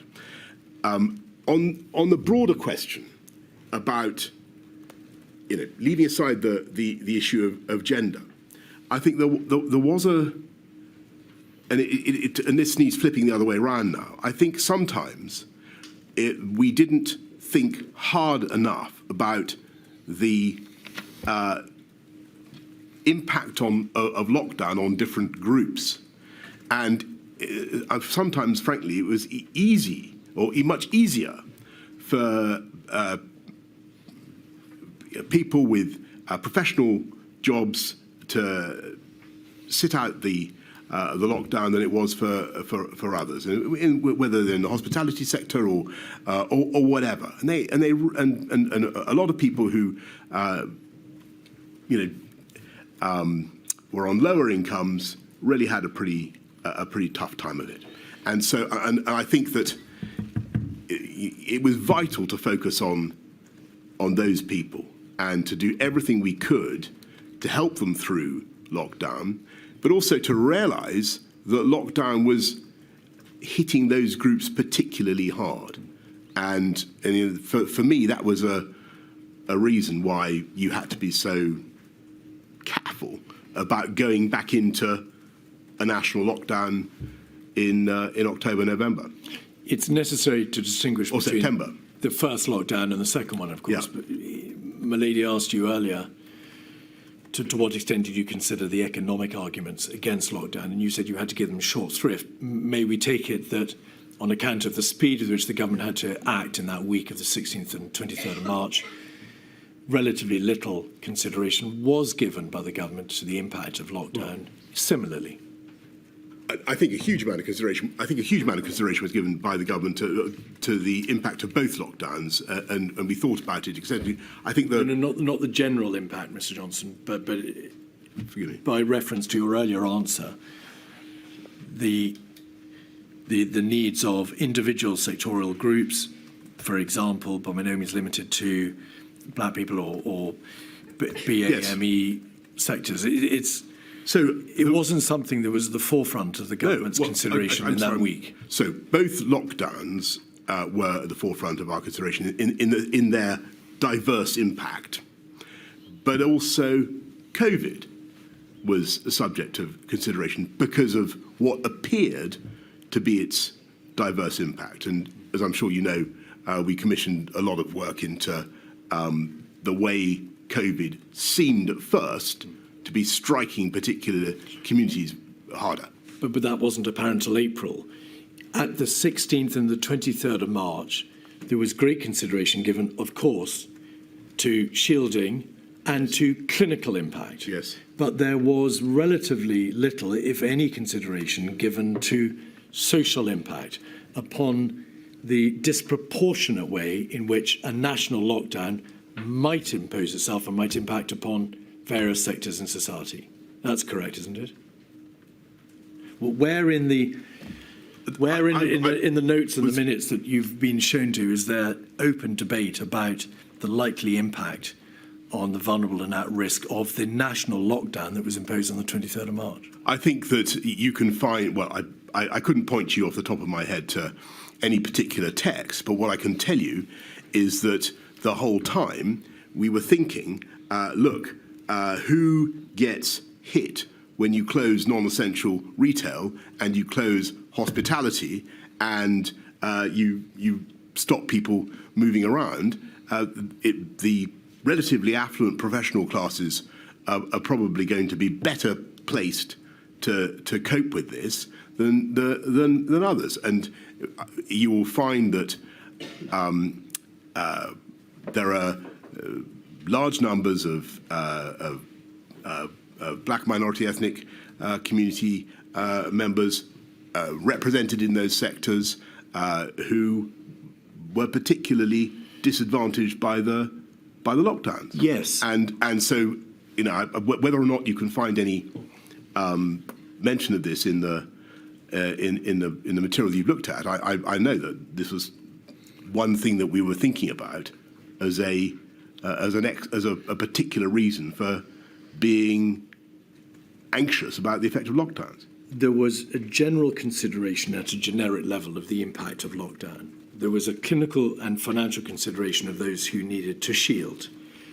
There was a broad understanding that if the R rate could be brought below 1 and prevalence reduced, that would be for the greater benefit of all. But it wasn't until April and the first few weeks of May that the information started to come to light that members of the black and minority ethnic communities were suffering more, that the lockdown was having a greater and disproportionate impact upon them. That's correct, isn't it? I don't remember exactly when it came to light, but it was intuitively obvious that it was going to happen, and it was one of the reasons that I was very cautious about going back into a national lockdown. That's later, of course. And to be fair, you as one of the reasons, a review. Put it the other way around, it's one of the reasons I was keen to see if we could get moving again. Right. And you instituted a review. We've heard evidence that Kemi Badenoch MP carried out a very extensive review over a number of years. I think over 2 years. There were perhaps, or maybe a year, there were 4 quarterly reports. That's right. You were, I think, less sympathetic to the needs of those persons suffering from long-term sequelae, that is to say, suffering from the condition known as long COVID. You questioned for quite some time whether or not that condition truly existed, and you equated it to Gulf War syndrome repeatedly. Okay. Is that fair? Not really, no. But can I just come back on that and say, first of all, the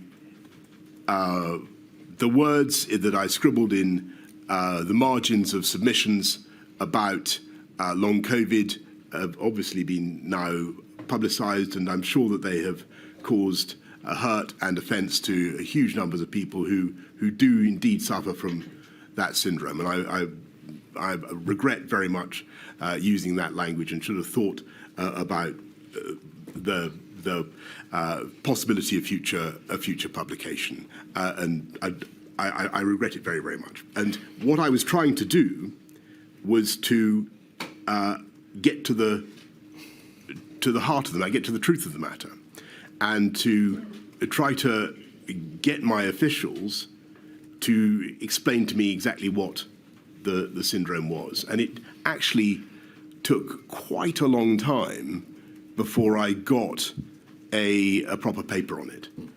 I think it wasn't until I get this wrong now, but I think it wasn't until 2021, summer of 2021, before I actually got a paper on long COVID. But I did, as you say, ask repeatedly to get some information, and that was so I could explain to people what we were doing and what the issue was. Mr. Johnson, the point is that in October of 2020, you scribbled these remarks on a report to you about the funding from the NIHR into a long COVID survey. You continued to make disparaging references to whether or not this was Gulf War syndrome stuff in February 21, in the context of an update given to you on the 21st of February. And then still later, in June 21, so 9 months or so later, you were still questioning whether or not long COVID was to be equiparated with Gulf War syndrome. So it's not that it's not that the challenge against you is you took a position on long COVID in the absence of a proper clinical understanding or advice from your advisors. It is that notwithstanding repeated the repeated placing of reports before you, you carried on questioning long COVID until many months later. Well, I'm not certain that's correct, because I don't think I got a full explanation of or a full paper on it until the summer of the full paper was on the 1st of June 2021. That's correct, and you responded by saying thanks. So it's not exactly Gulf War syndrome, and that was your take on the long COVID condition. But let's I know it's no disrespect to long COVID patients, and I saw in the victim impact videos some of the victims of long COVID, and I can imagine what a dreadful thing it is. But there are also, with Gulf War syndrome, many people who have terrible symptoms for a very long time. There are also people who think they may be suffering, I think this is now accepted, from something associated with the Gulf War, but who are not in fact suffering from something associated with the Gulf War. So what I was trying to say was, where is the line? And please, can someone explain to me what this is? Because I was getting anecdotal accounts of people who were suffering from it, and I wanted to be able to say what we understood it to be and what we were doing about it. And what we were doing about it is fighting COVID, because the way to stop long COVID is to stop COVID. One final topic in relation to the broad overarching issue of disparity. You indeed commissioned, as you've said, Mr. Johnson, the report by Kemi Badenoch, who led a significant cross-government exercise on the disproportionate impact of COVID on ethnic minorities, I think following a report from Public Health England in June 2020. Do you happen to know why it was that report, that work done by Kemi Badenoch, didn't cover disabled persons? It's a technical question. It's not clear why it didn't. It's a very good question, Mr. Keith. I will make sure that the inquiry gets an answer, but I can't give it to you off the top of my head. May we then now turn back to... And it doesn't mean that the interests of the disabled were not looked at in some other format, and I'm sure they were. Now, returning to the chronology and having, just for the moment, put to one side those overarching but general issues. Mark Sedwill, you said earlier that Mark, now Lord Sedwill, suggested he should move on, and you agreed. Could we have, no, I don't think we need to put it up. In his witness statement, Martin Reynolds, your private secretary, talks about the meeting that he'd arranged for you to meet with Mark Sedwill on the 14th of May, and your diary shows a meeting with him on the 14th of May. I identified a slot on the 14th of May for me to run the Prime Minister through the findings of the review. You'll recall that Helen McNamara had produced a report and Mark Sedwill had himself produced a report. The Prime Minister decided instead to use this slot for a one-to-one conversation with Mark Sedwill, where he told him that he had lost confidence in him. So which is it? Is it that you lost confidence in him, which is the question I asked you earlier, or is it that Mark Sedwill told you he wanted to move on and you agreed? Well, Mark Sedwill did an outstanding job for this country for a long time, and he was a very distinguished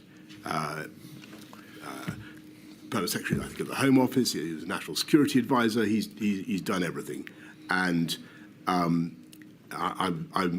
was and remain hugely grateful to his service. He wanted to move on. The evidence from Mr. Cummings and Martin Reynolds and Helen McNamara is that, regardless of the genesis of why he moved on or was effectively sacked, whichever way my lady concludes, that regardless, as I say, of that genesis, his departure or his impending departure led to general bad blood, sowed chaos, says Mr. Cummings. Mr. Reynolds says damaged stability in the civil service, and Helen McNamara led to a real and damaging impact. It made those in the civil service and the centre less confident about challenging. No one was safe if the Cabinet Secretary was not. And dealing with the unravelling preoccupied a number of us for critical weeks.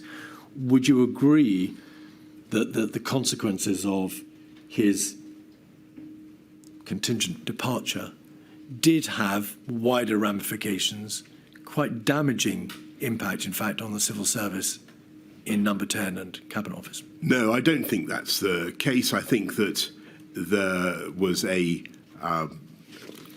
fantastic array of talent in the civil service, and they did a very good job. I think that what did matter in that period, and the thing that was getting us all down, was the knowledge, creeping or otherwise, that this thing was coming back, and we needed to deal with it, and it was going to be very hard, and we needed to get organised to do it, and that was, I think, the thing that made people scratchy. Helen McNamara prepared, as you know, a report on the workings of Number 10 and the Cabinet Office, and without going through it in detail, because it's been placed before the inquiry repeatedly, it identified very significant concerns in the working operations of Number 10 and the Cabinet Office, did it not? I saw the. I've seen two versions of this document. Yes, there was a draft and then a final version. So I saw the final version. I think what this document reflected was a civil service unease about the challenging approach of some of the special advisors, and I had to make a judgment about that particular issue, and I decided on balance that at a very difficult time for the country, I'd rather have a Number 10 where people challenged ideas and where people brought new ideas and where people felt free to say things than a Number 10 where everybody tried to pretend that all was continuously well, because all was patently not well with the country, and we needed to fix it. So may we be clear about this, Mr. Johnson? If your concern was that there had been a civil service unease about the challenging approach of some of your special advisors, and you plainly mean Mr. Cummings there, your response was not to support the civil service and deal with Mr. Cummings. You sidelined your Cabinet Secretary and kept Mr. Cummings. Well, that's your way of well, is that not what you did? I certainly. Let me get back to Sir Mark. He decided he wanted to move on. That's what he told me. On the issue of my rest of my team and the culture in Number 10, yes, it was occasionally argumentative, but I think that was no bad thing, and we needed, frankly, to have an atmosphere in which people felt able to say things that were going to be controversial at the time. Mr. Johnson, without labouring the point, a great deal of evidence has been given to the effect that there were systemic problems in Number 10 and the Cabinet Office.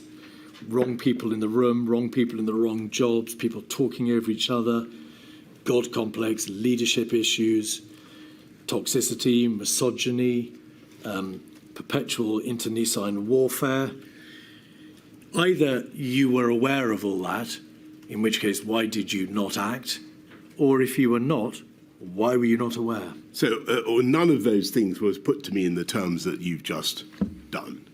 First of all, nobody came to me and said this is people have got gold complexes and internecine warfare going on here. What I saw was a country that needed continuous, urgent action, and it needed solutions to be found. And what I wanted were meetings in which people could speak their minds without fear of being embarrassed or being seen to say something foolish. And that's one of the reasons, by the way, why I sometimes spoke bluntly and freely in meetings. I wanted to give everybody cover to do the same. I wanted people to feel that they could, if they had an idea, then I wanted to hear it. So can I just interrupt? I'm sorry, Mr. Keith, I appreciate it. Can you hold that train of thought, whatever it was? Mr. Johnson, one of the reasons I've been interested in the culture in number 10 is whether or not, if there have been different structures in place, then this kind of culture may not have arisen, and that might have provided you with a better framework for decision making and seeking advice. And so, and I was looking, for example, we were looking at how initially the ministerial implementation groups, they didn't really work, and so until eventually you got the COVID-S and COVID-O, and they did work. And I was just wondering if you had a kind of structure whereby something like COVID-O, COVID-S, whatever, swept into operation the minute the Prime Minister said, right, this is a dire emergency, a pandemic. Yes. So might that help? Malay, look, I think that you've put your finger on it, and that the problem, frankly, was that the system, the Cabinet Office, the ministerial, the MIGs, it was all too diffuse, and things, in my view, only really started to come together when we had a rhythm of morning meetings where everybody could say their piece, and that would set the agenda for the day. That wasn't necessarily a decision-taking meeting, but what I would submit is that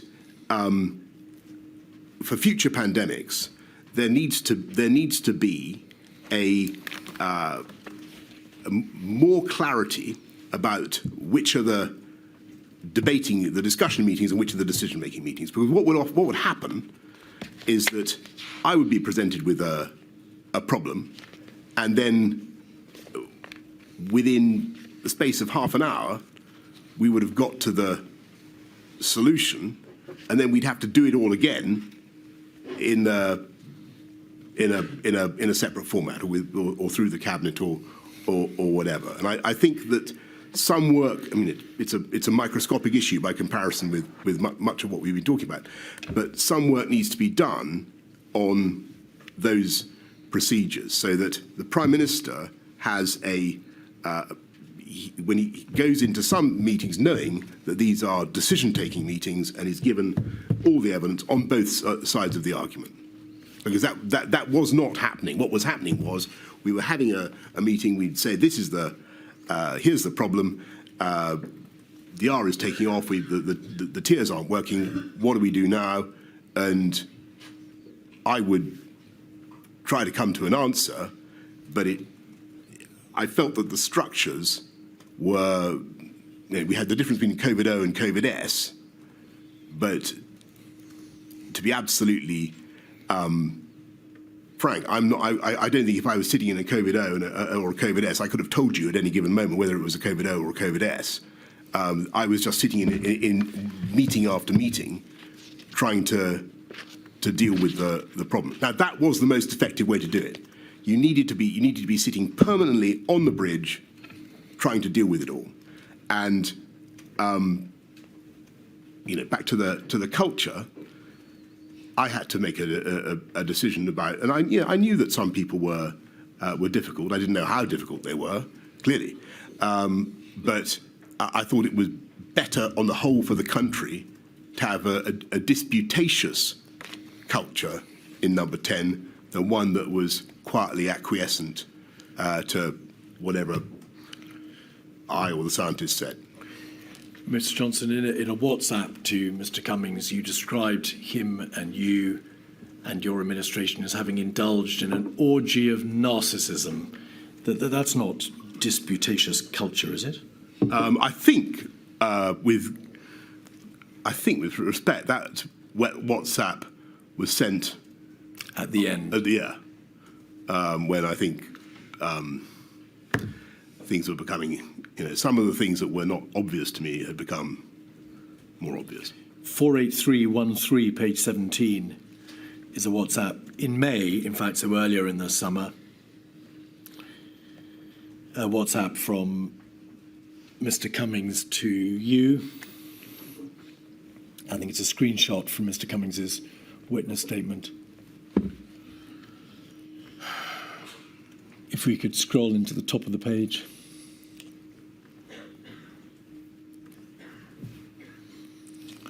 If Hancock texts really coming to meetings number 10, please just ignore. We urgently need to have meetings without him. That's Mr. Cummings. And then this, all too recognisable, we need to rebuild the government from top to bottom. We need to take over the Cabinet Office and run the whole thing. Yeah, this is me on the left, is it? Well, that was my question. The top right is obviously Mr. Cummings, because yes, he's asking you to ignore Mr. Hancock's text, which says perhaps something about the system of so government. this is... No, just wait one moment. Is it Mr. Cummings or you who says we need to rebuild the government from top to bottom, take over the Cabinet Office and run the whole thing? So what I'm getting at here, and what this is a reference. Is this in May? It is the 13th of May. Yeah. So this is a reference to a plan that we hatched to try to have a massive data-driven revolution in government, and to use COVID and this moment when we were finding out so much about people's propensities to illness of all kinds, to try to run a much more effective government. And we opened a big office in 70 Whitehall, a big open plan, a bit like this actually, where the idea was that we would assemble data and we would try and do things in a different way. I have to tell you, it was not a success.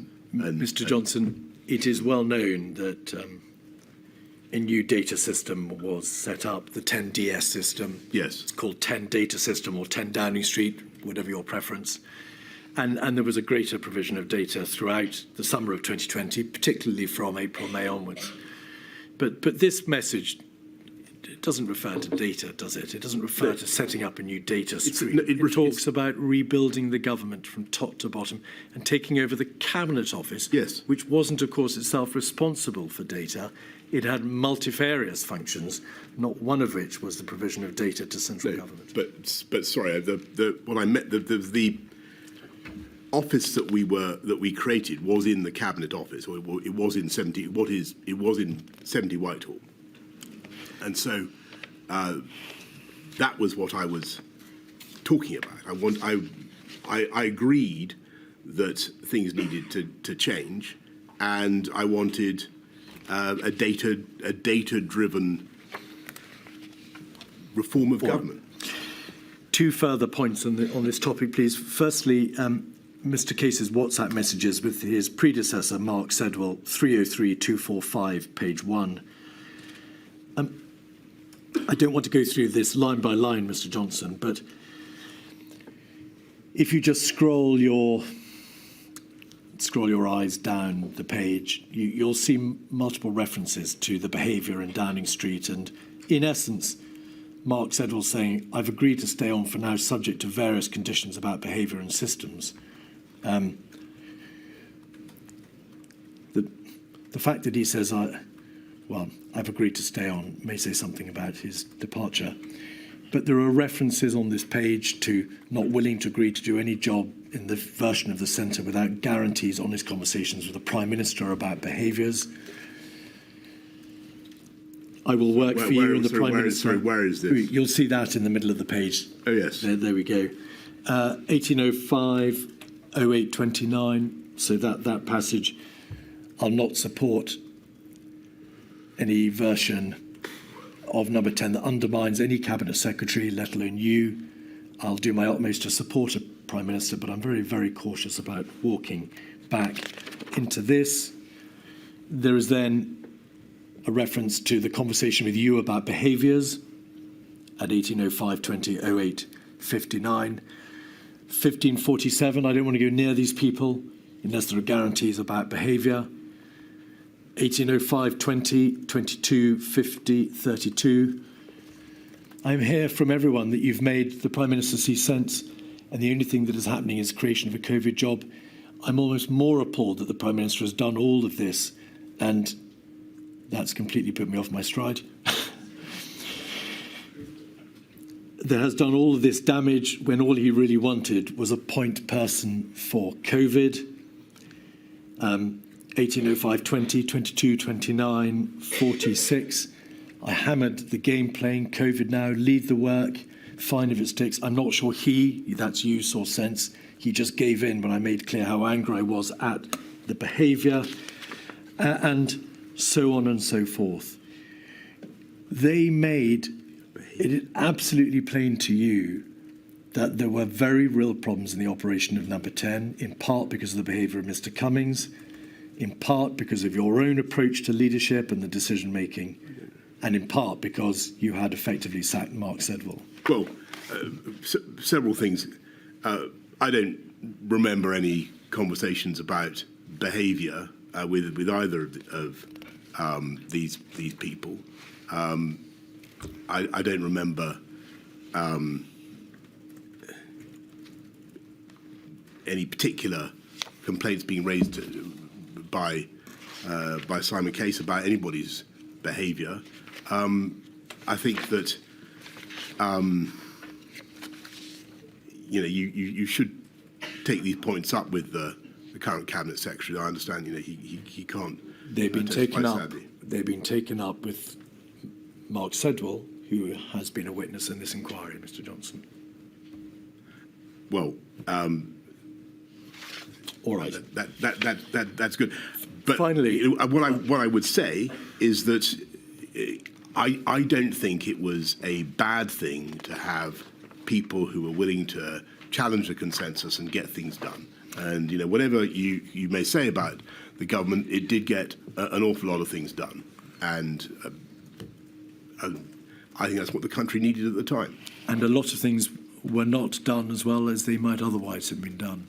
Is that not equally possible? I think what is certainly that's always true, but I don't happen to think that when it came to the management of the pandemic, and this is I think the crucial thing, when it came to the management of the pandemic, any kind of differences, feuding or whatever between officials, which I'm sad to say are just what happens in places like Number 10. I think any of that made the slightest difference to our processes and our decision making. But you could have stopped it. If we look at, I think we probably need to move on. Well, there's one final point, which is a matter which Milady intervened to ask a question about when the evidence was given. I'm stopping you asking a question I wanted. Right? Okay. Yes. The inquiry was shown a WhatsApp from Mr. Cummings, which was particularly offensive about Helen McNamara. I saw him. It was sent to you and others in your WhatsApp group, but you maintained a silence and you never spoke up to say that is unacceptable and it cannot be allowed to go on my watch. I did see that, and I don't remember it now, but I don't remember seeing it at the time. But I must have seen it because I was on the group. You were. I've rung Helen McNamara to apologise to her for not having called it out, and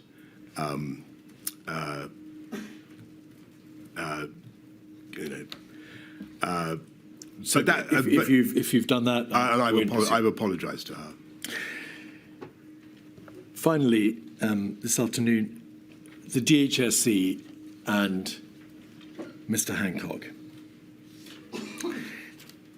A considerable amount of evidence has been given to the inquiry that the lead government department model may not have been appropriate for a whole system crisis like COVID. You understand what the lead government department model is.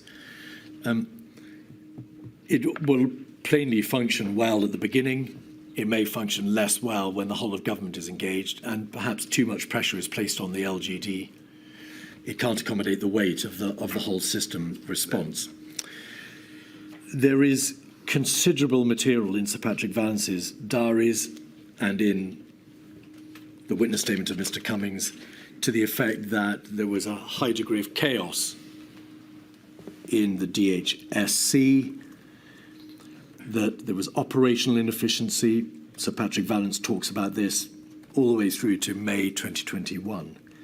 Were you aware that competent, very senior advisors in your administration held the view that the DHC had been overwhelmed and was operationally inefficient? I was certainly aware that the Department of Health and Matt Hancock were coming under fire. But I want to go back to the high-level point I made earlier about what all this signifies and the ways in which it should be read and understood. First of all, it's the kind of stuff that would never have previously come out from any administration because it's now on instant social messaging of a kind that previous governments didn't have. This is instant chit chat between people who would normally have said this to each other's face wherever. In the corridors or wherever. I'm so sorry. Mr. Johnson, will you allow me? I'm so sorry to interrupt. You may have misunderstood my question. Forgive me.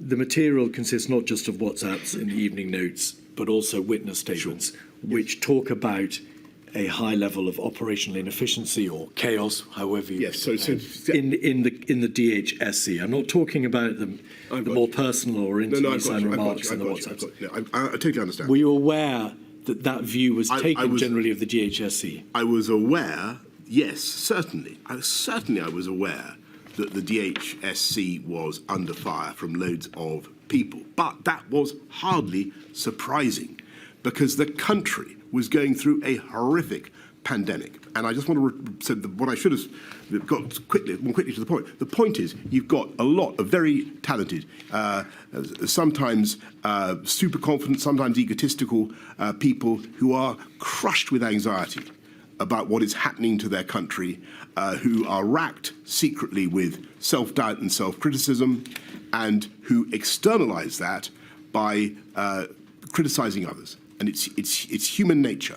And when you're the leader in those circumstances, your job is to work out what is justified and what is people sounding off and what is political nonsense.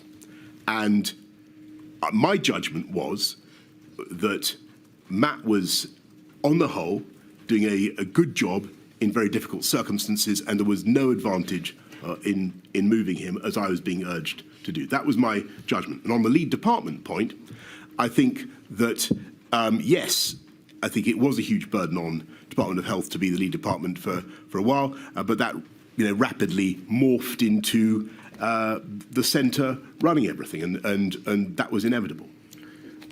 Why were...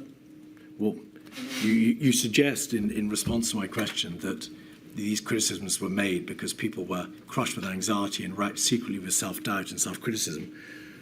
Whatever the psychological mood of Sir Patrick Vallance, Mr. Cummings... I'm not sorry. I don't wish to attribute those psychological states to any individual, but no. We'll wait for the question, please. Whatever states they were in, and even if they were in a state of being crushed by self-criticism and self-doubt, that hardly explains why a significant number of witnesses describe objectively chaos inside the DHSC. Well, I think it goes. I think the reason is that you've got a once-in-a-century pandemic for which, sadly, there was no proper preparation in the country because we didn't know how to deal with a highly contagious coronavirus pandemic, and all the pressure initially was on good, hard-working Department of Health officials who, of course, felt under huge personal and professional obligation to get things right, and who naturally were in a state of great anxiety. And you know, I just get back to my point. My job was to decide whether that problem, which I think was inevitable, could be solved by moving people, or whether we had to forge on. And I thought it was better to forge on. Regardless of the state of the individuals in the DHSC, and acknowledging the remarkable and extraordinary efforts made by so many people individually within and without government to respond, it was part of your function as Prime Minister to ensure that the lead government department, the DHSC, was responding and dealing with the crisis as best it could. You were obliged to ensure that your government was operating properly, systemically. You knew that other advisors, senior advisors in your administration, were telling you that the DHSC was not operating well. It was chaotic and dysfunctional, and there were very real concerns being expressed about its Secretary of State. Why did you not take a grip on that issue? Because first of all, I thought that the permanent secretary at the Department of Health, Chris Wormold, was outstanding, and secondly, for the reason I repeat what I have said, I thought in the circumstances that Matt Hancock was doing a good job. He's he's intellectually able. He was on top of the subject, and whatever his failings may or may not have been, I didn't see any advantage to the country at a critical time to the country in moving him in exchange for someone else when I couldn't be sure that we were necessarily going to be trading up. And I did think about it. Of course I thought about it. But I thought that was the best thing to do. But what we also did was we took control, and the management of the pandemic was basically centralised in Number 10. So is this a nub of it? Throughout April, May, June, July, you were aware that a number of senior advisors and civil servants were highly critical of Mr. Hancock. You were told by Mark Sedwell around the 2nd of July that you should sack him. You were aware that he had a tendency to overpromise because you debated long and hard with Mr. Cummings the merits of what you were being told about testing. And there was a general lack of confidence that what he told you was accurate, but that you stuck by him for good or ill. I didn't stick by him for any reason other than that I thought, on the whole, in incredibly difficult circumstances, he was doing a good job, that it was not obvious to me that the trade, that the moving him would be worth the disruption. And I also thought, which is true, that in any political environment, at some stage, somebody is always telling you to sack somebody. And that is just what I'm afraid what happens in politics. And so I had to aim off. And the last question, please, on this. In his witness statement, Mr. Cummings says, in the summer of 2020, Mr. Johnson refused to replace Mr. Hancock, despite repeated requests from me, both cabinet secretaries and many others, and being told repeatedly that leaving him there guaranteed further disasters and deaths in the autumn. His political secretary told me the Prime Minister wanted to keep Mr. Hancock as the sacrifice for the inquiry. Now, that is, of course, you may say, a piece of double hearsay, but Mr. Cummings has it in his witness statement, and therefore you need to answer it. No, well, sure. Well, I don't remember that at all, and it's nonsense. My thinking was very straightforward. I had a health secretary who was able, who was a good public communicator, in my view. I felt that whatever his defects, I wasn't clear that we were going to trade up by doing a swap.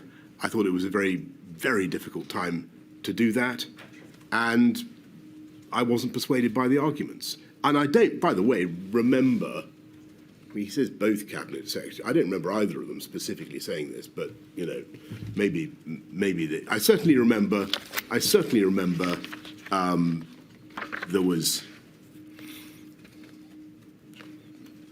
There was anti-Department of Health militating. That's for sure. On the 2nd of July, Mark Sedwell WhatsApps Simon Case and says, "I told the Prime Minister to sack Hancock to save lives and protect the NHS." Right. But you don't think he did? Did you ask him about that? Indeed. Right. I mean, I don't remember him saying that in so many words. There we are. Milady, is that a convenient moment? It is. Thank you very much. A very long day for you, Mr. Johnson, I'm afraid. Thank you. Another long day tomorrow, but that will be it. We'll finish tomorrow. Thank you. So 10 o'clock tomorrow, please. Thank you, Milady.